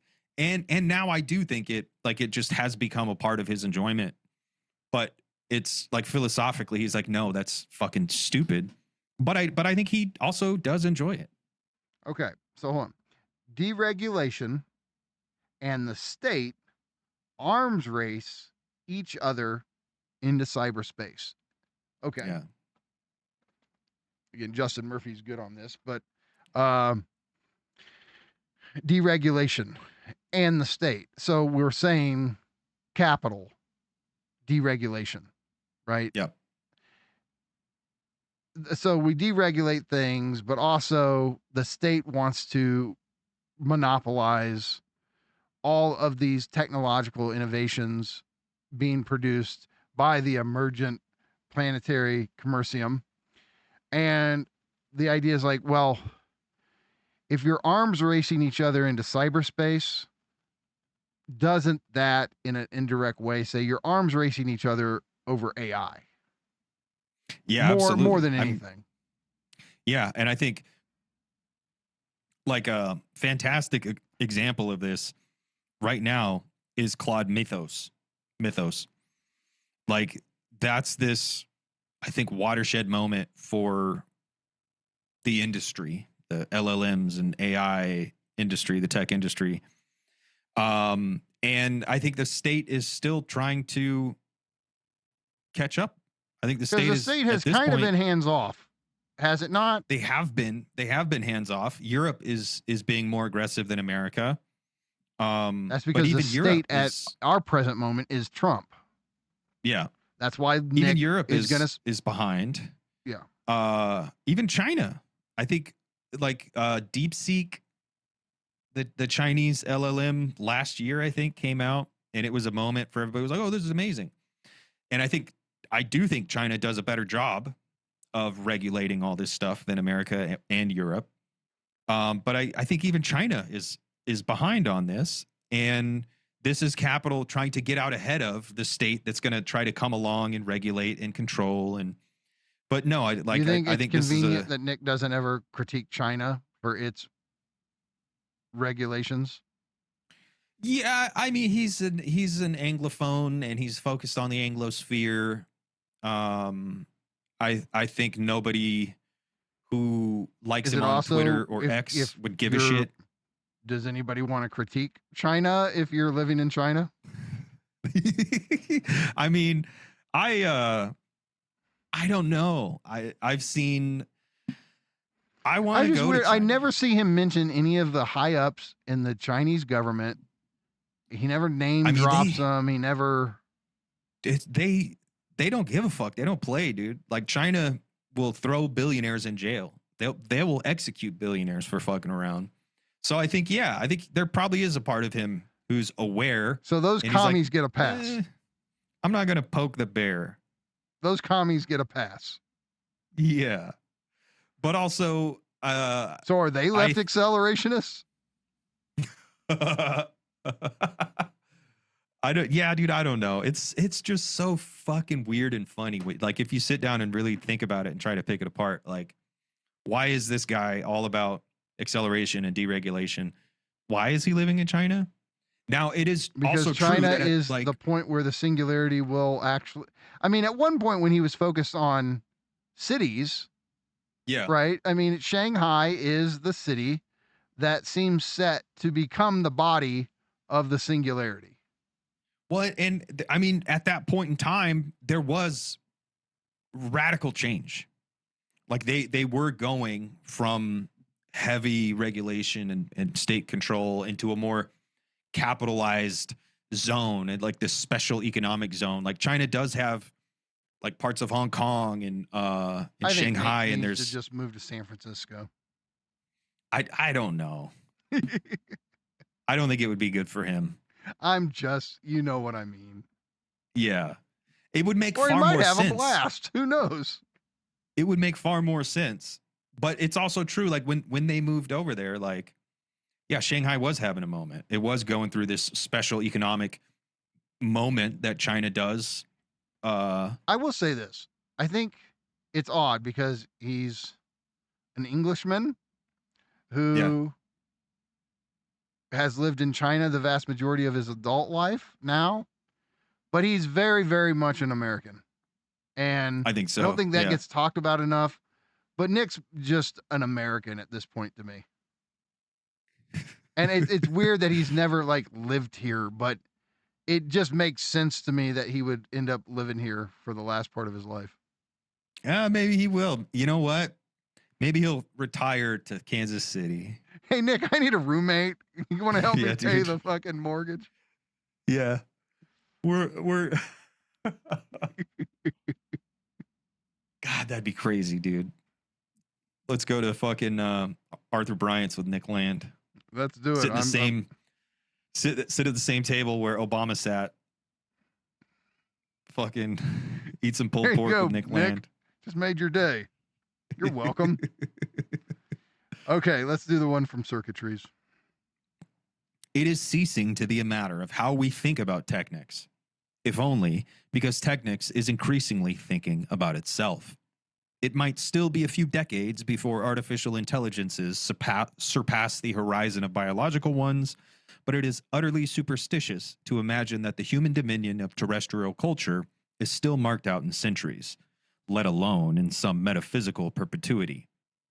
The high road to thinking no longer passes through a deepening of human cognition, but rather through a becoming inhuman of cognition, a migration of cognition out into the emerging planetary technosentience reservoir, into dehumanized landscapes, emptied spaces, where human culture will be dissolved. I mean, first line, of course, is great. You want to kind of unpack that?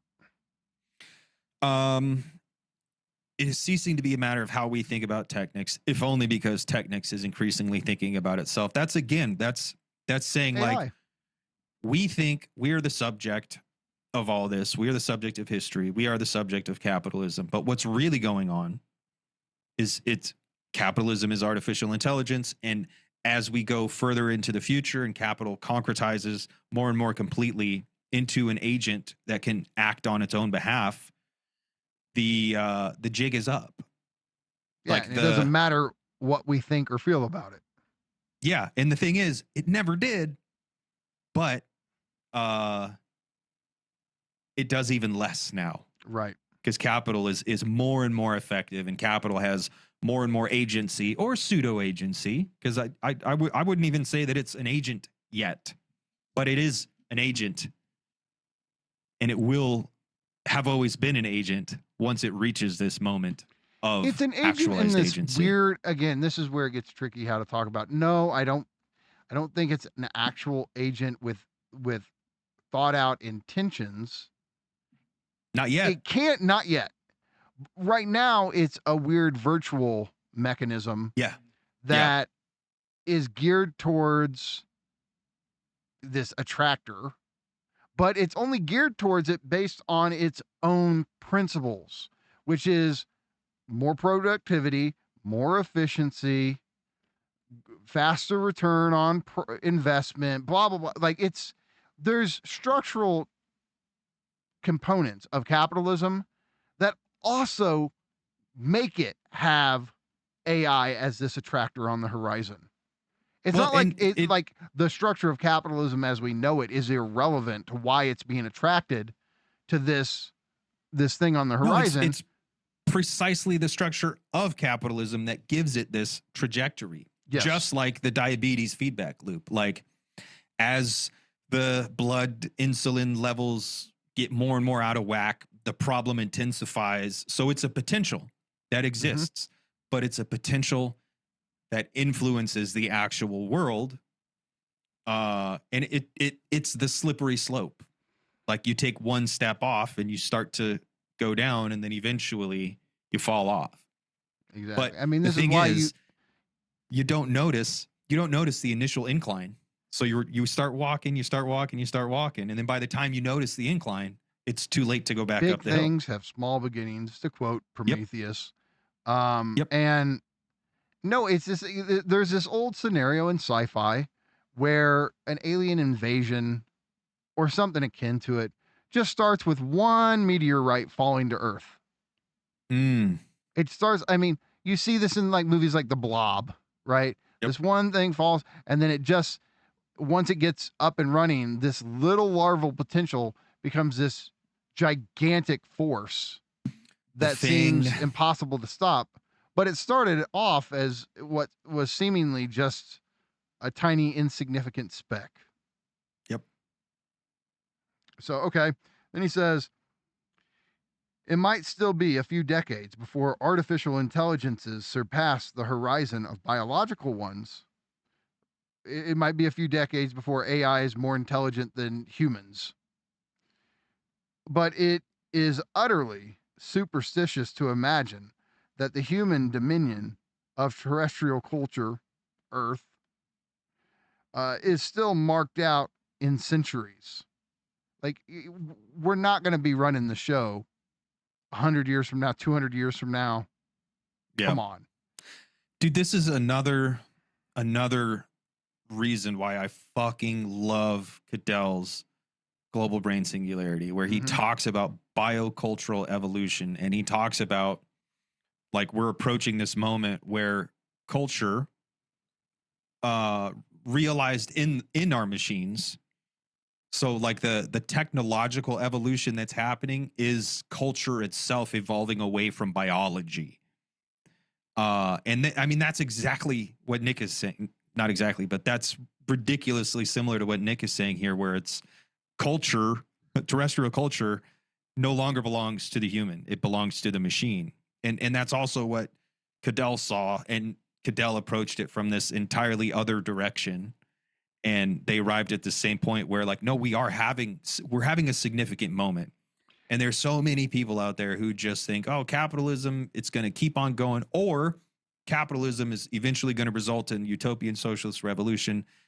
Like, there's all these ways to just be like, more of the same. We'll figure it out. It'll be the same thing. Dude, it's at just one the point, Nick Jacquard talks loom. about, like, how the Earth will, like, undergo a post-carbon organization. Yeah. Like, and I mean, he's saying the machinic future will wipe out the biosphere one way or another, and that it will actually remake the Earth into a machine. Like, Yeah. the entire planet will be machinic. Yeah.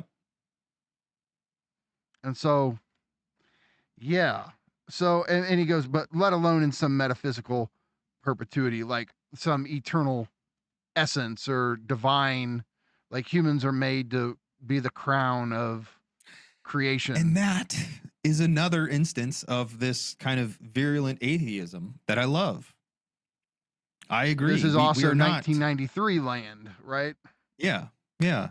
We are not divinely ordained to be the subjects, the apple in God's eyes. We are just accidents of history. But the thing is, I agree, we are accidents of history. However, hey, I kind of like this whole being thing. As miserable and pessimistic as I am, there are moments where this place isn't so bad after all, Right, as long as you don't have to be identical to what they tell you have to be. Exactly. So, and that's this moment of, like, no, we don't want to return to monkey. No, we don't want to live in harmonious unity where we're all holistically part of one. We demand alienation. We demand negation and contradiction, because that's where we are free, when we are non-identical. Mm-hmm. Absolutely. Yeah. The high road to thinking no longer passes through a deepening of human cognition. The high road to thinking. Exponential intelligence growth. The exponential accumulation of intelligence does not have to run through the refinement of the human and our forms of knowledge, right?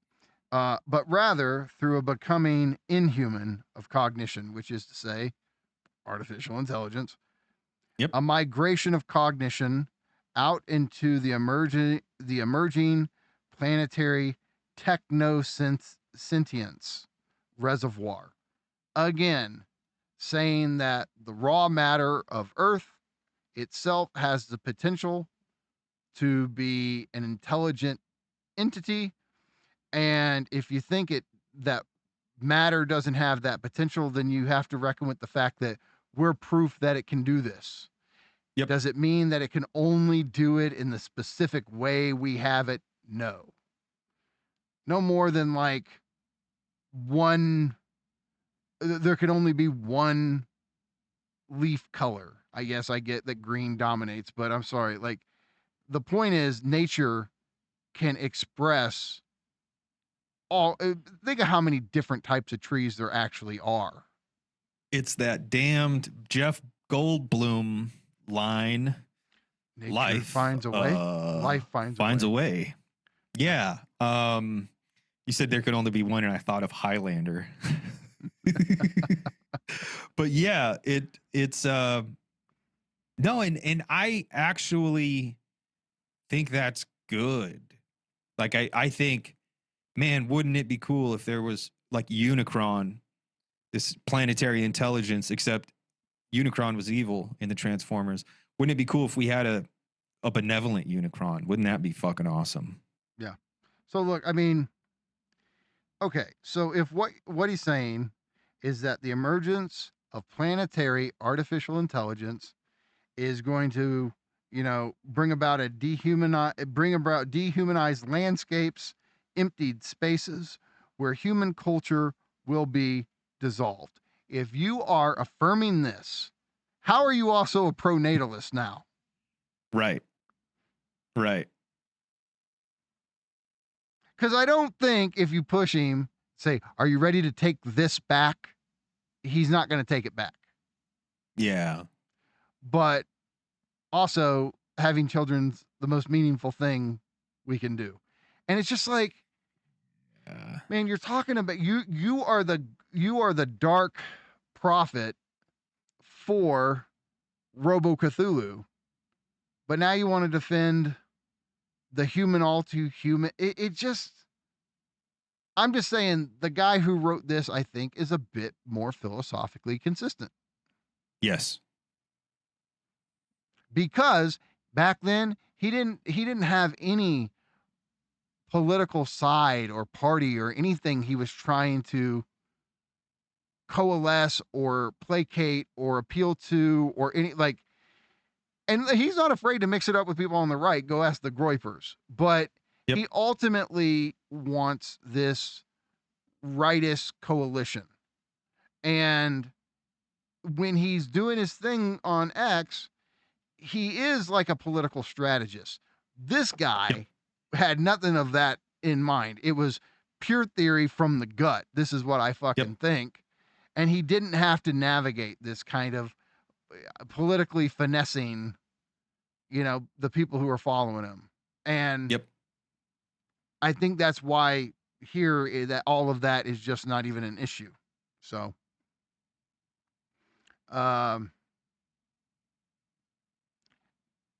let's do one more paragraph and then we'll come back and finish it out. This is quite deliberately theory as cyberpunk fiction. Deleuze and Guattari's concept of capitalism as the virtual unnameable thing that haunts all previous formations, pulp welded to the time bending of the Terminator films, what appears to humanity as the history of capitalism is an invasion from the future by an artificial intelligent space that must assemble itself entirely from its enemy's resources, as Machinic desire has it. Capital as mega death drive, as Terminator. That which can't be bargained with and can't be reasoned with doesn't show pity or remorse or fear, and absolutely will not stop, ever. Land's piratings of Terminator, Blade Runner, and the Predator films made his texts part of a convergent tendency, an accelerationist cyberculture in which digital sonic production disclosed an inhuman future that was to be relished rather than abominated. Land's machinic theory, poetry, paralleled the digital intensities of 90s jungle, techno, and doomcore, which sampled from exactly the same cinematic sources and also anticipated impending human extinction becoming accessible as a dance floor. Okay. Now, before we get into it, do you think Mark made one mistake here? Do you think it's a big failure not to mention Neuromancer? Like, explicitly, isn't it the reference of all even more than Terminator? I just feel like everything I've learned about Neuromancer and what's packed inside that book had a deeper influence on all this than anything. Yeah, I mean, I think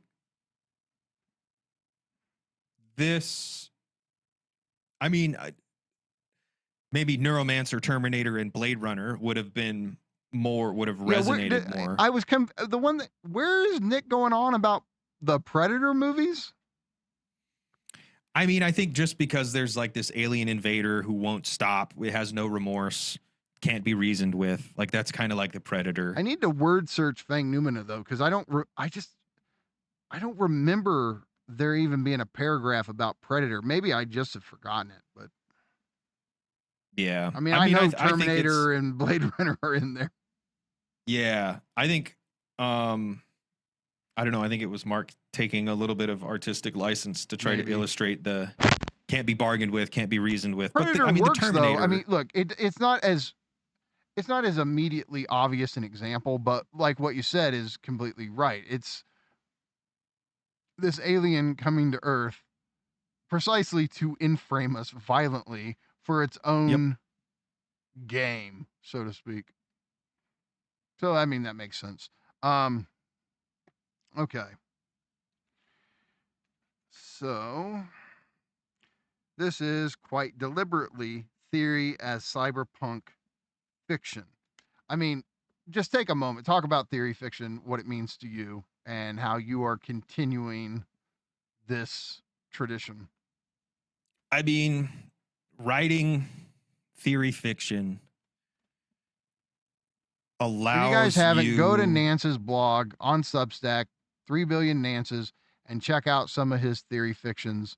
They're some of the best very few people can pull this off, and you do it with seeming ease.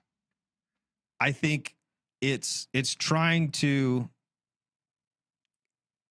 play an idea out. Like it's and actually Damo made a video, it just came out this morning, talking about science fiction and what makes science fiction. It's the novum, and the novum is this, it's one proposition. So you take the world and you change one thing, and then you logically play that out, and you try to remain consistent. So it's like a thought experiment. And we all know thought experiments, they're big in philosophy. They're big in physics and the sciences and stuff like that. Thought experiments allow you to ponder and further thought and see things that you couldn't previously see, because the world is what the world is. And so you have to actually go in and tinker with the world. If you want to understand X, Y, and Z over here, you have to change a certain dynamic or whatever. I think that's what theory fiction for me is anyway. Like theory fiction is an attempt to, like with Enjoy an Ice Cold Hyper Coke, like that was me trying to explicitly talk about the superego and the superegoic enjoyment, and how enjoyment can be oppressive, and how the superegoic enjoyment actually stands in the way of our genuine desire or our genuine lack. So like if you're always constantly being placated with the superficial superegoic enjoyment, you never have an opportunity to have a affirmative experience. That has to be spontaneous. Like to have an obligation for everything to be affirmative. Like, for having a real moment, there has to be a lack for that to fit into. So like theory fiction is a way to do theory. I really do think like writing fiction is a way to do theory.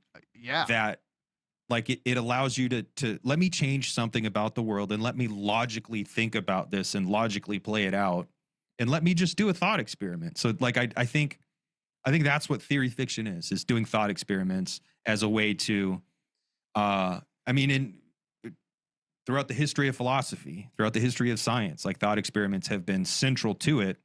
So it's not just like, oh, let me write an edgy story about Terminators crushing human skulls. Like I do think theory fiction is proper theory, can be proper theory. I also think there are a lot of people who just want to write edgy stories, and I'm guilty of it too. Like I just want to write a cool fucking story. Mm-hmm. But when theory fiction is actually happening, it's doing thought experiments. Well, yeah, I think enjoying ice cold hyper Coke is easily at the top of my list. So if you guys want to start with one, start there. That would be my recommendation, because it's one of the best examples of you taking a technical, philosophical, psychoanalytic concept like superego and trying to unpack it and expand upon it in a narrative form. That's real theory fiction to me. So, Well, and I think the thing I think about it, Žižek does this thing where he reaches for an example to elucidate a point about theory. And I think I'm doing it just in reverse, where I'm taking theory and I'm crafting an example to try to elucidate the point. So, but I think it's the same thing. And you're crafting the example because you're writing the example instead of just saying, oh, remember where in Terminator this, like, you're making the story while unpacking the concept. So, yeah. And I mean, look, I like this Deleuze and Guattari's concept of capitalism as the virtual unnameable thing. It is a reference to John Carpenter, right? That haunts all previous formations, which is to say, capital was this potential that all old traditional symbolic orders had to stave off and guard themselves against, even though they didn't really know what the ultimate enemy was. They were set up to protect themselves and shield themselves from. That haunts all previous formations, pulp welded to the time bending of the Terminator films. So we take this thing that haunts old symbolic orders in D&G, and we're going to combine that and turn that into the Terminator, Skynet, AI, and what appears to humanity as the history of capitalism is an invasion from the future by an artificial intelligence space. It's weird to call it a space. That always kind of threw me off. Like, if you were to say artificial intelligent entity, it makes more sense, but it is almost like a space enveloping another space. So it does work. I think you have to think about that for a second for it to work. That must assemble itself entirely from its enemies' resources. So capitalism must build itself into an artificial superintelligence out of us and our resources, as Machinic desire has it. Capital as mega death drive as Terminator. I mean, that's just cool. And mega death drive in the sense of, not only is it going to self-undermine and destroy itself because artificial superintelligence will undermine capitalism as a mode of production. It won't be doing that anymore, but it's also a mega death drive in the sense of destroying its drive for accumulation is a drive that for greater intelligence that will ultimately undo humanity as we know it. So therefore, Terminator. That which can't be bargained with, can't be reasoned with, doesn't show pity or remorse or fear, and absolutely will not stop ever, i.e., coldness. Coldness be my God. It's Nick's motto. Land's piratings of Terminator, Blade Runner, and the Predator films made these texts part of a convergent tendency, an accelerationist cyberculture in which digital sonic production disclosed an inhuman future. Digital sonic production would be jungle music, right? Disclosed an inhuman future that was to be relished rather than abominated. So that is where you get Marx saying it was about celebrating our inevitable slide into extinction. So some people will say, where does Nick actually say like he wants human extinction? It's not like the direct goal. He wants the emancipation of intelligence. It just means it probably means our extinction, more or less. Yeah, you gotta out with the old, in with the new. Yeah. Want an omelet? Got to break some eggs. Where are the eggs? Yeah. Land's machinic theory poetry paralleled the digital intensities of 90s jungle, techno, and doomcore, which sampled from exactly the same cinematic sources and also anticipated impending human extinction becoming accessible as a dance floor. So, when you were at a rave, especially if you were hopped up on amphetamine and you had these pulsing jungle machinic, almost metallic beats, right? When you were out on that dance floor, you basically lost all sense of human rhythm, natural rhythm, all sense of human identity, and you were just thrown into a kind of techno thresher that just left you in a kind of simulated death or artificial death. Yeah. And You became an assemblage. You became like the blob. All the boundaries dissolve and you just become like a blob of moving, propulsed matter. Yeah, you become a desiring machine at that point. and that's why, I mean, on top of the theoretical position here, this is how he lived the philosophy: was amphetamine, jungle, insomnia, and again, whether it was intentional or not, it was part of it, and it just puts you in a state that is as close to death as you can get without actually dying. And it's battalion. It's a kind of, The ultimate cyber limit experience, man. limit experience. Yeah. And it's funny, Nick got as close to it as death as you can with this, and then came back. I think, as what did James tell the human always pulls you back, is what Nick once said, something like that. Yep. And so the human pulled him back, and I think he's been kind of human ever since. Despite rumors. Yeah, I think he's definitely been far more human post event. And I don't know. I think it's good. I think being more human is good for all of us. But I also think it's led to some of these contradictions that we've been talking about throughout.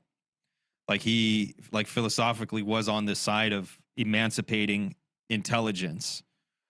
And he understood that is not aligned with the human future. Now, I don't think there's anything necessary about it that says it has to be opposed to human future.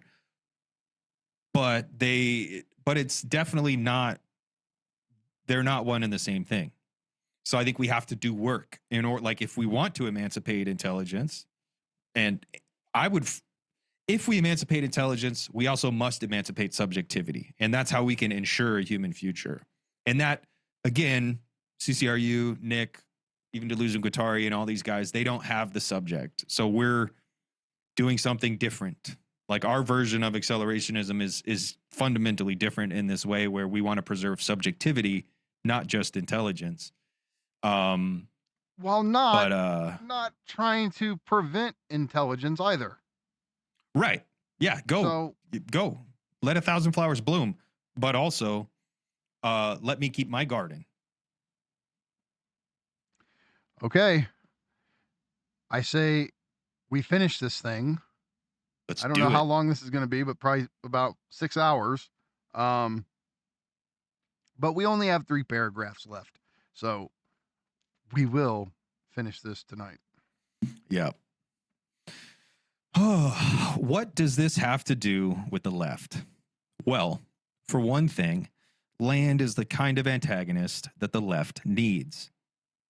If Land's cyberfuturism can seem out of date, it is only in the same sense that jungle and techno are out of date.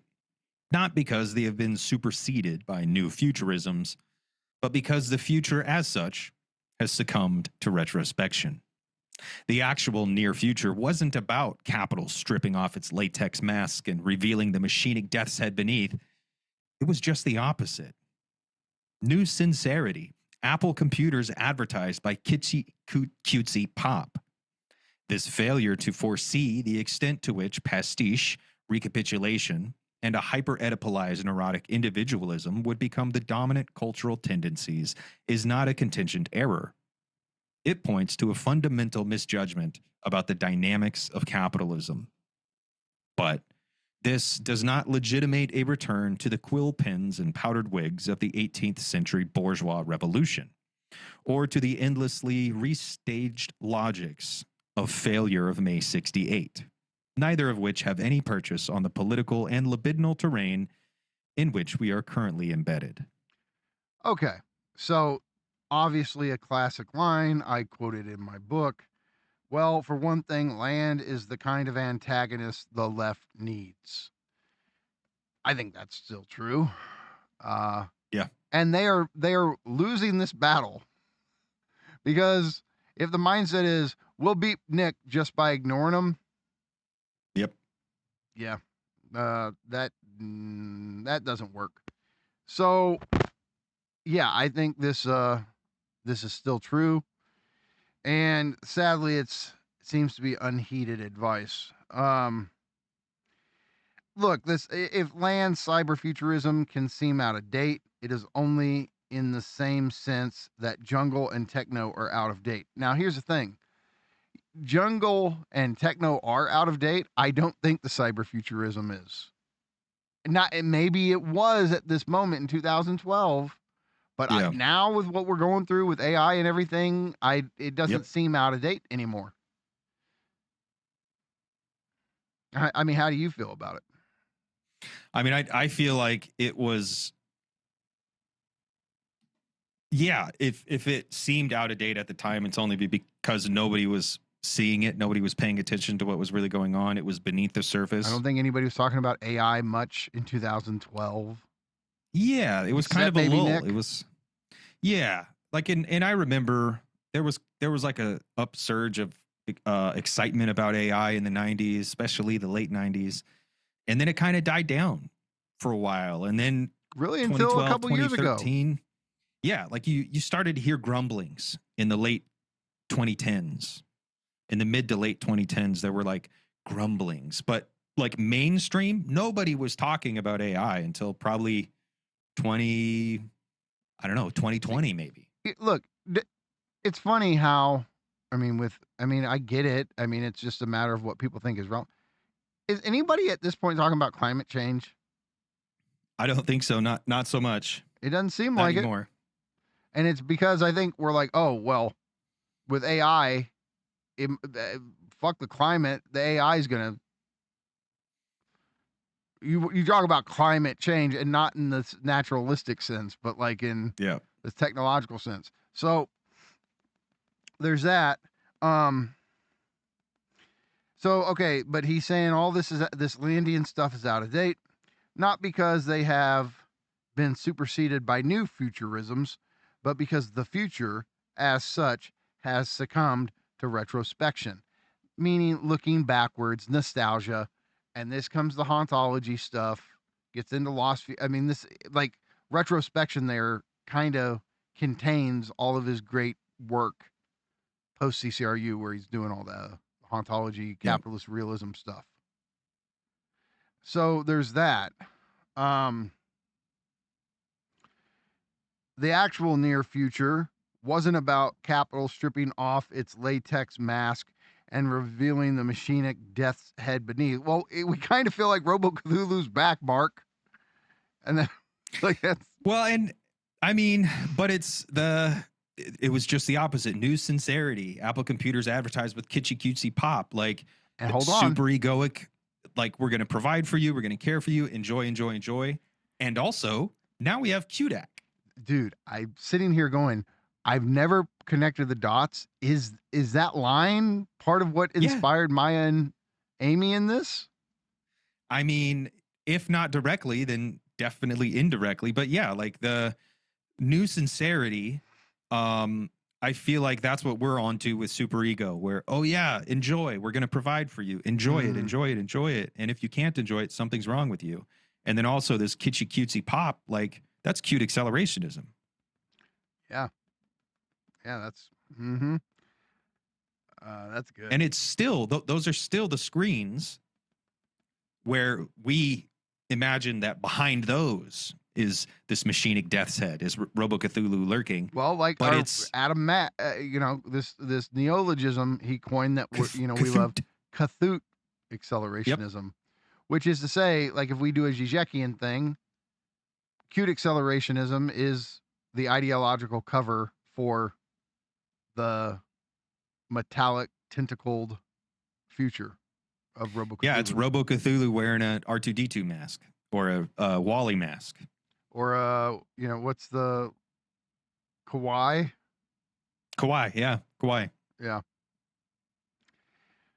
Robo Cthulhu with rosy cheeks. Yeah, and big eyes. Big eyes. Looks Yeah, like right. looks like fucking Pikachu. And with it's funny, tentacles. I've seen little cutesy, like not stuffed animals, but plush toys or whatever of Cthulhu. And I'm sitting there Yeah. going, see, that's it. Like, yeah. Yep. So this failure to foresee the extent to which pastiche, recapitulation, and a hyper-Oedipalized neurotic individualism would become the dominant cultural tendencies is not a contingent error. It points to a fundamental misjudgment, and I think he's saying on Nick's part, about the dynamics of capitalism. But again, to be fair, it sure seems now that Nick was more right about the future. He's shaping up to be about as prophetic as a philosopher can be. Like, Yeah. I mean, before Nick, everybody was like, oh, Baudrillard was like so prophetic. I mean, when it comes to like the philosopher prophet, I mean, the two that seem on like the most impressive with what they saw down the road, it's Baudrillard and Land. Yeah. So, but this does not legitimate a return to the quill pens and powdered wigs of the 18th century bourgeois revolution. Okay, what does that mean? Like through the line, he's saying your old Marxist answers they're not going to get us through this. They're not going to map our situation properly. So you can't go back to the 18th, century style. Yeah. That's not going to do it. Nor or to the endlessly restaged logics of failure of May 68. So you can't do the copy of a copy of a copy of May 68 and think it's going to do anything. It's not. And this is why, Cernacek and Williams were sitting there going, all of this eventually leads to this Deleuze Guattarian horizontalist type of folk politics. And what we need is verticality. We need large scale structural organization. And you can see, like, if Mark's saying that here, you can see how Cernacek and Williams kind of took that and built it into inventing the future. Yep. And so neither of which the traditional Marxist answer or the May 68 answer, neither of which have any purchase on the political and libidinal terrain in which we are currently embedded. I agree, because we're in a different media landscape. We're in a totally different situation with AI and automation. It's just social media, the culture war. It's just a different dynamic altogether. And I get it. Somebody could say, well, but capital's still accumulating and there's wage labor. Yeah. But if you think that all of these new dynamics with the media, with technology, don't fundamentally, like, I just don't do the base superstructure thing. I think most Marxists have moved beyond that. I'm sorry, they're so wired together and intertwined and circuited that I don't think there's any clear-cut division there. Yeah. Absolutely. I mean, look, all of our information, all of it is beamed to us on our iPhones, our smartphones, and yet our smartphones are completely essential to our jobs. So, like, I mean, in what way, how do you divide your smartphone between it being part of the base structure as opposed to this? It's impossible to maintain this distinction with it. It's not. They've been welded together. It has imploded the way Baudrillard says these kind of distinctions implode once hyper-reality, integral reality takes hold. So, okay. While Land's cybergothic remix of Deleuze and Guattari is in so many respects superior to the original, his deviation from their understanding of capitalism is fatal. Land collapses capitalism into what Deleuze and Guattari call schizophrenia, thus losing their most crucial insight into the way that capitalism operates via simultaneous processes of deterritorialization and compensatory re-territorialization. Capital's human face is not something that it can eventually set aside, an optional component or sheath cocoon with which it can ultimately dispense. The abstract processes of decoding that capitalism sets off must be contained by improvised archaisms, lest capitalism cease being capitalism. Similarly, markets may or may not be the self-organizing meshworks described by Ferdinand Braudel and Manuel de Landa. But what is certain is that capitalism, dominated by quasi-monopolies such as Microsoft and Walmart, is an anti-market. Bill Gates promises business at the speed of thought, but what capitalism delivers is thought at the speed of business, a simulation of innovation and newness that cloaks inertia and stasis. Okay, so for the first point, he's saying there's a lot of ways Land's version of D&G is better than D&G, but he makes a fundamental mistake, categorically speaking, conceptually speaking, because he wants to identify capitalism with pure deterritorialization or the pure, the full body without organs, or schizophrenia. And D&G never did that. They were like, no, it deterritorializes, it decodes, it uproots, it decontextualizes, it breaks things apart, it remakes things, but then it puts them in a new context, it gives them new identities, it re-territorializes, it refixes them, re-identifies them, recodes them. And Nick just seems like that doesn't happen. Like this is, and this is something I wrestle with because on the one hand,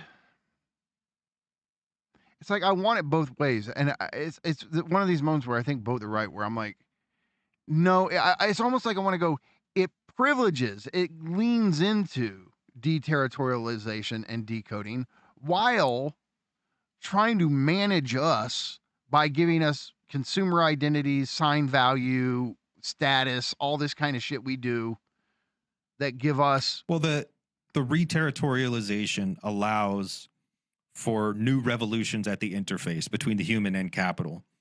But the thing is, if capital can overcome the human, then it's possible that it won't need to re-territorialize, or it at least won't need to re-territorialize for us. And I think that's Nick's point, is that it does favor deterritorialization. The re-territorialization is a constitutive element as long as it's capitalism made up of humans and capital. But if capital can escape humans, then Nick thinks it will just be radical deterritorialization. Yeah, and I want to say to Mark, it's like, Mark, you should know this better than me, but like, yeah, the point is, when capital comes into its fullness, it's not MCM prime anymore. It's artificial superintelligence. And again, I keep saying this throughout this video, and other ones, but like, yeah, it's not going to sell us commodities at that point. It's over. And so, but it's also, it is a constitutive element of the process currently. Right. And I think that Nick turns a blind eye to that. Yeah, Nick acts like that doesn't exist, and I think Mark is here saying like, no, we can use this. We can use this as leverage. Look, I mean, the great example of this is Baudrillard's analysis of consumer society, where it's constantly selling us identities in the form of the commodities we consume. He calls that sign value. I mean, yeah, that's re-territorialization in the consumer sense. And capitalism does that. So, but here's the thing. Despite how capital oriented Nick's work is, he kind of ignores consumerism. Yeah. I mean, I'm sorry. I don't think of Nick as a great theorist of consumption, of consumerism. He's not, because this other thing in capitalism is his focus, which is the technological dynamism. But it's like, Nick, but the consumerism it's completely part of this. And I think that Mark didn't use that terminology, but I think if we're trying to defend Mark now, that's what he's saying. Yeah. So, I mean, look, it literally territorializes us in the suburbs. Yep. Like, that's literal re-territorialization. So, okay.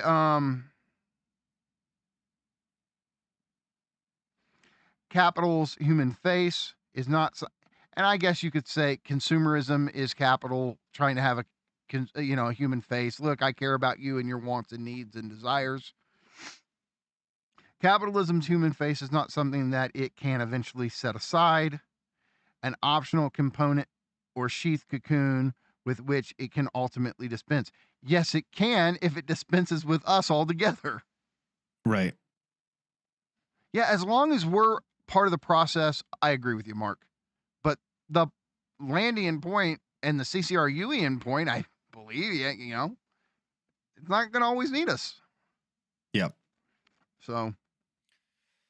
Well, I think this paragraph, Bill Gates offers business at the speed of thought, but what capitalism delivers is thought at the speed of business. I think that point is that what appears to be progress, what appears to be forward motion, momentum, propulsion, if you actually look at it, it seems an awful lot to be stagnation and deceleration.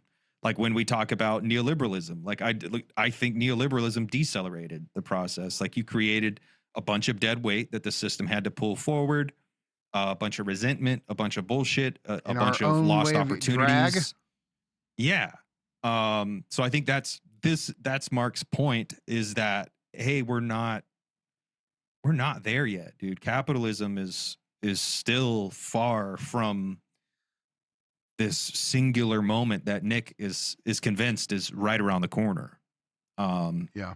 And that's a gray area, because I agree. I think we've seen more deceleration and stagnation in the past 30 years than we have seen acceleration and actual progress, but it's the aesthetics of progress.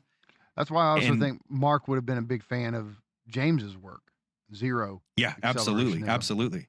Yeah. Because Mark would have been like, what about this period between this? Like, you just act like it, like nothing can go wrong. It's so set in stone. I mean, Slavoy's in the mix saying, yeah, you act like this is just like you have access to the future, and being a Hegelian, he's like, Al Minerva flies at dusk, my dude. It's just historical materialism, but capital is the revolutionary subject, as opposed to, the workers or whoever, the human. Cybernetics is the revolutionary subject, not dialectics. Right. Yeah. And that's a fair criticism. All I will say is that now I want to defend Nick, and I want to say, look, the whole thing is Nick is playing the long-term end game. Yeah. And he's saying, I can't predict like the actual content of historical development.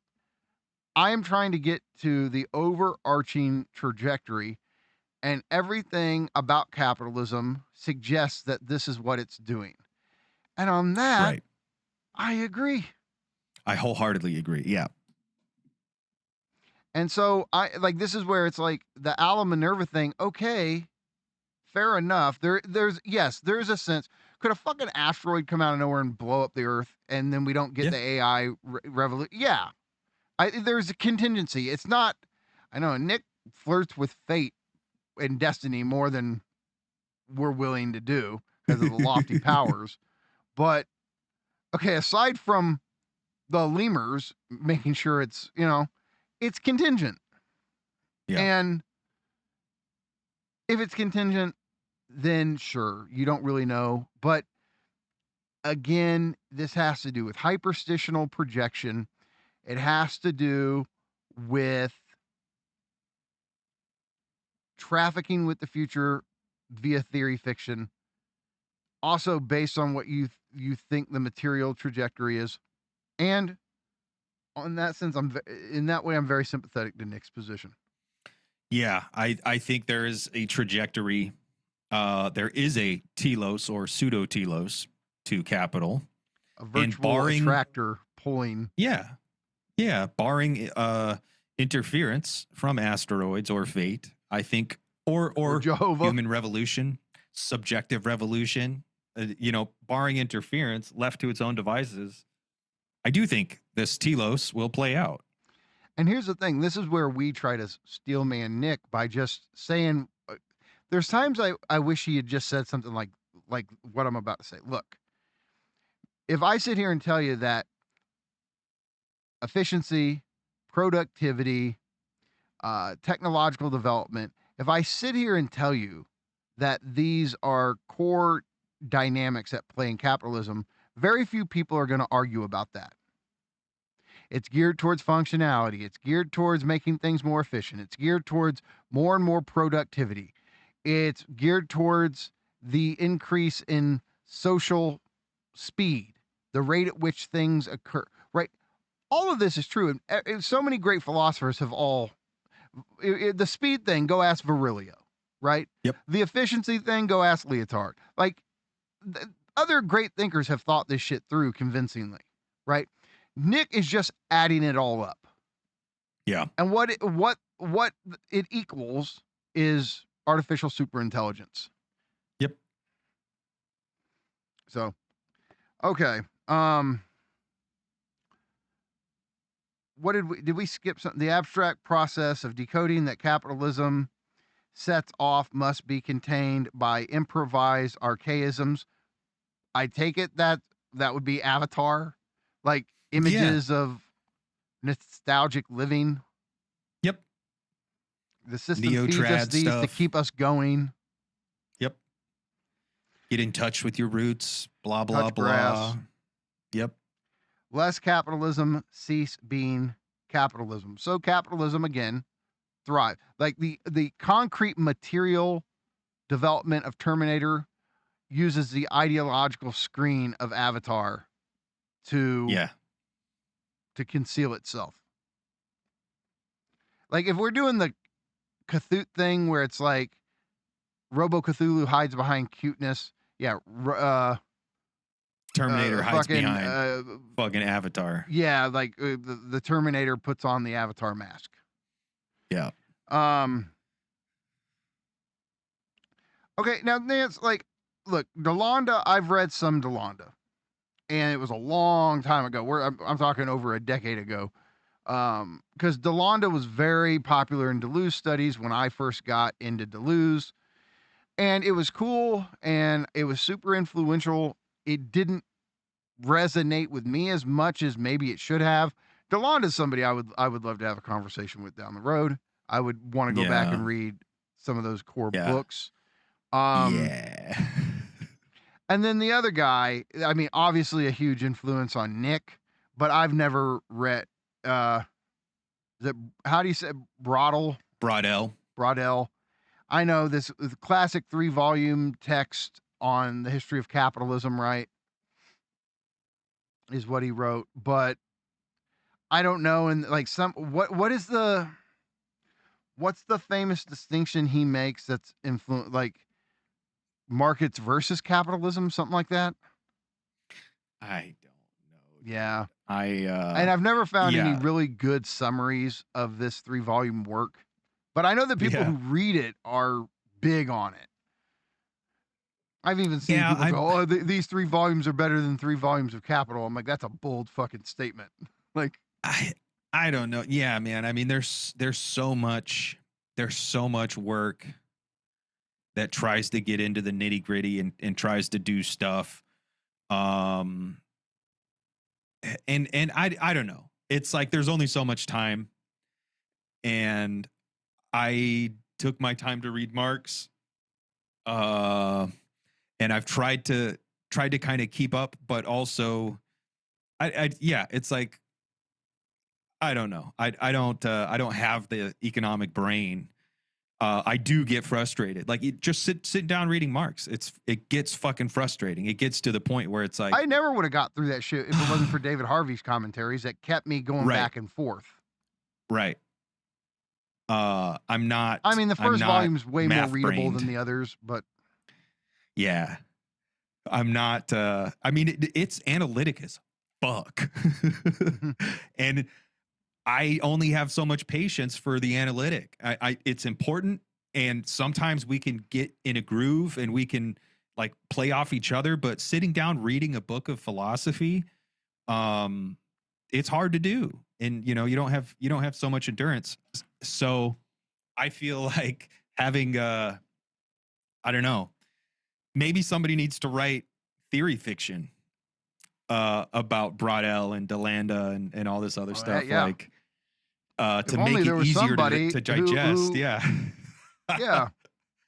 No, that's not a mandate. Look, I'm but not hold on, doing hold that. on. This thing that I said, okay, markets versus capitalism. Let me read this sentence again, but I'm going to edit a couple things out. So let me read it in my edited form. Markets may or may not be self-organizing meshworks. Okay, so he's talking about markets. Maybe they are self-organizing meshworks. But look what he says. But what is certain is that capitalism ... is an anti-market. So that's Right. this antagonist. Like there's the market and then there's capitalism, and they're at odds with each other because capitalism turns out to be anti-market. Yeah. I don't know this distinction good enough. I mean, I think Is the market just what we mean by markets, and capitalism is this tendency towards monopolization and I think that's the distinction. So capitalism, in this sense, capitalism is this tendency toward monopolization, towards ultimate holistic unity. So the universalism in capitalism, like the political side of it all, and then the market is what I think we think of when we think of capitalism. We're thinking about the market in this kind of Brodelian sense, because the market is where this virtual mechanism plays out. mm-hmm. And so we kind of don't. I don't care if it's Bill Gates or if Jeff Bezos or Mark Zuckerberg or Elon Musk. They are fungible to me. So, like semantically, but if somebody wants to say no, capitalism is the markets, then would they say this anti-market thing that he's referring to is corporatism? I think that, yeah, they would probably do that thing where they say, oh, that's corporate cronyism or whatever. Or they could even say like, no, that's liberalism. Okay. I could see someone making that argument as well, where it's like, well, if you want to have, all the trappings of But if you modernity. do classical liberalism with Smith, wouldn't he be on the side of markets, which they would call capitalism? Yeah, but I think even they would say Smith doesn't want markets. Ultimately, Smith wants, like, liberalism is separate. Like, you have to separate the market from these things. Okay. I think that's the point, is making this point. And I think it's similar to the point we make, where we want to excise politics and the human side of it, and we want to talk about the virtual mechanism. Mm-hmm. So they're calling the virtual mechanism the market. We are calling the virtual mechanism capital. And ultimately, it gets weird because it is still part of capitalism. And Right. capitalism does include the human, but we're only talking about capital. We're not here talking about capitalism as much as we're talking about capital. It's so important to pin down these terms. It's like when we talk to Chris, and for him, MCM prime is bourgeois society and not capital. And I've told, we've talked about it many times, where it's just like, that just doesn't make sense to me. But if you don't address this stuff with somebody who's using terms but with different definitions, you get nowhere. Yep. So I will say this, dear viewer, if you've made it this far in and you're familiar with this distinction between capitalism and markets, do us a favor in the comments, break it down for us.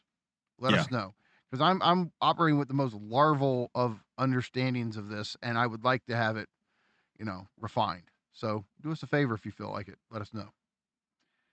Get in the comments. Yeah, and then the Bill Gates, we talked about that. A simulation of innovation and newness that cloaks inertia and stasis. And I think that's it, dude. I think the majority of our lifetimes, we have been living in stagnation. And it's just been iterative simulation, iterative screens. Now, the thing is, we've been living in stagnation, but capital is still intensifying and still concretizing. And again, my electricity bill is going up astronomically. Cities in America and around the world are running out of drinking water and other resources. And like, we are seeing that, but it's also true that we have stagnated. Like our quality of living has stopped increasing. And in fact, it started falling. Like the quality of life increased throughout modernity at the very least. Like, and that's Baudrillard, been the legacy of modernity. We both love Baudrillard, but one of the texts that I think has been more important for you over the years than me, which makes me want to go and read it with you, or at least part of it with you at some point, is In the Shadow of the Silent Majority. Doesn't he get into something like that there? Yeah.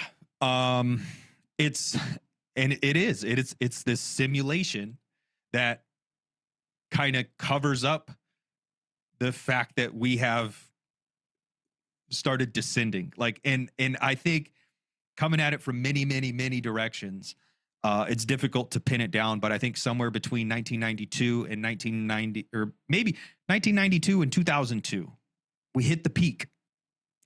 And now we're climbing down the backside of that mountain. Baudrillard I think so. That's my view. After the orgy. Yeah. And I think it's closer to 92, and I can point to some reasons why. But ultimately, I think between 1992 and 2002, that was the golden decade of modernity, and now we are on the downslope. This is where, to be fair, there's part of me that wants to side with Nick in this equation, in this situation. So if Baudrillard and Fisher, if we had all of us together sitting here, if Baudrillard and Fisher teamed up against Land, saying, no, you have the stimulation of like wild newness. It's just the same old inertia, same thing over and over again, regime of sameness with the simulation of difference, especially technological difference. Couldn't Nick just also go back and be like, what are you two fucking talking about? If you think that LLMs aren't a new technology, if something new isn't working its way into the world, this is not just the same old. I think, and in our conversation with Nick and John Michael Greer, was an excellent conversation. Can't Fantastic. Wait to reconvene with that group. That was excellent. Towards the end, I made this offhanded statement that I still stand by. If you were an electron, your life is only getting better. And what I mean by that is, like, if you're a piece of information on a computer, you are living in this revolutionary new world with new horizons and newness and novelty and all this stuff. It's true. The computational substrate is increasing and intensifying exponentially. Now, I think Nick's point is we are still seeing acceleration. We're just, from the human perspective, you can say, this is all bullshit. Everything sucks. And I think that's true. And I think it's also true that for the electron, or for the construct on the computer, I think that world is getting better. So I think both things are true. It's just a matter of, again, what is the subject of all this discourse? Is it the human subject, or is it capital itself? So Land wants it to be capital or intelligence. We want it to be the human or the subject. It's funny. Like, it's, at one point, I think in the book, do I call it the CCRU parallax? And by that CCRU here, I just mean Land. You could just as easily call this the Land-Fisher parallax. What I mean is, if you look at capital, if you try to have some sort of, I know it's funny, like see the future, but if you try to reflect on it or get tapped into whatever sense of future that you have, it's like with one perspective, it seems like Nick's totally right, and we're headed down this pathway to the radically new, the post-human, the wall across the future that we can't even predict is going to be so radically new and different, right? That seems right. On the other, with the slightest shift in perspective, it seems like all the system does is sell us nostalgia and hauntology and just copies of the copies of a copy of the past that we trying to and here's the thing, people would go, well, those are inconsistent. The Žižekian move is this parallactic thing where no, they're both right at the same time. You can't see them as the same thing, as the same future. Like Žižek's a great example of a parallax view is if Hannibal Lecter was to come along and cut the top of your head off and you could actually look at a mirror and see your brain, we cannot identify our subjectivity, our sense of inwardness with this lump of matter up here, right? You can't go, oh, there I am, that's me, and really fully identify with this thing, right? But you can do this thing like where you shift, like, oh, I know I'm my brain. I know that I would not exist without this piece of matter. If this piece of matter gets destroyed, I go bye-bye. Sure. Also, you cannot, all your longings and your feelings of love and friendship and all, you cannot identify it with this gray matter. So, but the point is, from the Žižekian perspective, even though we can't see both at the same time, they are both true. Yeah. And I want to say that Land and Fisher are both right about the future. I do too. So I don't think we have to do the one or the other thing. Yeah. You just have to see that it's a parallax in the Žižekian sense. Yep. Which is why it matters to do fault line. Right. It's like this allows us to see what's going on, coming at it from this CCRU and Ljubljana perspective. Like we have to be able to try to see the thing in its entirety.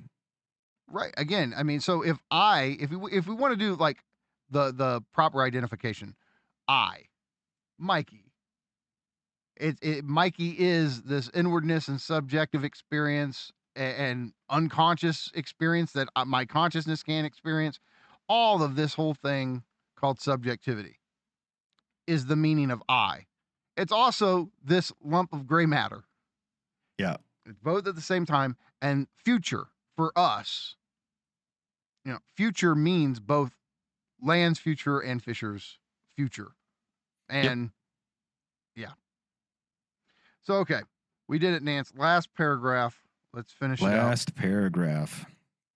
For precisely these reasons, accelerationism can function as an anti-capitalist strategy. Not the only anti-capitalist strategy, but a strategy that must be part of any political program that calls itself Marxist. Hold on. I know I should let you just read the thing, but I'm sorry. He just connects accelerationism to Marxism. Yeah. And trust me, whatever he means by accelerationism, if it's anti-capitalism, it's left accelerationism. Right. So, okay.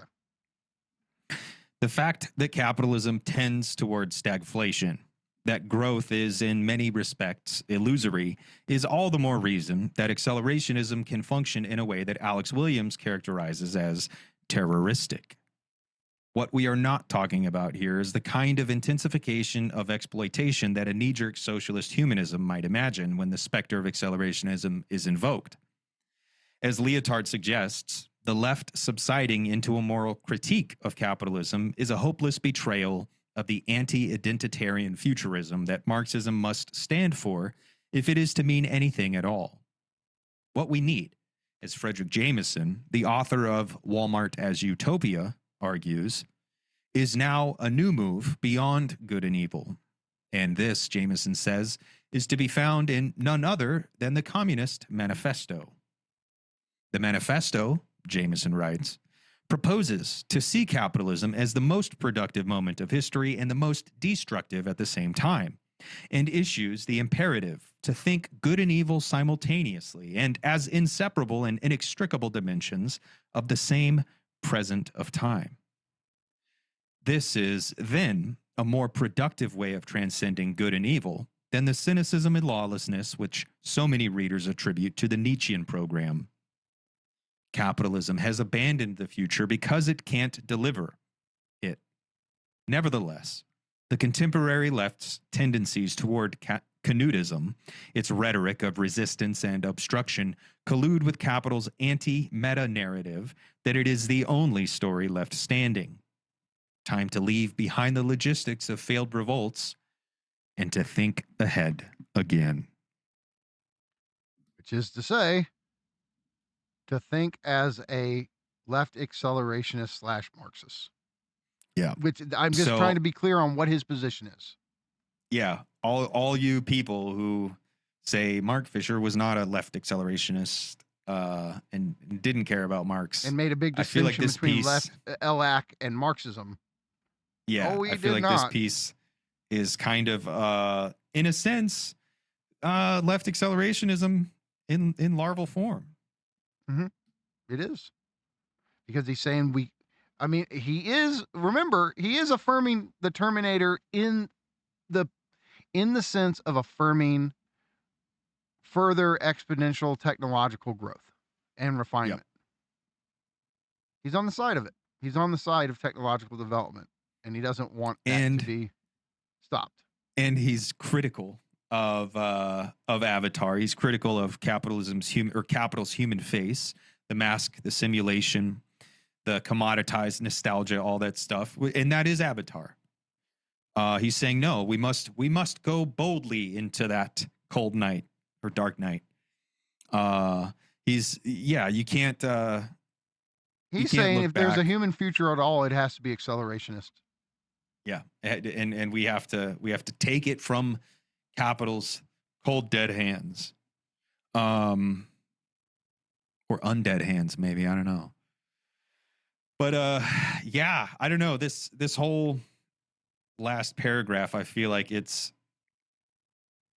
is the kind of the mandate. This is like, hey, don't just sit back and read Frankfurt School and romanticize and think, or, read these French fried guys and think, oh, we can do May 68 all over again, or just decide to call everything fascist and that's going to figure it out. Call everyone and everything a fascist if they don't affirm your unique leftist fucking radical identity, blah, blah, blah. Like he's saying, yeah, man, this shit is not going to cut it. The left gave up. The left became moralism. The left became moralists, where you wanted to do a moral critique of capitalism. Marx himself was like, yeah, homie, this is not about moralizing.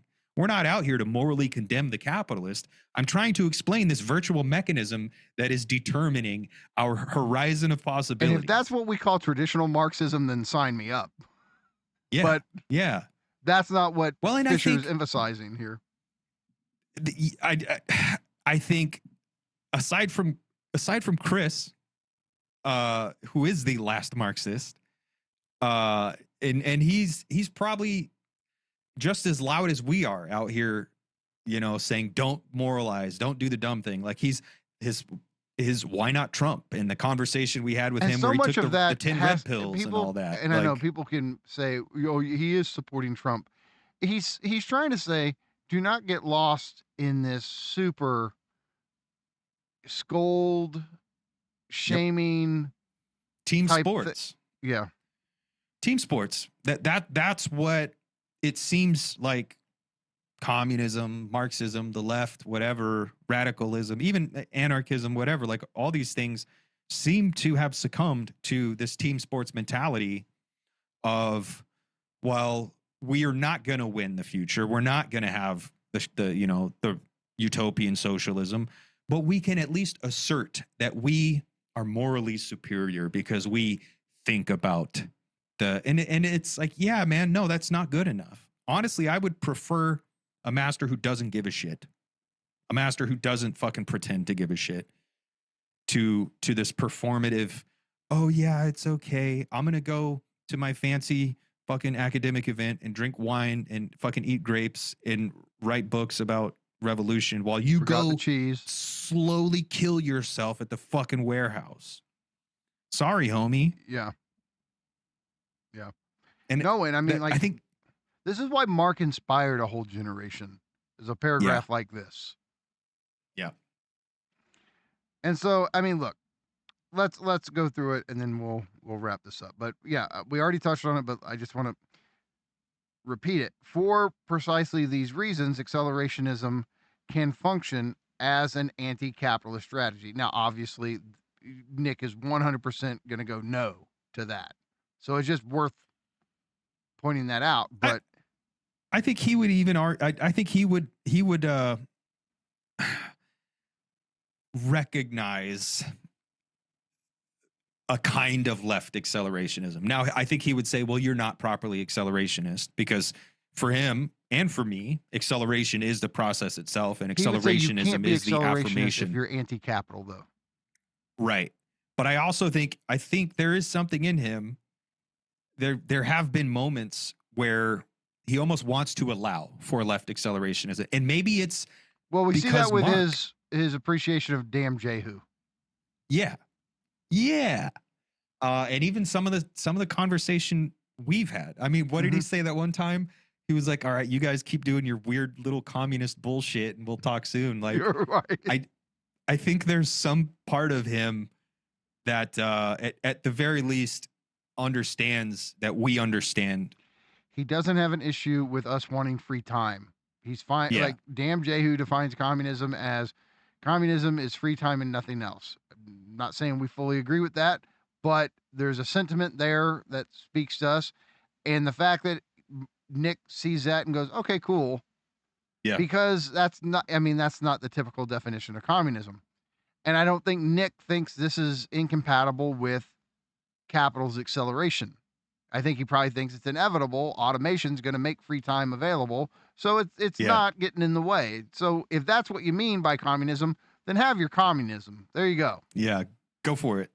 If you mean a bureaucratic state apparatus that is constantly getting in the way of market-oriented enterprise, then we got a fucking problem. Yeah, the Cernicek and Williams branded left accelerationism, hell no. But this other something that I think properly can't be named, I do think Nick would allow for it. But yeah, you know, accelerationism can function as an anti-capitalist strategy. Not the only anti-capitalist strategy. But a strategy that must be part of any political program that calls itself Marxist. So does that mean we can, all the so-called Marxists who reject accelerationism, we could say, no, you guys aren't Marxist. We're the real Marxists. well, yeah, because he would say, like, because what was Marxism about? At least if you ask Fisher, he would say, and I mean, there's evidence to back this up, that what Marxism's about is unleashing productivity and having a greater form of productivity than we currently have under capitalism. And if we're trying to accelerate towards this greater productivity that would be based in an automated economy, then that has to be the Marxist program, which would result in us having our free time. And so, I mean, I feel like Marxism presupposes that, like, that's what it was about. It was like, hey, we're on a crash course with the future. And if we don't organize and do something about it pretty soon, we're going to be fucked. There's Marxists who romanticize labor. That's fall into it. workerism and all that kind of shit. Yep. And it's almost like, I would say, if we want to draw a distinction between like the two types of Marxists, at least I don't want to put words in Mark's mouth here, but this is what this inspires me to say. It's Marxist workerism versus Marxist accelerationism. Yeah. Or Marx inspired. I mean, the way I've always thought about it and talked about it is there's political Marxism, and then there's Marxism. But I think it's also true that like Marxism proper is inherently political, because there is this understanding that if we want to secure the human future, we have to get up off our asses and do something. So yes, it's necessary political, but then there's the type of Marxism that's been politicized and turned into workerism and turned into. Well, look, wouldn't workerist Marxism be the fundamental antagonism is between the proletariat and the capitalist, whereas the Marxist accelerationist would say the fundamental antagonism is capital and humanity? I think so. Yeah. I mean, yeah. That's how we feel. I mean, not denying that there isn't obviously class, there's still this class thing, despite all the fragmentation that has occurred with the working class and all that. And it's, you know, well, it's there's like, still billions of people who are exploited, and there's still relatively few people who enjoy it all. And but it seems to be the case that people who fall into workerism forget about the de and re-territorialization mechanism of capitalism. They forget about the revolutionary like motor, like again, and that's in Marx. Like in Marx, capitalism is this revolutionary motor. Historical materialism depends on capitalism. It doesn't depend on human feelings and thoughts and hopes and wishes and dreams and desires. It depends on the means and method and mode of production and distribution and circulation. And again, if we're drawing more distinctions, Marxist workerism would focus on dialectics, Marxist accelerationism would focus on cybernetics, or the one would focus on the dialectical dimensions of capitalism, the other would focus on the cybernetic dimensions of capitalism. Now, this is one where I'm like, you and I aren't going to fall into this, like we have to pick or choose. No, because I think it's both. It's a parallax, both at the same time. That's it. I think cybernetics is dialectics. Nick's never going to talk to us ever again. Thanks, Nance. Well, no, because I'm not going to go around and do the dumb shit. I'm done. Fuck you guys. But no, and I'm obviously being provocative. I could easily say I think dialectics is cybernetics. No, the point is, I know what you're saying. You can see cybernetic dynamics. Yeah. Certain in dialectical, you know, unfoldings, and you can see dialectical dimensions to cybernetics, and they're not it mutually all depends exclusive. on how we define these fucking terms. And I think ultimately that's the point where it becomes a language game, and it's like, okay, well, why don't we just talk about what we're talking about instead of talk about the words we're using to describe the things we're talking about? Yeah. So let's talk about Zoogie Ludics instead of cybernetics or dialectics. Zoogie Loo. I haven't said that word in a long time. Been a or while, that empty dude. signifier. Yeah. It's been a while. It has. Oldie but goodie. All right. So the fact that capitalism tends towards stagflation, that growth is in many respects illusory, is all the more reason that accelerationism can function in a way that Alex Williams characterizes as terroristic. Is that to say as a huge threat to capital? Yeah, I wonder if Alex read Baudrillard. I would like to know. Yeah, that's a great connection there. I would like to. I wish there was a footnote. I wonder what essay Alex talks about this in, because I feel like I know this reference, but it's been swallowed by the time fog. Yeah. But no, I think it's terroristic in this way of, like, we can actually potentially disrupt this stagnating process that is trying to just automatically circulate itself in this self-contained loop if we demand results from it. I also just want to point out again but this drives the point home. Is it a coincidence that where Mark is being his most clear and precise about the relationship between accelerationism and Marxism, that he invokes Alex Williams? So I'm like sitting there, Right. oh, Fisher was a Marxist. He wasn't doing that LAC shit that Williams and Cernacek. You sure about that? Because he just cites one of them with, affirmatively in the context of this whole mashup with, of LAC and Marxism. Yeah. So, like I say, to me, it's just Wolfendale was right. Fisher is the OG left accelerationist. The end. But I just think this here supports it. Right. Yeah. Okay. What we are not talking about here is the kind of intensification of exploitation that a knee-jerk socialist humanism might imagine when the specter of accelerationism is invoked. Yeah, so if you're a typical socialist, if you hear talk about accelerationism, like accelerate capitalism, blah, blah, blah, what you're thinking is, let's make exploitation even worse. Yep. And that's not what Fisher or Williams or Cernacek would be affirming. That's not that's not what they're trying to accelerate. As Lyotard suggests, the left subsiding into a moral critique of capitalism is a hopeless betrayal of the anti-identitarian futurism that Marxism must stand for if it is to mean anything at all. In other words, Marxism at its best is a universalist politics that does not give in to identity politics. Yep. And if we want any type of meaningful Marxism, it has to be now two things: accelerationist and anti-identity politics. Yep. Okay.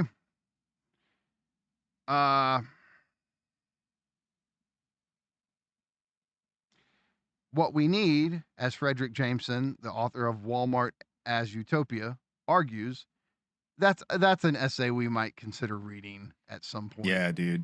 Yeah. As Jameson argues, is now what we need is now a new move beyond good and evil. And this, Jameson says, is to be found in none other than the Communist Manifesto. The manifesto, Jameson writes, proposes to see capitalism as the most productive moment of history and the most destructive at the same time. Well, Land would say, creative destruction, bro. Of course. Yep. Right. And issues the imperative to think good and evil simultaneously and as inseparable and inextricable dimensions of the same present of time. Look, I just vibe with this. When we talk about shit, we just don't, oh, that's so bad. Evil. Shame on you. Like, because when it comes to systems and trying to bring about structural change, that just doesn't do anything. It's performative bullshit. If shaming worked, well, we would have shamed capital into the grave. Yeah, dude. A century ago. It doesn't work here. And this might be funny to bring this up. I don't know why this popped in my head. But ContraPoints at her best. What does the left need to be? Ice cold motherfuckers. And what that means is not given over to heated hysterics, right? Of shaming and guilt tripping and blah, blah, blah. Which is this kind of super egoic thing that just eats your movement alive from the inside. Yep. And I mean, look, even coldness be my God. Sean Middlestat sent me something about this where I was like, yeah, it's not about, that doesn't mean be cruel. Nick's not suggesting like cruelty or enjoyment of the other's suffering be my God. It means, it's his way of saying like, facts don't care about your feelings, bro. Yeah. Right. And there needs to be a bit more of that if you're trying to bring about structural transformation, you have to be an ice cold motherfucker in the ContraPoints. Also Landian sense, oddly enough. Yeah. Less hysterics about identities and particularities. And maybe more and personal feels. Yeah. And more commitment to a universalism. Shrewd, cunning. Yeah, it doesn't get carried away and caught up in the particularities. And oh, that's sad. Well, yeah, the world is a sad place. The world is full of sadness. You're telling me that I should be calm, cool, and collected about the fact that the future's been canceled? Yeah, it's look. My future's been canceled too. So has yours. Yeah, we're all in the same boat. We're all in the same boat. Yeah, it's not like, dear listener, only your future's been canceled. So has ours. Yeah. But that kind of like just nothing but feels reaction doesn't fucking help. And if the last decade hasn't proven that to you, I don't know what will. Yeah. And I mean, the right is else. very good. The right is very, very, very good at capitalizing on those feelings. And the left is bad at it because the left, they're both trying to appeal to those feelings. And the left just can't do anything with it. And now the right, it's currently having a moment where it seems like it's fracturing and it seems like it's falling apart, but they'll pull through, my friends. Trust that the right will remain as strong as it ever was, and maybe even stronger when it finishes this round of cannibalism, because that's what it's always done. That's what it's about. And it's about these individual grievances and elevating your particular grievances to the level of like universal political concern or general political concerns. That's what the right does. So it'll always find a way to, we're saying the right is better at mobilizing jouissance. Yep. It's jouissance and emotions aren't the same thing, but it's similar. Like it's better at mobilizing emotion. Yep. And the left just can't ever seem to get it together with this shit. Just can't figure it out because it's too guilty. It's while it's doing it, it's shaming itself. And it's like, I'm going to shame you, but then I'm going to also shame myself for shaming you. And the right's just like, yeah, I'm good to go, dude. Shame on you. I'm good. Fuck you. Yeah. All right. This is then a more productive way of transcending good and evil. This is then a more productive way of transcending good and evil than the cynicism and lawlessness which so many readers attribute to the Nietzschean program.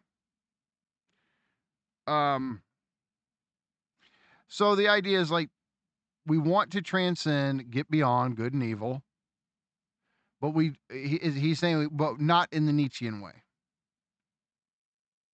I think this Jamesonian... This is a more productive way of transcending good and evil. Yeah, this Marxist method is more productive than the Nietzschean. But maybe he's not saying this is actually Nietzsche. He says, which so many readers attribute to the Nietzschean program. Is that... Yeah. Is cynicism and lawlessness really Nietzschean? It doesn't sound like it to me. Yeah, I don't think it is, but there are a lot of dorks who think it is. And morality Nietzsche just was... fuck you, I won't do what you tell me. Yeah. Morality was invented to keep cool motherfuckers like you and me down, bro. We can be as immoral as we want to be because we're ubermensch. Like that. And fucking Instagram. Everything sucks except us. Yeah. Yeah, that Instagram version of cynical Nietzscheanism. IG Nietzsche. Yeah. Okay. Oh gosh. Nietzsche on the gram. Yeah, dude. Capitalism. Memified Nietzsche. Instead of the memeing of Mark Fisher, Mike should have wrote the memeing of Nietzsche. It could just be the mustache itself, like as a partial object, like the Cheshire's cat that smile that just say, "There's just the mustache." Yeah. Well, that was what it was, right? With the memeing of Mark Fisher, it was the cover of Capitalist Realism, somewhere back there, like the cover. And then there was that meme of like, fuck it, we're fucking on the Fisher bed tonight, and it was like, oh yeah. the duvet cover that was the cover of the book. If I could have that fucking bedspread, that I'm there all bedspread, day. yeah, dude. I want to fuck on the Fisher bed. How did somebody not? How is that not a commodity? I bet if You we think looked somebody on has like, made it. oh, I'm sure if we looked on Etsy right now, we could buy it. I'm sure. I would be surprised if we couldn't. All right. Well, if anybody wants to have the number one gift on my Christmas list and make my the Fisher Christmas bedspread. All right. Capitalism has abandoned the future because it can't deliver it. All right. Now Nick is rage quitting on that one. I think again, because Nick would say the future isn't hamburgers, and humans, all we want is hamburgers. The future is this techno singularity world. It's right. Okay. So the future that it can't deliver is our future. Yeah, it can't deliver a human future, and Nick's okay with that. Yeah. Okay. That's fine. Yeah. Yeah. Parallax. Yeah, exactly. That's good. Perfect. Nevertheless, the contemporary left's tendencies towards Canutism. You want to take that one, or you want me like? It's a reference to this character. It's Canute, right? And it just standing against the waves.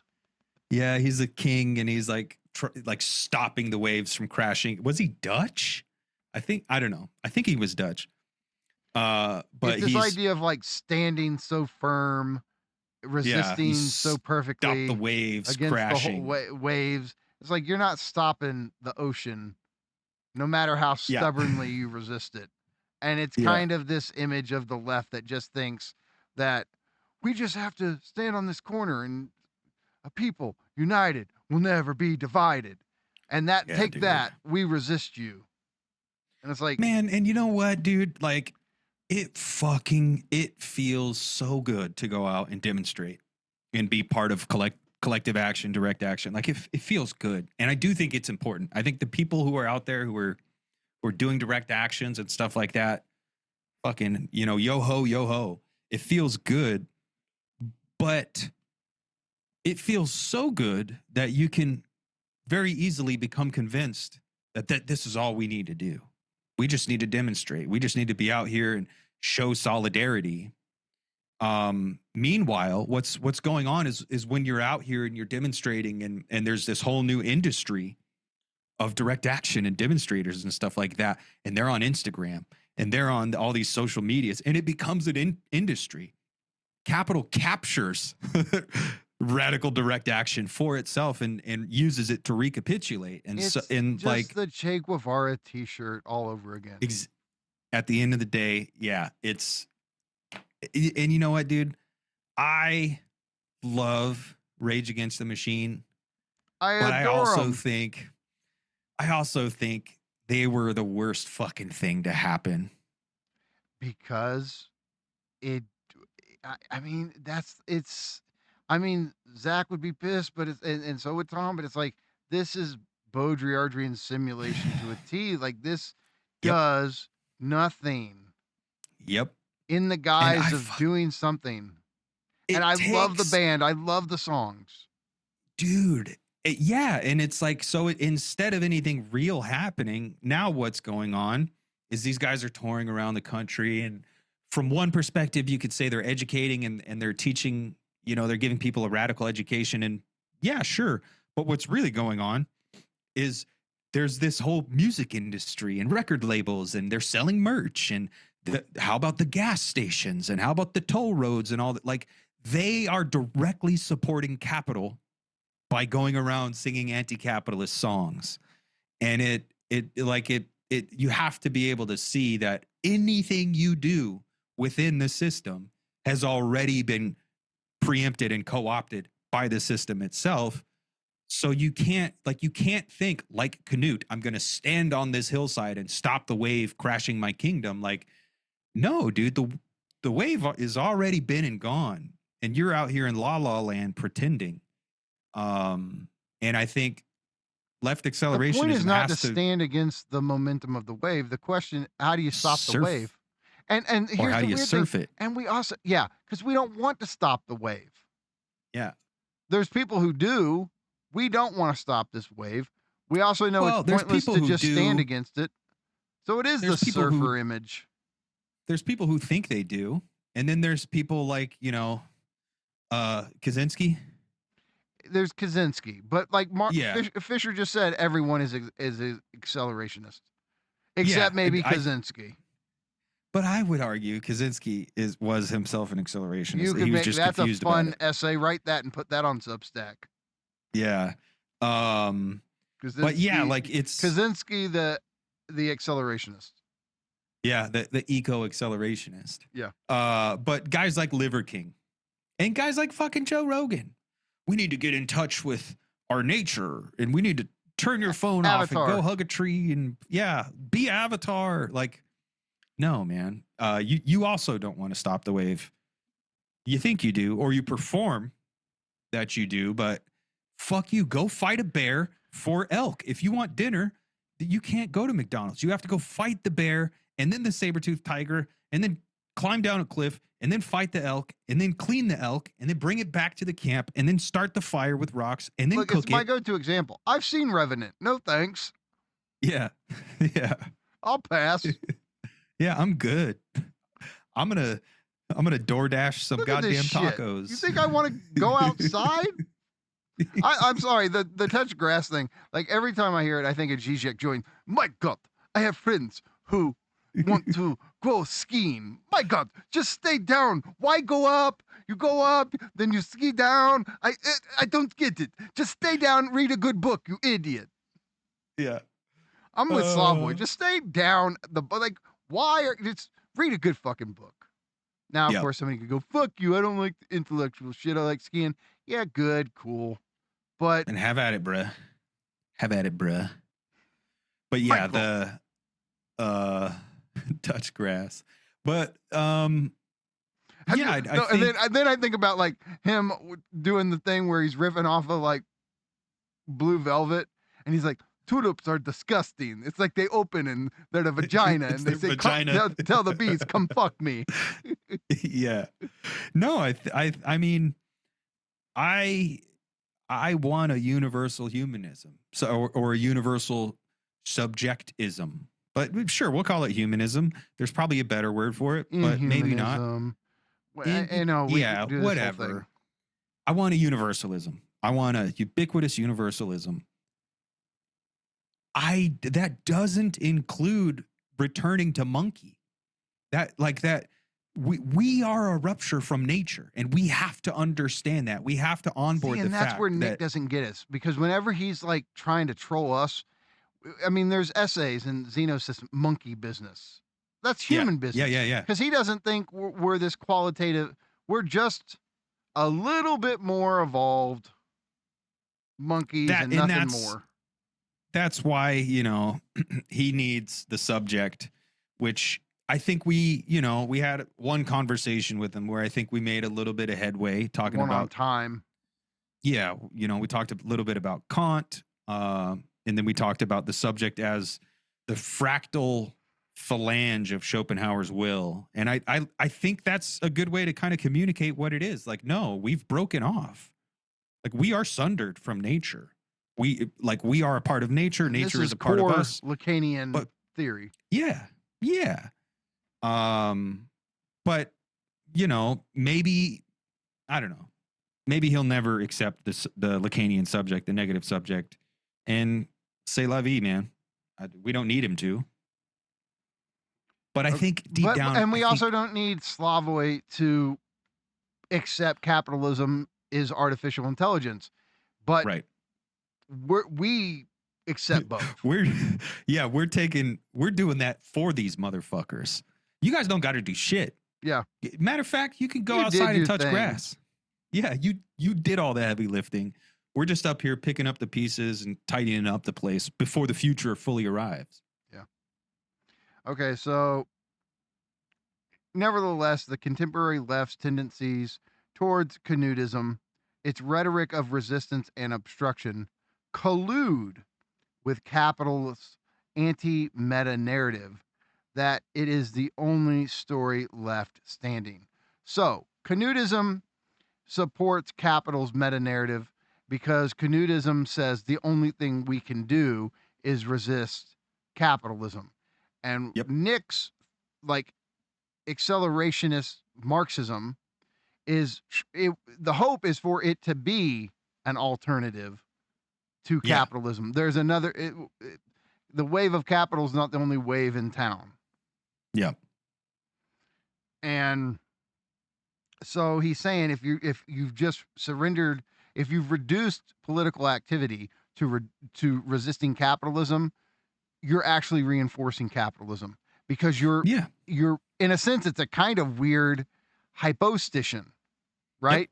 Yeah, absolutely. Because you're making like you're reducing politics to resisting capital, hyperstitions capitalism being not having any alternative. Yep. And then time to leave behind the logics of failed revolt and to think ahead again. All right. Thanks. We've been interpolated. Thanks, Mark. We know what our symbolic duty is. We're on it to the best of our ability. Yeah. Well, and I think that's why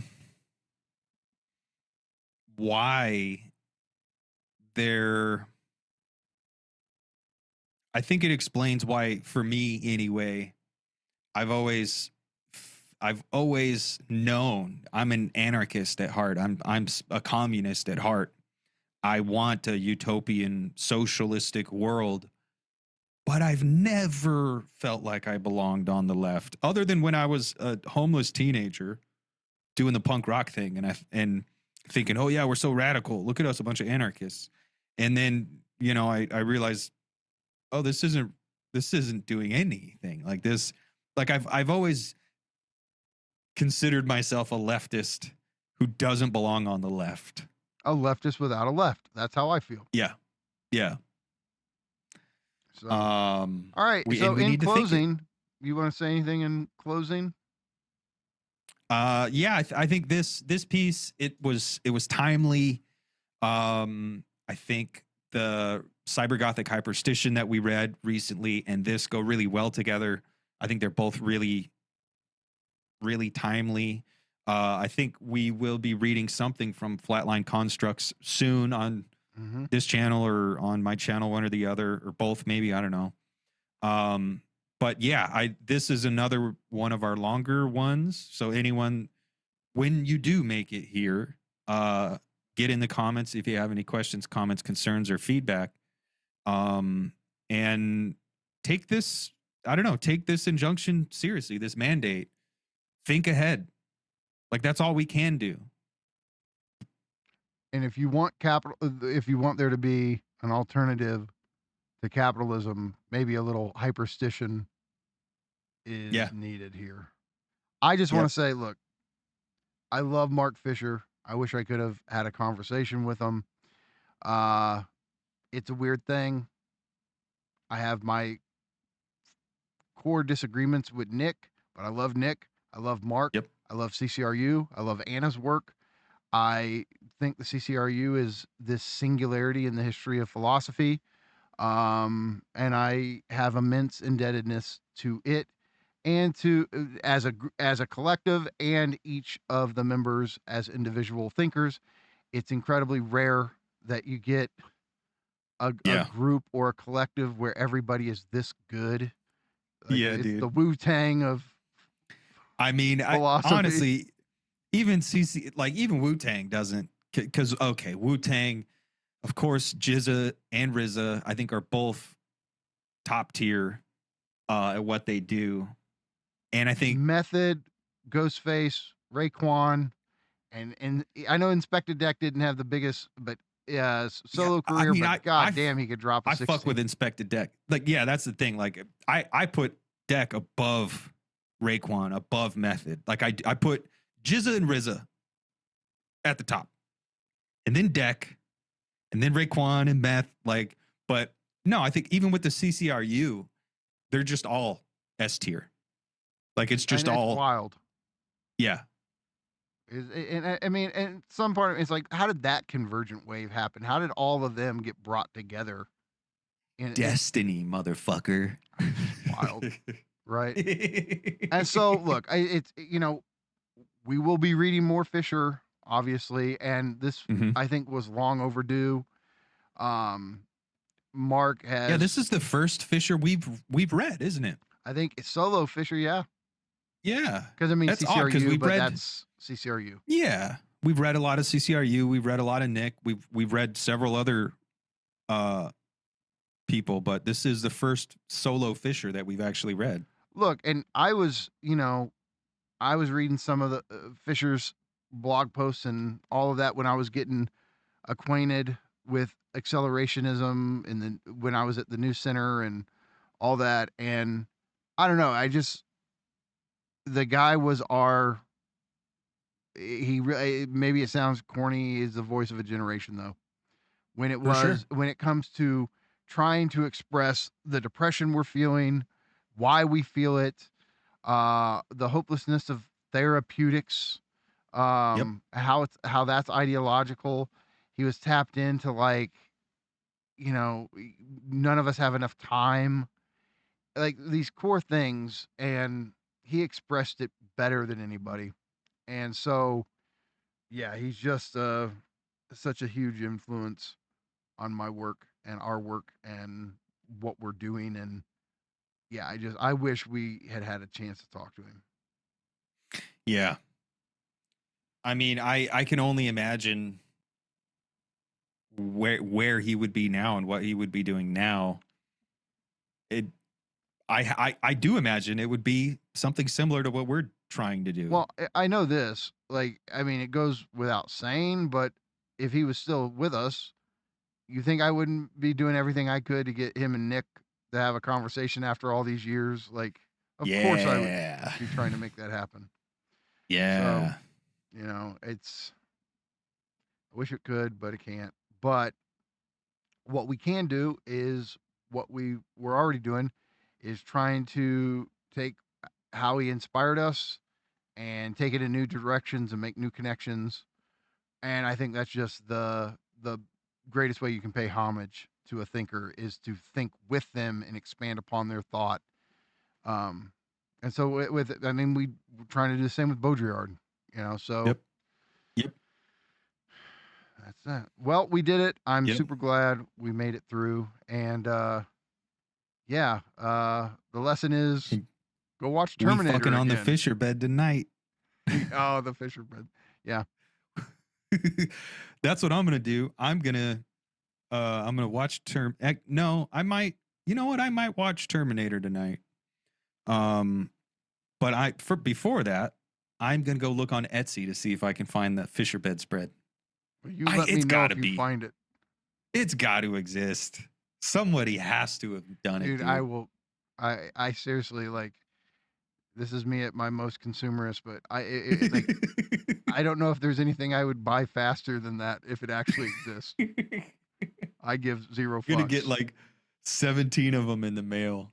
Ship it to P.O. Box 187, Kansas City, Missouri. 333.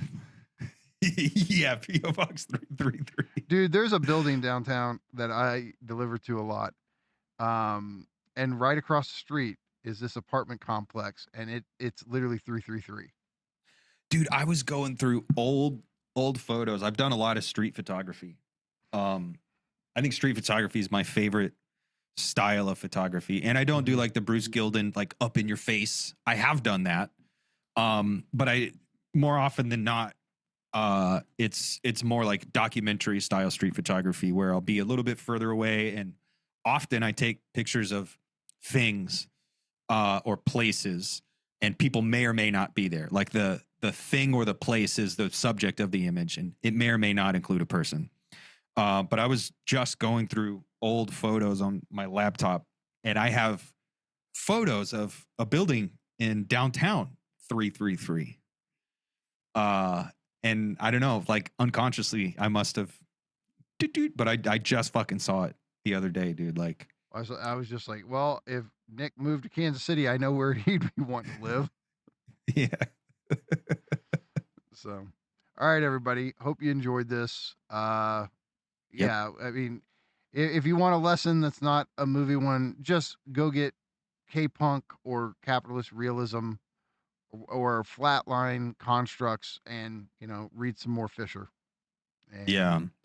Or get stoned and watch Fern Gully. Or get Sure. drunk and watch Fern Gully. And it'll save you time. It's not as long as Avatar. So Yeah, dude, it's like 90 minutes, maybe like 89 minutes, 82 minutes. So it's a short one. there you go. But it's basically just Avatar. Go forth and Fern Gully. Yeah.